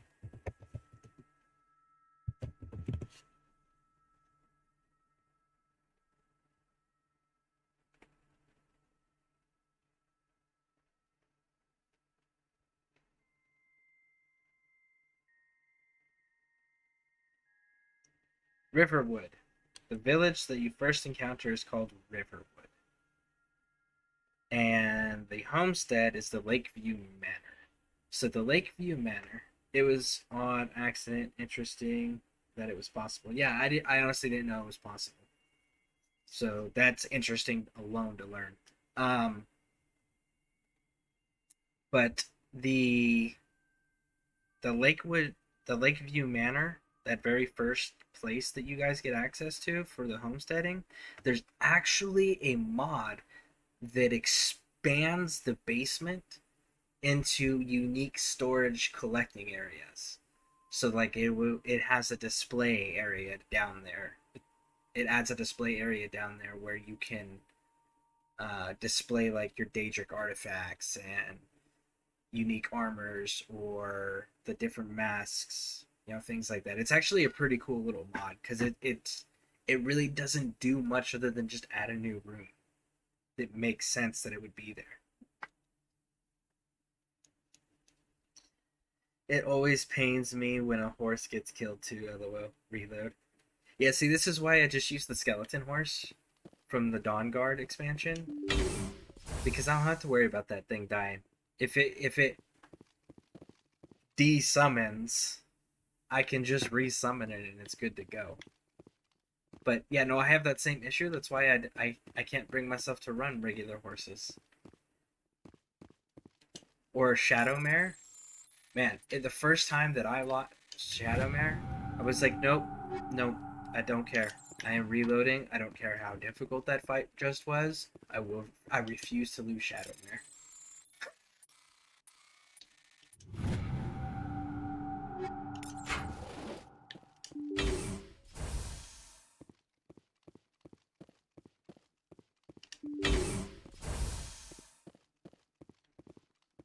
Oh, husks.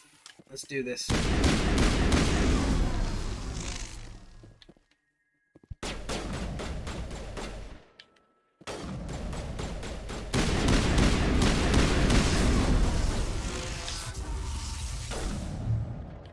they come from behind us. Oh, they pulled a straight flanking maneuver, huh? Okay. Come on, special fishes.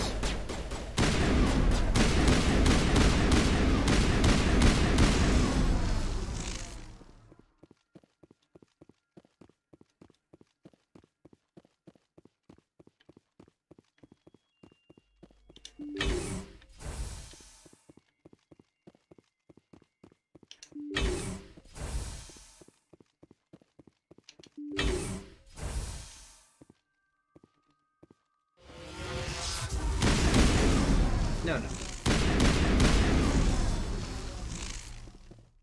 We don't do that here.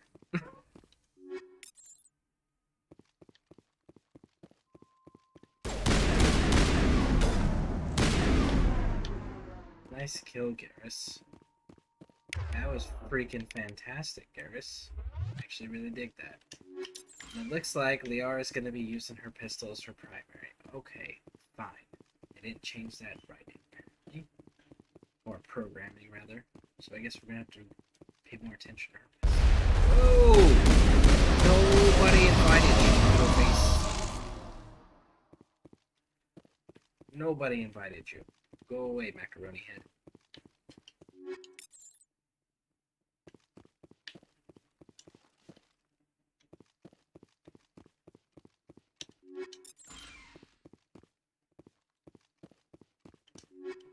Did you guys not get the memo? I just shot your other friends in the face. They didn't get the memo. I guess we gotta go correct this behavior. This faulty programming.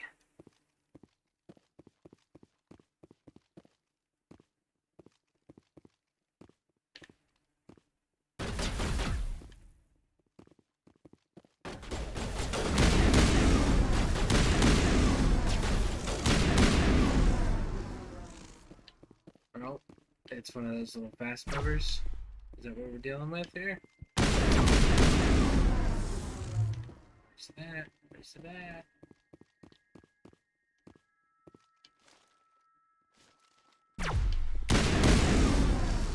No, I guess not. I really thought it was one of those little fast movers. Hate those things. Those things are so awful.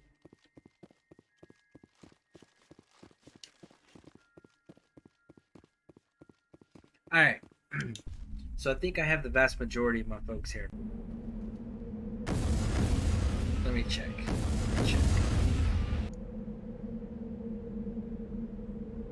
Actually, I'm missing some folks that were specifically asking. So I'll have to maintain my original schedule of waiting to explain it. Medium, Turian. Tech, damage, shield. Yep, you're wearing that, bud. And we're gonna make sure that that's good. And you get dibs on rifles.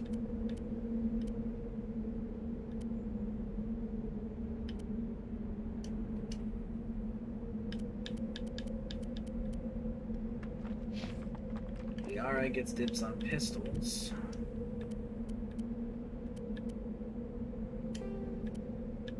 Get her some decent freaking rounds. Melonia, there we go.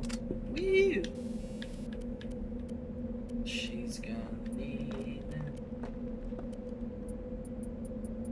Well, let's start with the combat sensor until I can look at the heatsink. Heatsink. So that means you're good. You can actually go with that. It'll be just fine. Garrus, buddy, old pal. Got to. Give you that equalizer. I think the equalizer is gonna be your friend, bud. I want it to be the Nagata, the Nagita, but that damage, I can't justify that damage.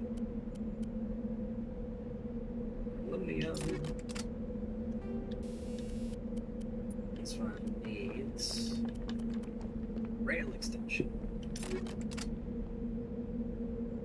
Alright, Shepard. We're going with incendiaries, which we've got.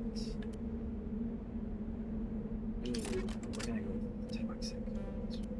Toxic is kind of pushing it.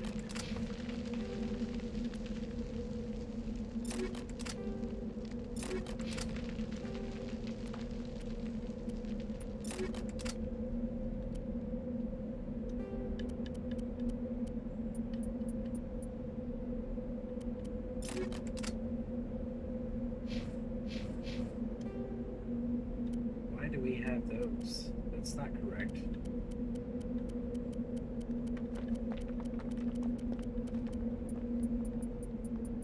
Matter of fact, that's like super wrong.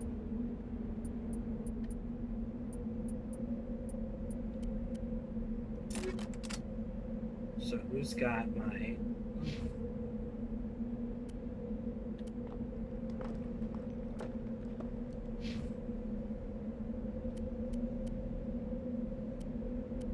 They both do. Dang it. And now it's giving me chemical.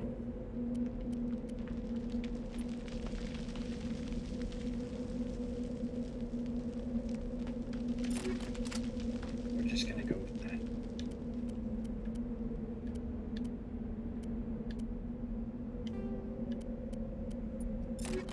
There we go. Alright, map.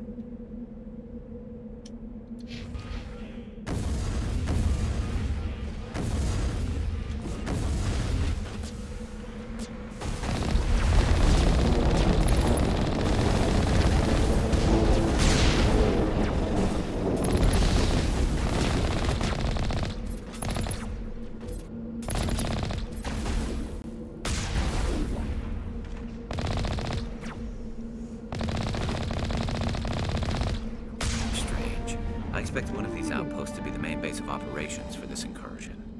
One moment. This receiver appears to be picking up some kind of transmission. Based on the signal strength, I would say it's coming from inside this star cluster. It must be a message from the primary Geth base. We can use the signal to lock onto its location and take them out. See, and I can totally be seeing majority, actually almost this entire game here, as why Shepard wouldn't trust Legion. I can totally see that.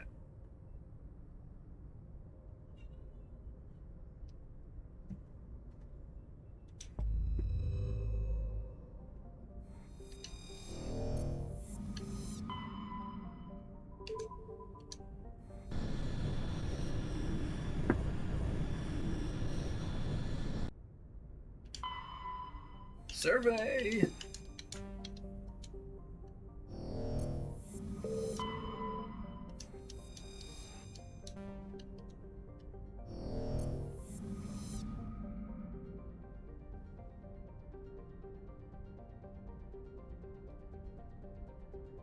You know, I will say there's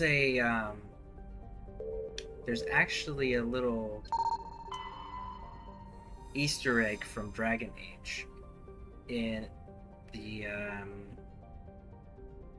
second Mass Effect. It's part of a DLC.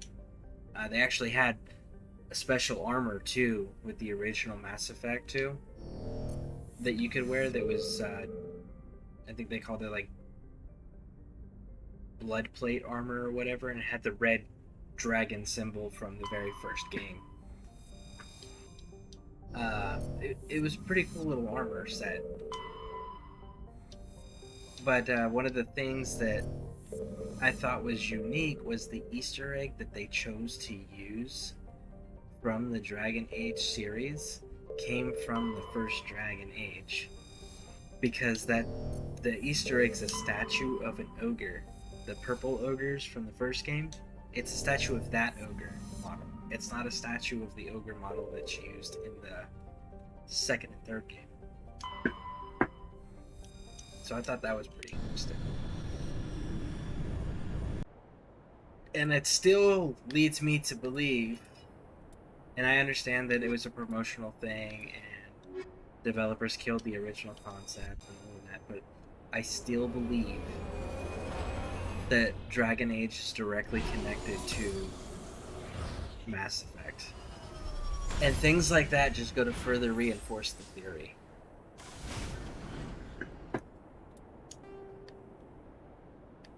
Anomaly. Something with an X. It must be the Geth base. So let's take care of this anomaly, huh? Let's go take care of this anomaly.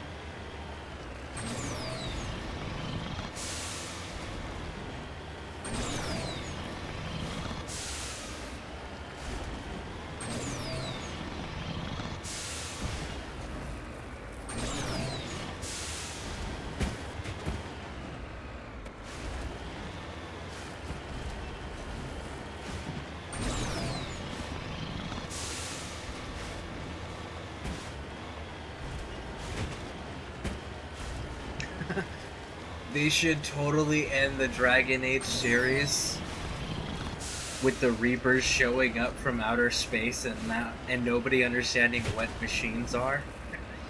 And it's just wiping everything out. That would be so funny. Like, have it be some big triumphant, like, oh, we finally saved the world, and we really thought, like, this was the end, but this really seemed hopeless all the way up until the last 5 minutes, but wow, we succeeded, this was crazy. And then the Reapers just start landing and blasting everything. Right as you have that moment of, like, success and victory, they snatch it away from you.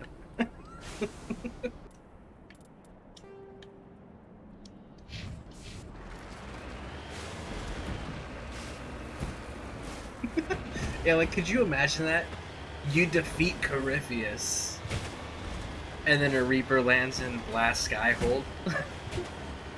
Or we defeat the Archdemon, save Denerim, everyone's celebrating. And then a Reaper lands and just squishes the hero of Ferelden.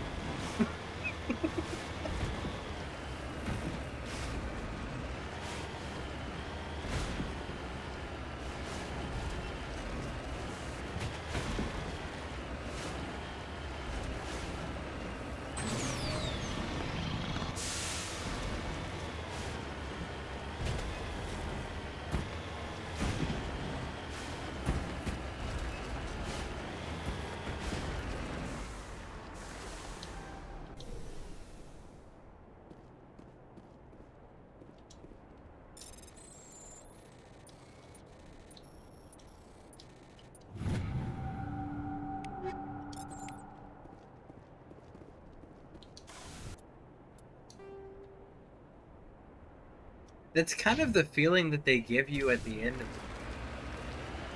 the what was it, Far Cry 5. That was kind of the feeling they gave you, right? Oh, yay, you rescued all your deputy friends. You freed all the people from all the crazy cultists. You murdered all the cultists, leaders. And now you're finally here and you're gonna arrest or murder, either way. Well, it's either arrest or walk away. But you're gonna arrest the bad guy finally. And then you do the right thing, you arrest him, and then all of a sudden, holy shit, nuclear missiles are falling from the sky and everyone dies in a car accident. And the bad guy's dragging you into a bunker and kills the only guy that could survive. And now you're his prisoner. Congratulations. Like, that's literally what they did to you in Far Cry 5.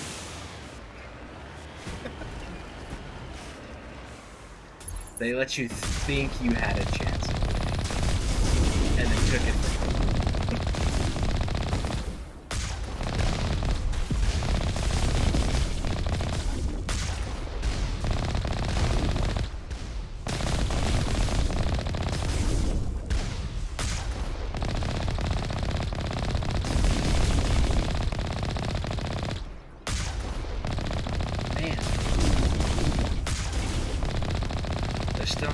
My armor.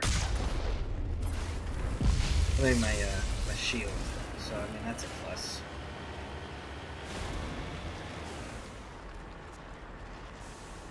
I wonder if people would play video games as much if that was, like, the common theme in video games. You think you succeed, but then something at the very end just crushes you and kills you and undoes everything that you were doing for the last, like, you know, 100, 200 plus hours of gameplay, and it just undoes it in 5 minutes.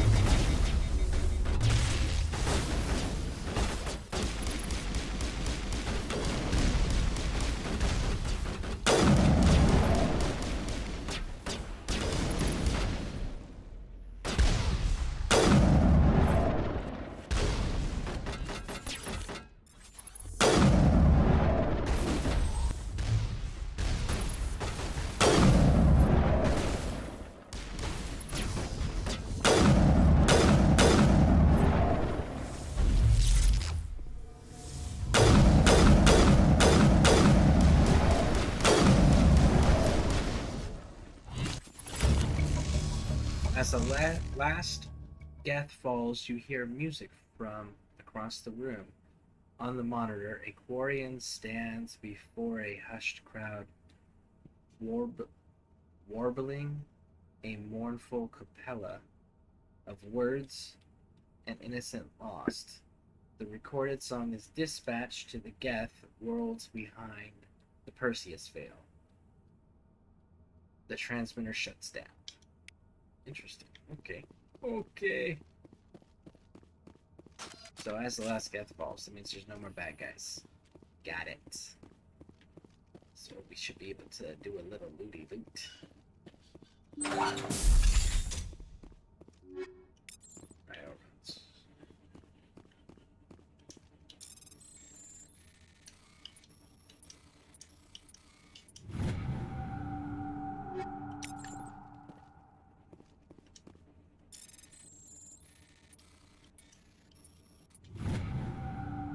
Or have a game where you have all of your characters from all the Dragon Age games, right? You're running around. Do you want to be the hero, Ferelden?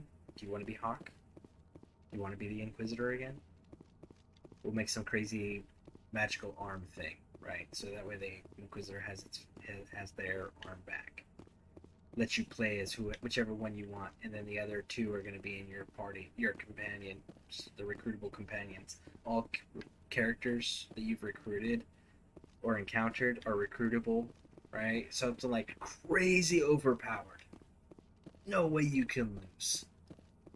And you start fighting little things like these husk things, but have it be a variation of Darkspawn.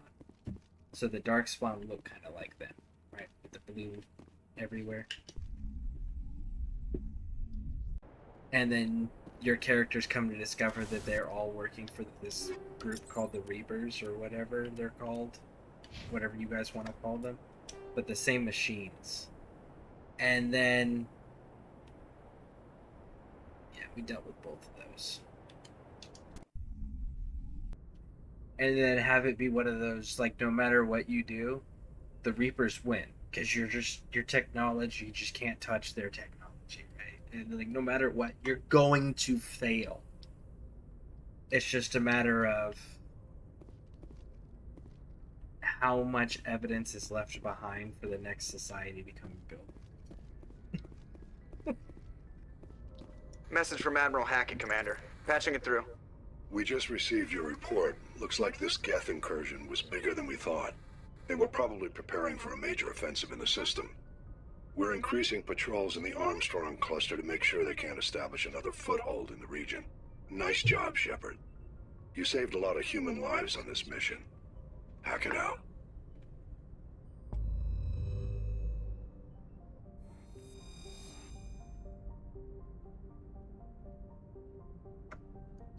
Alright, let's get out of here. Kepler Verge. Newton. No, what? I don't see anything else, right? Nothing. Newton. Newton it is.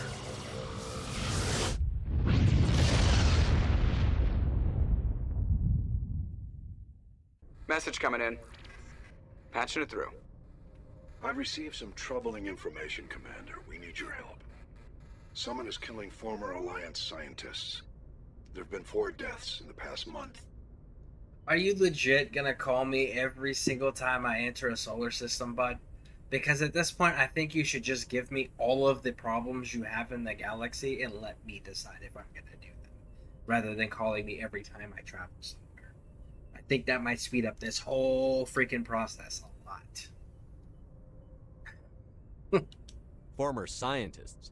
Sounds like someone has a project they'd like to keep secret. All 4 scientists worked on a classified project on Akuz.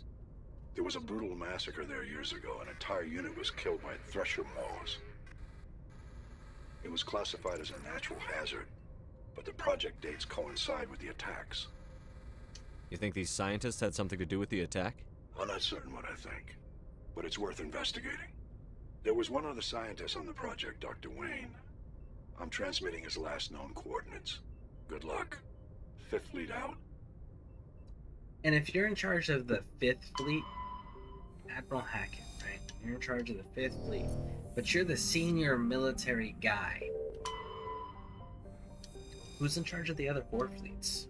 And why aren't they the one? Why is it the person in charge of the First Fleet, who what I would think would be your superior fleet, saying it's the first? Why aren't they dealing with me? Why aren't they my handler?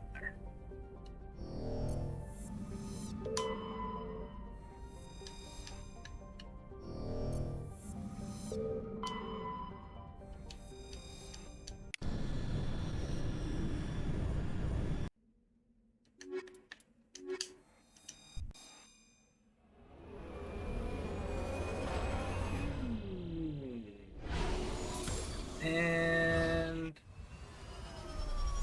need some more shocks. Congratulations. Mechanics hate you now. They keep telling you, stop doing this, and what do? You keep doing it. Do you know how many shocks they have gone through at this point? Do you know how much money you have cost them? And how scared they are when they have to compress the springs on the shocks? Like, listen. You're not winning any brownie points or earning any favoritism or anything like that by continuing to break your shocks. Just land the freaking ship and drive the car off of it, or the Mako off of it, like a normal, reasonable, rational person would do. And how is the Alliance not... Is this where all of our money's going?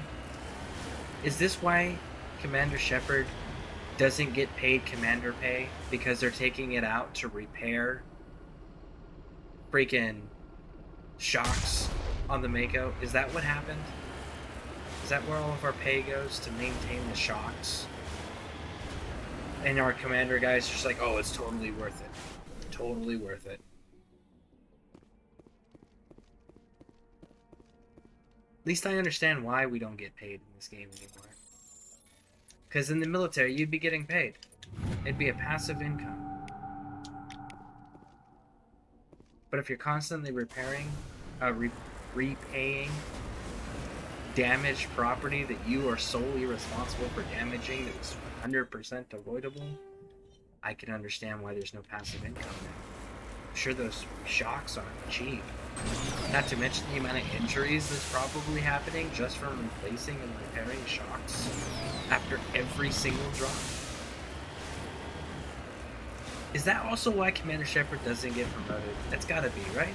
You don't have a positive income, but you're always in debt. Like, we don't even pay you anymore. We just keep your paycheck to just start paying back some of the money because you don't make enough money to replace the amount of shocks you go through.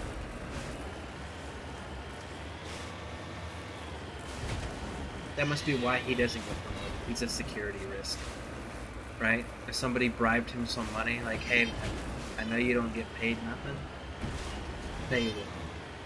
What if I give you 10 million credits right now to look the other way? Or to let me know about this plan over here? That's gotta be it. He's a security risk because he doesn't get paid because he's in debt from all the freaking shocks on the Mako that he's constantly going through because he refuses to just land the Normandy and drive off like a rational human being. I totally get it now. I absolutely get it.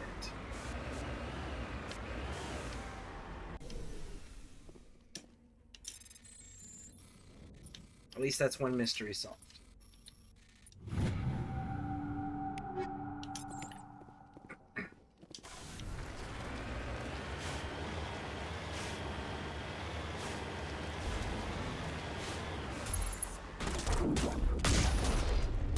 Oh, I missed that shot.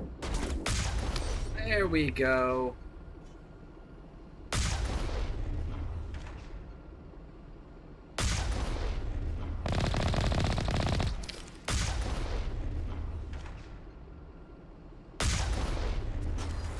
I think I got him.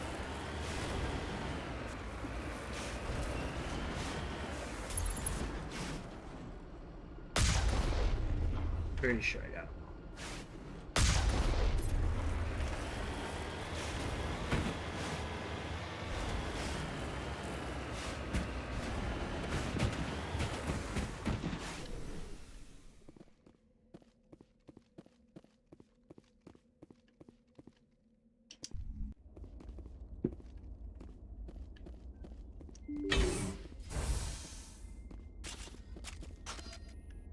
That's a Marine. Can't be having dead Marines. That's not cool.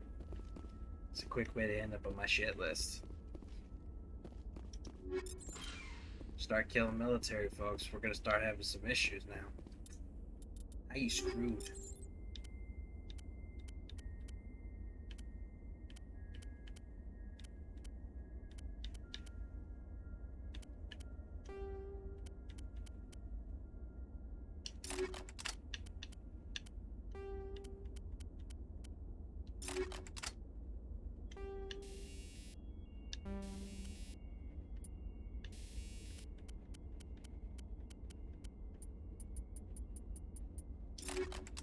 Alright, save. We're doing this. And we go. And that was a reload, not a reload button. You love when you make those mistakes. Let's switch up. Let's go.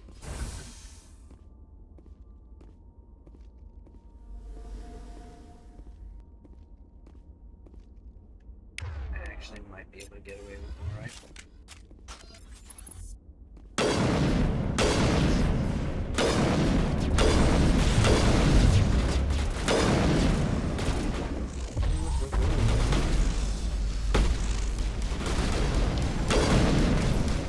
Oh, Garrus.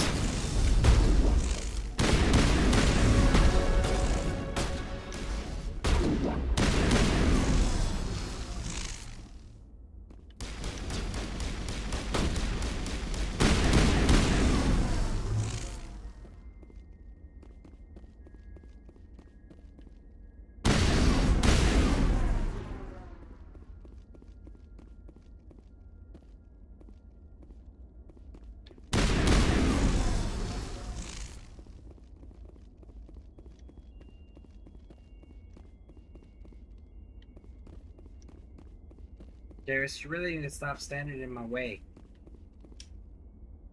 You mess up a lot of my shots, man. Does that have to do with the shooting competition? Is that why you challenge me to see who's the best shot? Did you know that I'm the better shot, so you're always screwing up my shots by standing in front of me? Is that what this is? Because I feel like this is the wrong place to be. Maybe we should be competitive, you know, when our lives aren't actively on the line and people aren't actively trying to kill us. I think that might be the wiser decision. LOL, uses long-range optics for close quarters combat. Well, I mean, one shot kills.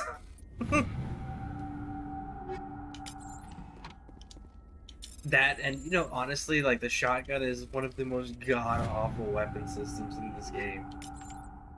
I cannot express that enough.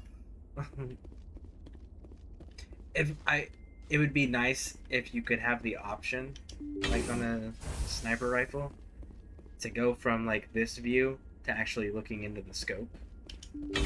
That would be kind of cool. So that way it was actually versatile for both close quarters Stay or back. I've got no grief with you. long range. All I want is this bastard. Please! He's a madman! Mr. Toombs, you're insane! You need help! It's Corporal! Corporal Toombs! You don't get to lie! Not today! Today it all comes out! What are you talking about? Why do you want to kill this man? Want? What I want is my life back. I want to go to sleep without screaming in my dreams. I want the people who sent me to Akuz brought to justice. Can't you see that Toombs is crazy? Shoot him! But if I can't get that, I'll have to settle for killing the men who took my life away. Can you control the It's fun. Sniper rifle OP. Can you control the spread of the shotgun? Some games choke kind of options. Yes. Okay. So they do have weapon attachments, especially in the later games for that. The thing is the range. The range on that shotgun is such garbage that if you're equipping your companions correctly, they're killing the targets before they're within range of a shotgun. The pistol is significantly superior to the shotgun. It's every single weapon system. There is not a single weapon system that is not superior to the shotgun as far as range and everything else goes. That's why it's just one of those. It's a garbage weapon. Nobody uses it unless the game forces you to, which the old games used to. But other than that, it's awful. What did the doctor do to you, Corporal? We were on a cruise. When the Thresher Maws hit, my entire unit was wiped out. The Thresher Maws! The scientists were studying them. They let them hit our unit just to watch. I woke up in a holding cell. The scientists were delighted I'd survived. Now they had someone to run tests on. You're killing them because they killed your unit. You can't believe Toombs. He doesn't have any proof. I demand a fair trial. Ever had Thresher Maw acid in your veins? Trial? I have. They wanted to see what it would do. Bro, no one's arresting They're part you. of some organization. We're talking about Cerberus, executing you. that Whether or runs not we secret execute tests you. like this. Trial's not They an treated option me here. like a lab animal. This is justice. This man deserves to die. So, are you going to kill me or not? Let me do it. Corporal, if you kill him, you're a criminal. But I'm a Spectre. Nobody will question me. You can't kill me. You don't know who you're dealing with. Yeah, he killed my whole unit. I have to take him down myself. It's the last thing I have to do.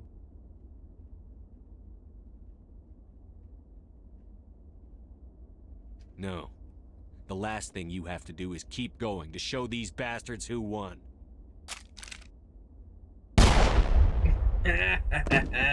He works for Cerberus. Hate those guys. It's really over? Maybe the screaming will stop now. I don't know. I do know. It doesn't stop. That, like, as a person who has issues from the war, I'm gonna tell you that statement is so true. It does not stop. All you can do is keep going. Joker, tell the 5th Fleet we need a ship for pickup. Aye, aye, Commander. Toombs stares at the scientist's corpse, his hands balled into fists. Slowly, with visible effort, he opens his hands and exhales. You catch his eye and gesture towards the door. He won't be left behind again. Good on you, Shepard. Good on you. And we got 9 renegade points out of that. Hell yeah. Screw those Exo, Jenny, and Cerberus assholes. Like, all of them.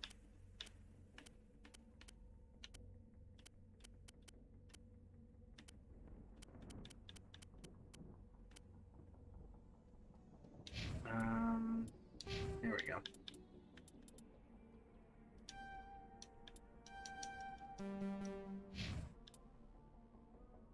What are we doing lift next?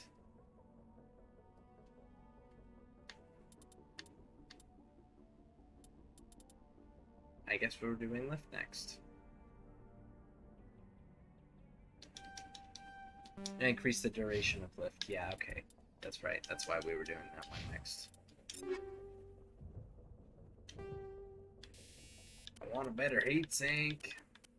Still nothing. Map. Underground facility.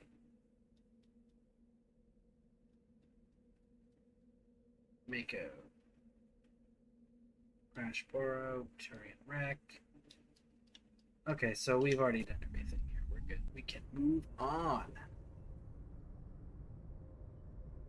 Message coming in. Patching it through. I reviewed your report on the situation, Commander.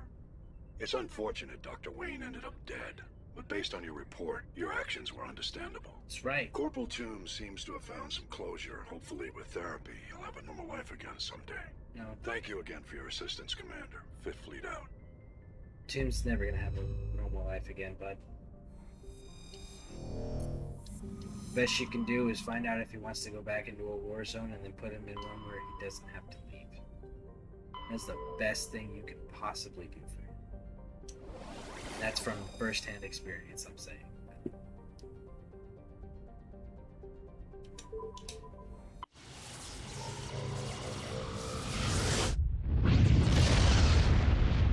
You know, honestly, it's a misconception. Message coming in, Commander. Look, no big surprise. Surprise! The Alliance needs you again. Shepard, this is Admiral Hackett with Alliance Command. We've got a mission for you. Major Kyle, your commanding officer Torfin, has set up a small compound in the Hawking Etta cluster. He's attracted a number of biotic followers. He's become an outspoken critic of the Alliance, and we believe he's mentally unstable. This could be trouble, Shepard. What kind of proof do you have that the Major is dangerous? 3 days ago, we sent 2 Alliance representatives to meet with him at his compound. They've disappeared. We believe Kyle and his followers killed them. That compound is a cult, Shepard. They call him Father Kyle now. He set himself up as some kind of religious leader.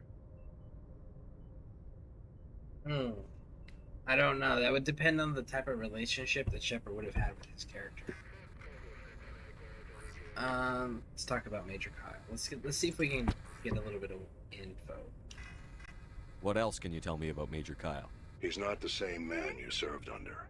He feels responsible for the Alliance soldiers who died at Torfin. Oh. His psych evaluations showed he couldn't handle the stress of command anymore.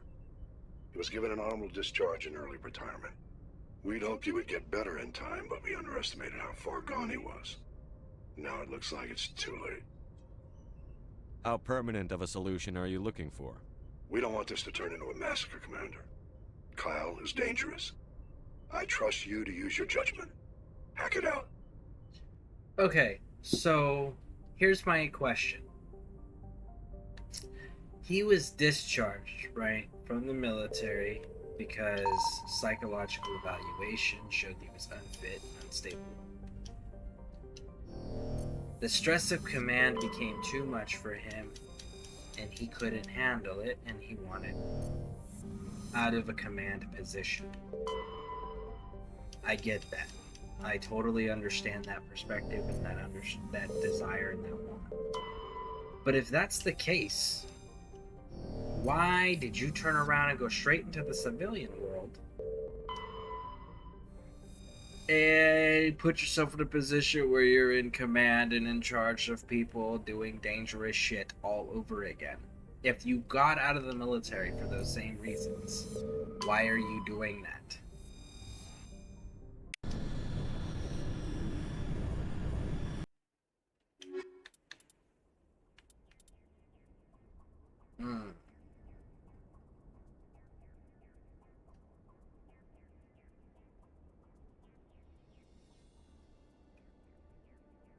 I kind of want to take Ashley and Kaden on this.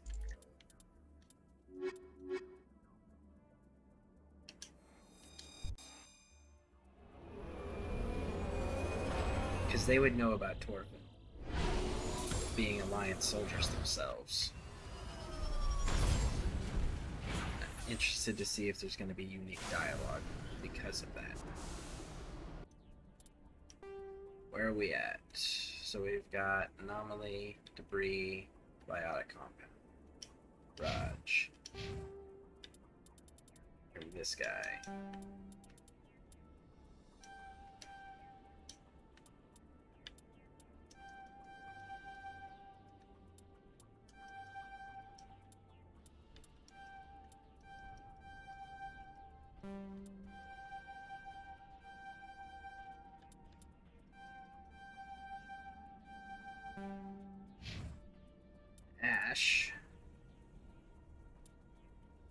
Ashley.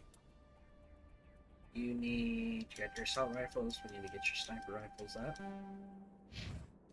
Okay. And then we need to switch out some people's equipment. Ashley, let's see. Got any... Ooh, Raptors look nice. And I've got the Raptor, right? No. I've got something better than the Raptor. The Thunder. Okay. Ashley. What else do you need? Katana is actually better than a tornado. No kidding.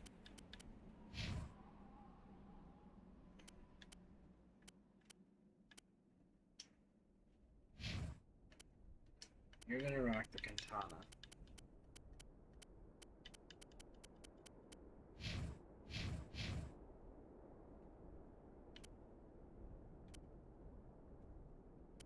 Edge. Actually, Caden, you're gonna rock pistols. Rookie you. Stiletto.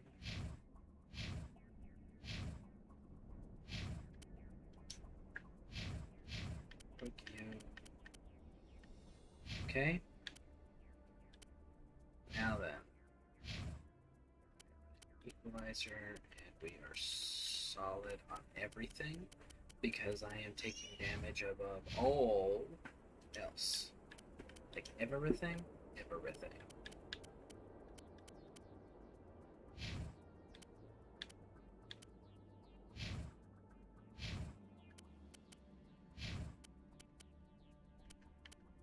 Okay. So if that's that, what is that? Because we landed right next to this thing, and it's not on the map. So what is it?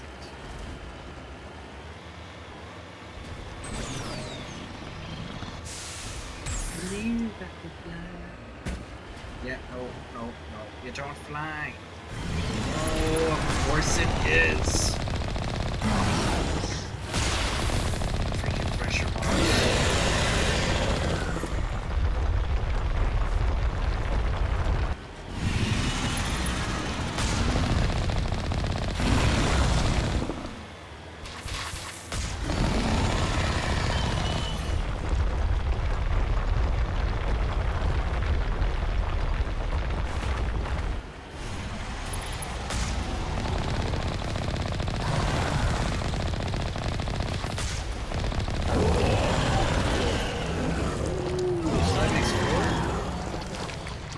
Thresher Maws now?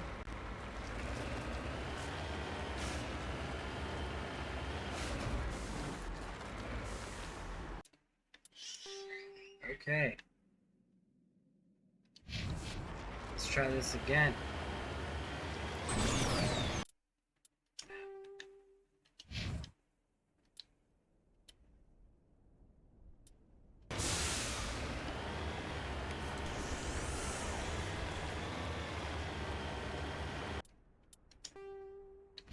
And it's still not showing up on the big map. Interesting. Huh. Oh. I want to go fast. So fast. Whee!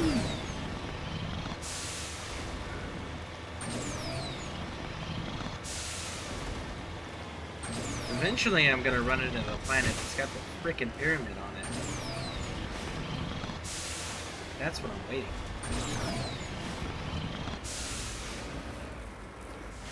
I got those. Sure, I go.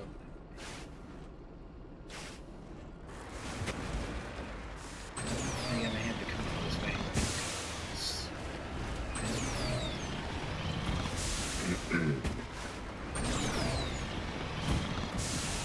Ew.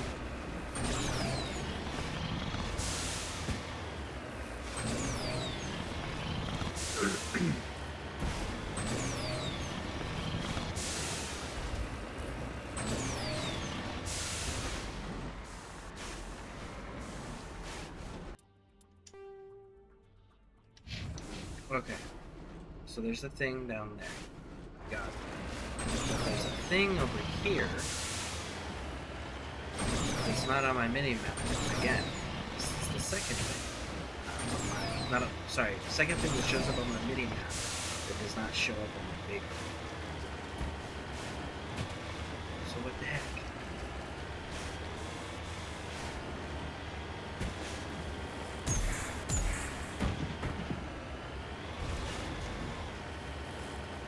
Discovery. This cluster of prefab utility shacks have distinctly ramshackle look to them.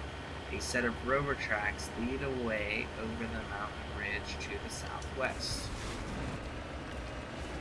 Okay. Go, go, go. Here we go. So the rover's missing.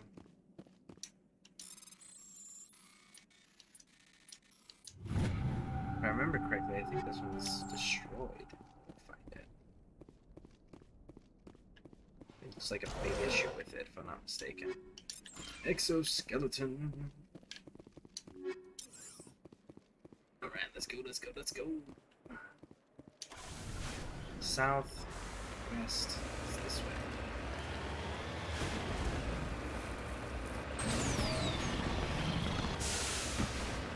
Watch it be the place that I have marked already.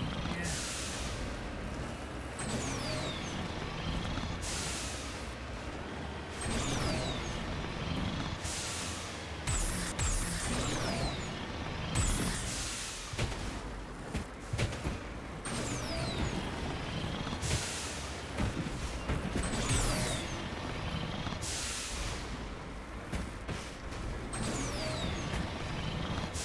Still at it, huh? Yep. Of course. Actually, I have a schedule set now. We figured out that from the 3 to 9, right in that time frame is about when I'm going to be able to broadcast every day. So it's kind of cool. So yeah, I will be here for those 6 hours, give or take a few minutes. Every day, unless something comes up in real life, of course.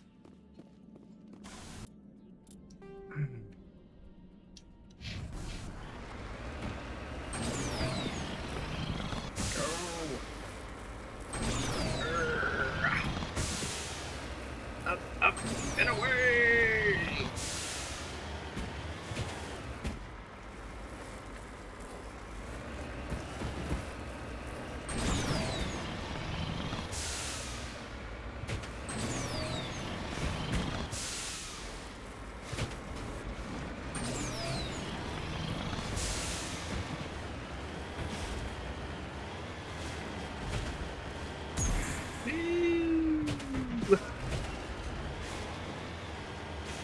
Finally! I feel like The Rock should say that. Finally! Come back.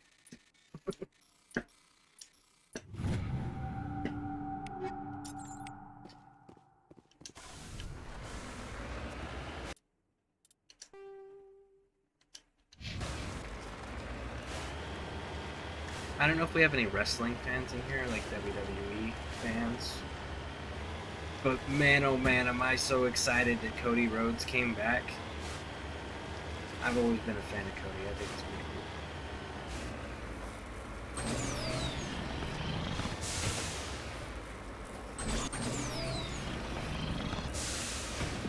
Of course, I actually got to meet his dad, Dusty. Got photos. So I kind of grew up doing the wrestling band thing. My stepdad is actually the one who got me into it. We were Rey Mysterio's bands growing up. And now Rey Mysterio is still wrestling, but he's doing it with his son, which that's pretty cool to see.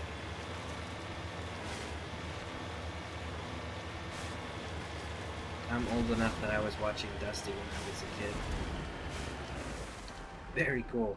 Like, so then you've seen the evolution and ups and downs of wrestling. Like back when wrestlers were actually wrestlers, and when wrestlers could cut amazing promos, tell amazing stories, versus the cookie cutter Hollywood BS that some of the wrestlers come out doing.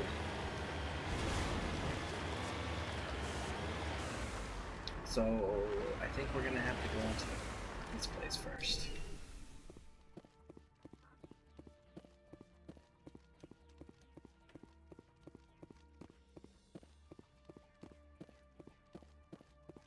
This is a private sanctuary. Outsiders are not welcome here. I need to talk to the man in charge. It's important. Father Kyle wants nothing more to do with the Alliance. My name is Commander Shepard. Major Kyle knows me. I have to speak to him. Wait. Father Kyle will speak with you. Head to the building at the far end of the compound. He'll meet you there.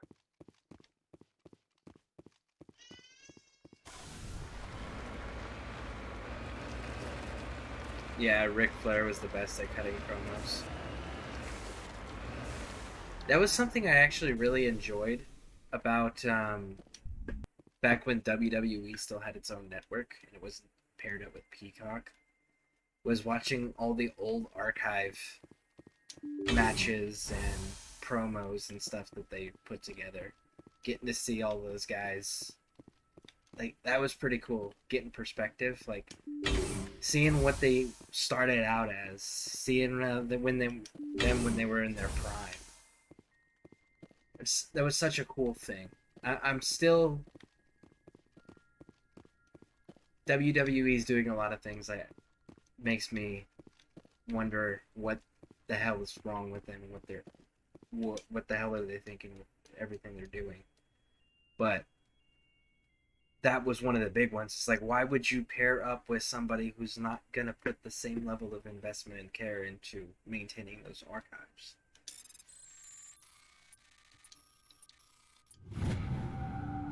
The Undertaker, Rock and Roll Express, Hooligan, Jake the Snake. I remember those names.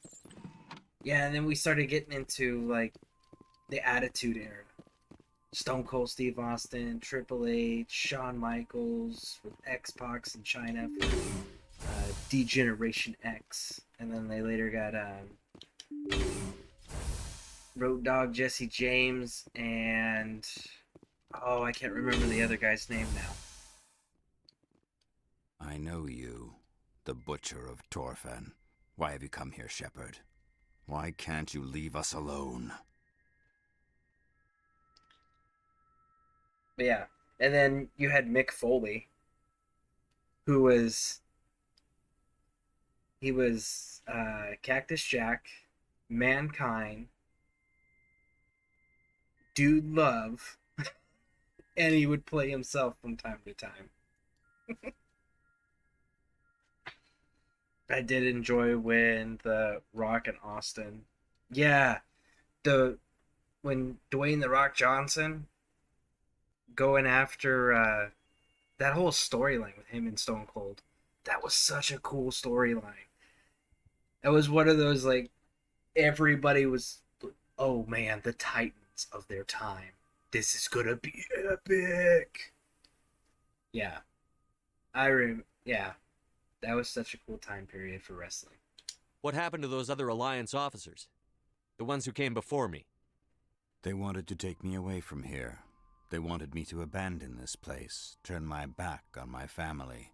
They spoke blasphemy. I did what I could to make their end quick and painless. I had no other choice.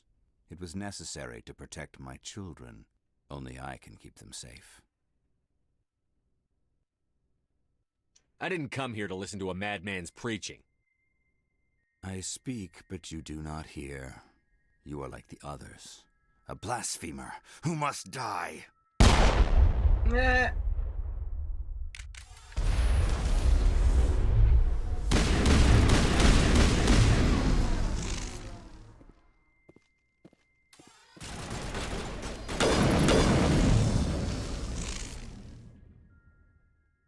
There's more coming. You just sit right here.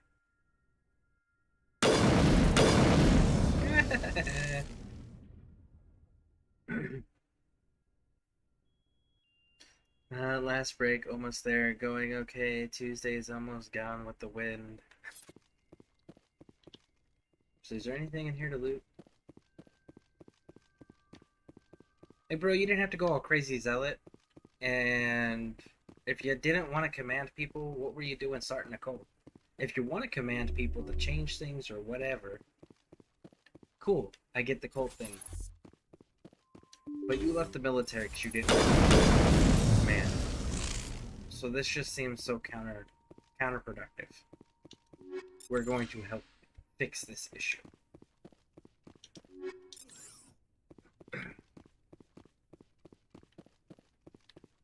And you called me the butcher. Like, yeah, according to the backstory, they said that Shepard gets the unit wiped out but gets the mission done. But they clearly stated that Major Kyle was your commanding officer. You know what that means? The Major Kyle was the one that was actually responsible. He's the one that said, hey, don't do bad shit. Don't kill my guys. He could have, if he was the commanding officer. So then technically, it is Commander Kyle's fault. It's not ours. Shepard's in the clear. His commanding officer approved the mission.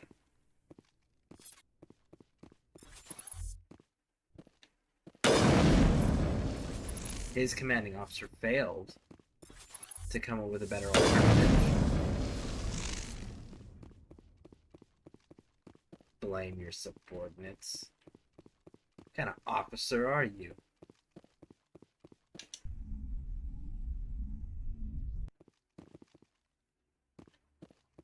Well, that's one compound down. We're killing this compound too.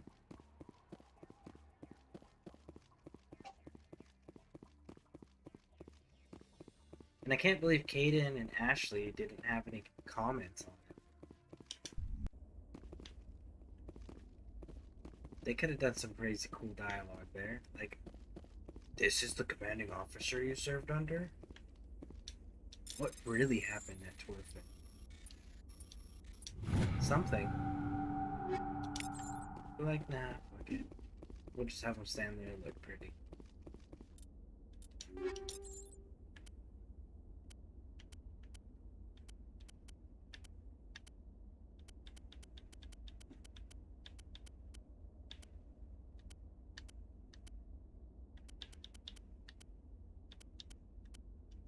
Thunder.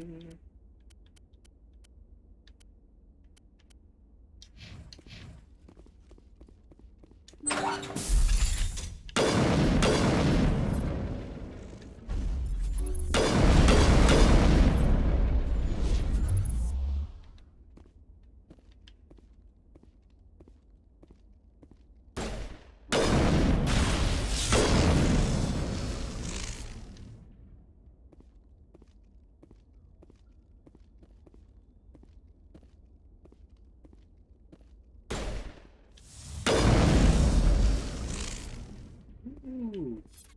Are you upstairs? Upstairs, you downstairs.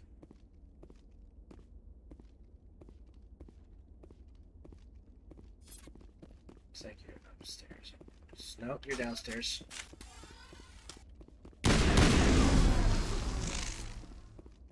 Three sniper rounds to the chest should do.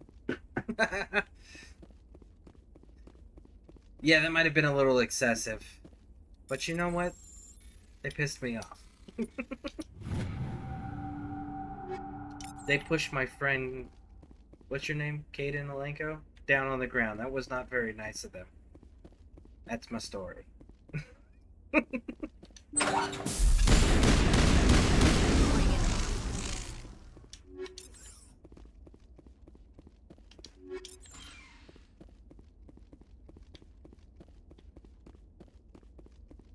Well-placed violence.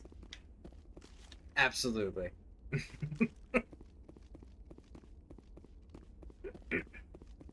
like to call that gun control. That's my gun control policy.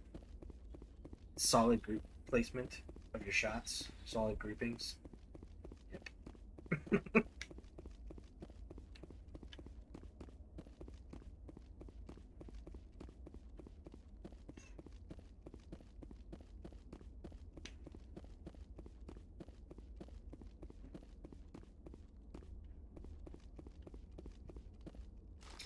I want to know why Elon Musk hasn't developed weaponry on this level, or developed like a personal shield generator thing, or maybe even done like an Iron Man suit or a Batman suit. Like, bro, you have the money, the resources, and the youth. Why are you not doing these things? You are an essential asset to the United States government. Like, they are going to protect you and cover your ass. Why are you not developing these things?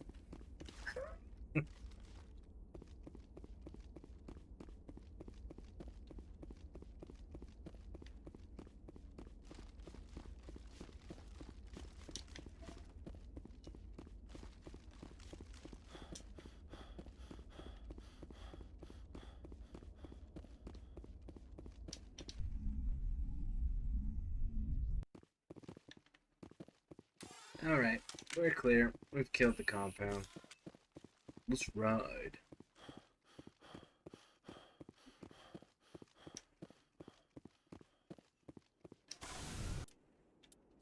I don't think there's anything else. Yeah, we came from all of that. And we should be good.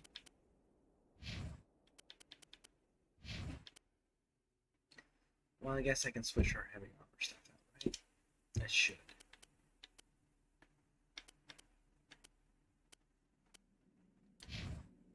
Alright, map. Go back to the Normandy. He's a brilliant mind, strong connections, good engineers. That's what I'm saying! Elon, man! Where is the Halo technology? Where's the Mass Effect technology? Where's the Iron Man and Batman suits? Where's our vigilantes that legitimately have crazy superhero-like suits and weaponry and gadgets? Where is this stuff? Why are you not today's Bruce Wayne or Tony Stark? Get on the ball, man. Message coming in. Patching it through. Admiral Hackett here, Commander. Your helmsman just forwarded your report on Major Kyle. We never like to see civilian casualties, but I think we all knew how this was going to end. You did what you had to do. The news vids are going to pick up this story for sure, but we'll keep your name out of it, Shepard. Hackett out. We're not ready for that yet. I don't know. Him getting involved the way he did on the world scale with the issue that's happening over there that we will not name. I feel like he kind of, sort of, might need to get on that ball a lot sooner. That seems like some pretty important, good, useful technology to have at this point with the enemies he's making for himself. Like, if he has an Iron Man suit or something to that degree, he doesn't have to worry about foreign countries' assassins or any craziness like that.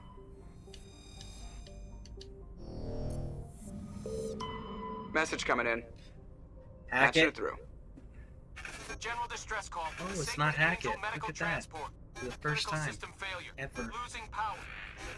Emergency landing. Argos.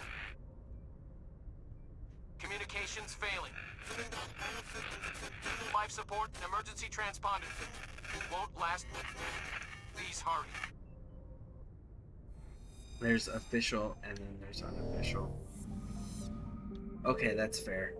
I will give you that one because there was some technology that we were working on that they showcased to us in the military that wasn't officially discussed, but they had prototypes for us to check out. That was pretty cool.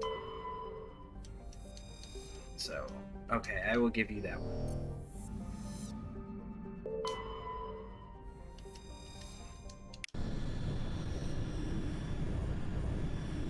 I mean, you know that much firsthand. Yeah, absolutely. That is true. I do know that firsthand. So, man, I hope he is. I really hope he is.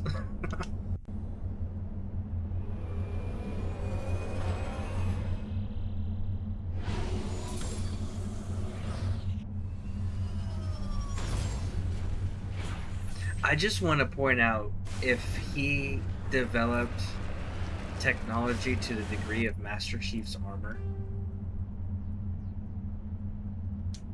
then there would absolutely... Our military would be insanely overpowered. You wouldn't need that large of a military. What, you need like 20, 30 of these guys in armor, or girls, whoever qualified, right? And make them all same standard, qualify, go. And the 20, 30 best of them, break them into teams of 5, and just throw their asses out of planes in hot spots. Do you know how quick countries are gonna settle down? When you can just throw somebody out of a plane, they can land ready to go, and not a thing in existence can touch their armor because they can't eat through energy shields. You know how quick we're gonna have world peace at that point?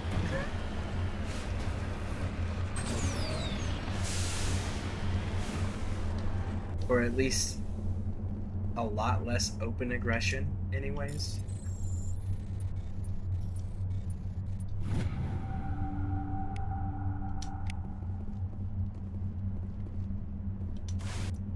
Get into the vehicle. Alright.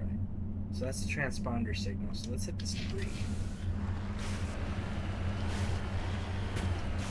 Seems like if you had that power armor in Fallout, it would be so heavy you could hardly move. Well, that's where the exoskeleton suits come in. That's something that is open. That is public knowledge. So, by me saying it, there's no, I'm not giving away secrets. It's something that's well known. It's public knowledge, public information. What we need is what Tesla himself actually knew. I wonder how much war/famine could be avoided if there is equitable resources technology shared, but that's politics, not science. I understand the concept of what you're saying. I've heard theories and conversations and debates and arguments all in favor of the equitable resource technology and sharing all of that fun stuff. But historically speaking, there's only one solution that would actually bring about world peace, and that's one group, one country, one faction, whatever, going through and violently unifying everybody under one government. Because if one government controls everything as far as resource and technology goes, then there's nothing to fight over because you already control it. As long as there's others that control things that someone else may not have or may not have enough of in their opinions because people are greedy, then there's always going to be an excuse for conflict. But you let one force that you would believe was the more morally upright force, hopefully,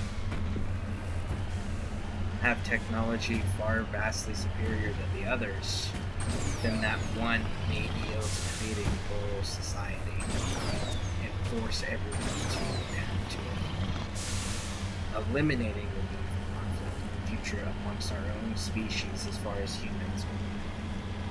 Let us go fight people. Let us go fight the non-human species.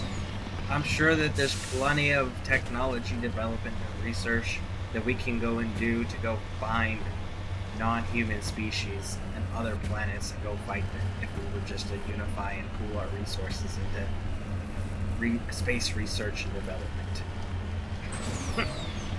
But the human... Yeah, actually, you know, that was one of the few things in college that I learned that I actually did not genuinely know ahead of time. And again, we're talking, what, 2006, 2007, right around there.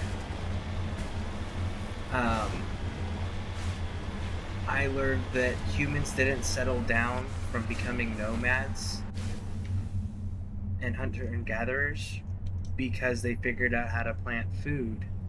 And it wasn't that. It was there were so many freaking humans that they were killing each other over hunting grounds, and because of the safety of avoiding the hunting grounds and staying stationary, and it's easier to defend than it is to attack, they learned how to grow food out of necessity. That was an interesting thing. And then the way they backed that up was with the archaeological research that they had discovered of like the Iceman guy that they discovered. When they went through and they were examining his remains, they found out he was murdered. Like, he had chips and and his bones and arrowheads and stuff like that. He was murdered. Humans were violent species. And then they talked about some of the drawings, the artwork, and the original building concepts that they saw from that. Where the roof was actually where the door was. It made it easier to defend from attacks because you could pull your ladder up.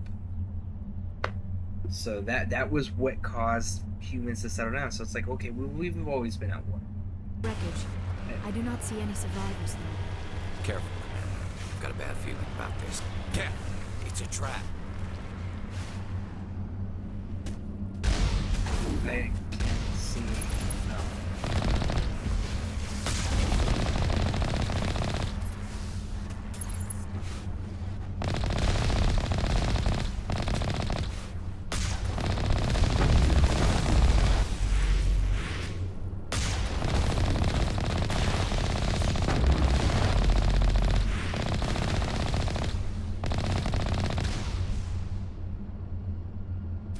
Okay, I think that's everything. Necessity is the mother of invention. Facts. That it is. That it is indeed. Anti-vehicle mine. So we were meant to run over this. But that's it? Nothing?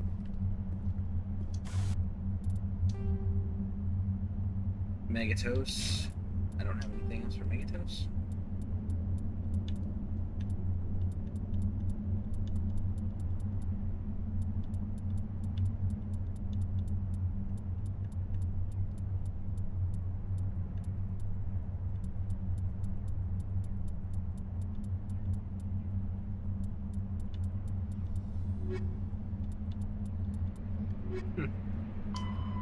Speak Tally, so I gotta speak to Tally. Dang it.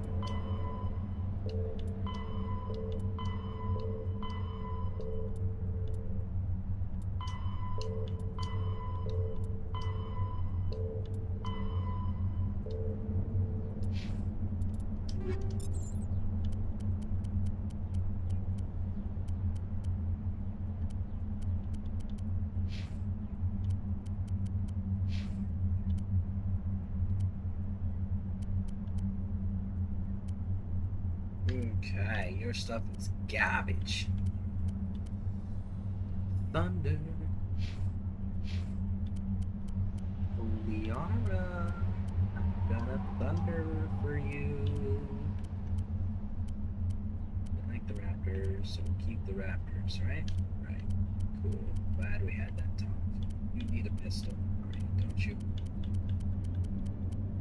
Alas, you do not, because you have the best stuff already. On Garrus, we need to talk about your sniper rifle, bud. Actually,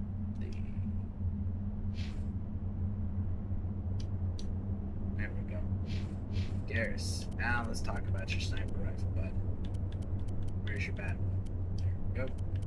Then we're gonna put you with that one, and we can say that that's good.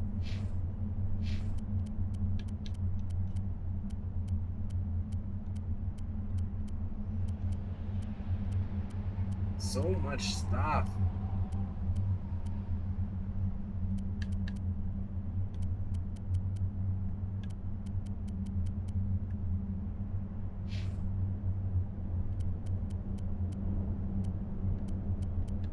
Sniper. No, we're not running the cryo. We're gonna run Incendiary if we run anything that's not disease related. Which I prefer to run all the disease related stuff.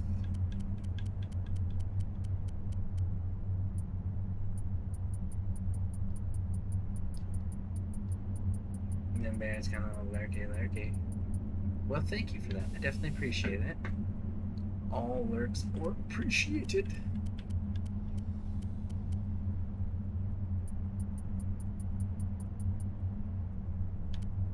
Really? That's what I got. It's just a high caliber one. Got it. Okay. Map. Gone. Yes. Gonna make some quick rounds, BRB. Okay, sounds good. Sounds good. We will be here. Actually, it's getting to be about that time. Do I have any Legion Legion broadcasters that want to go live so I can rage guys? If not, then I will raid someone else. But I figure I'll give you guys first dibs. First dibs to the team.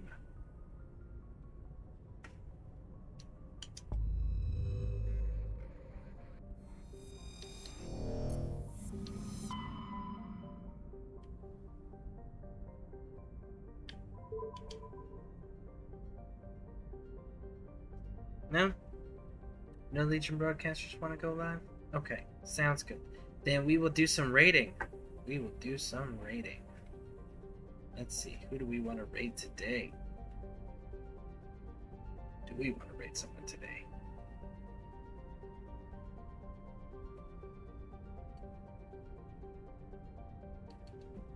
I'll set my phone up so I can listen. What happens?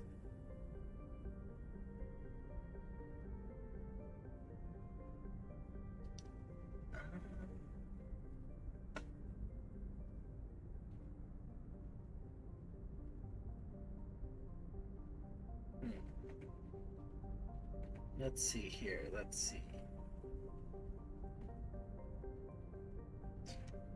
Let's go raid Mr. Mike Aiken.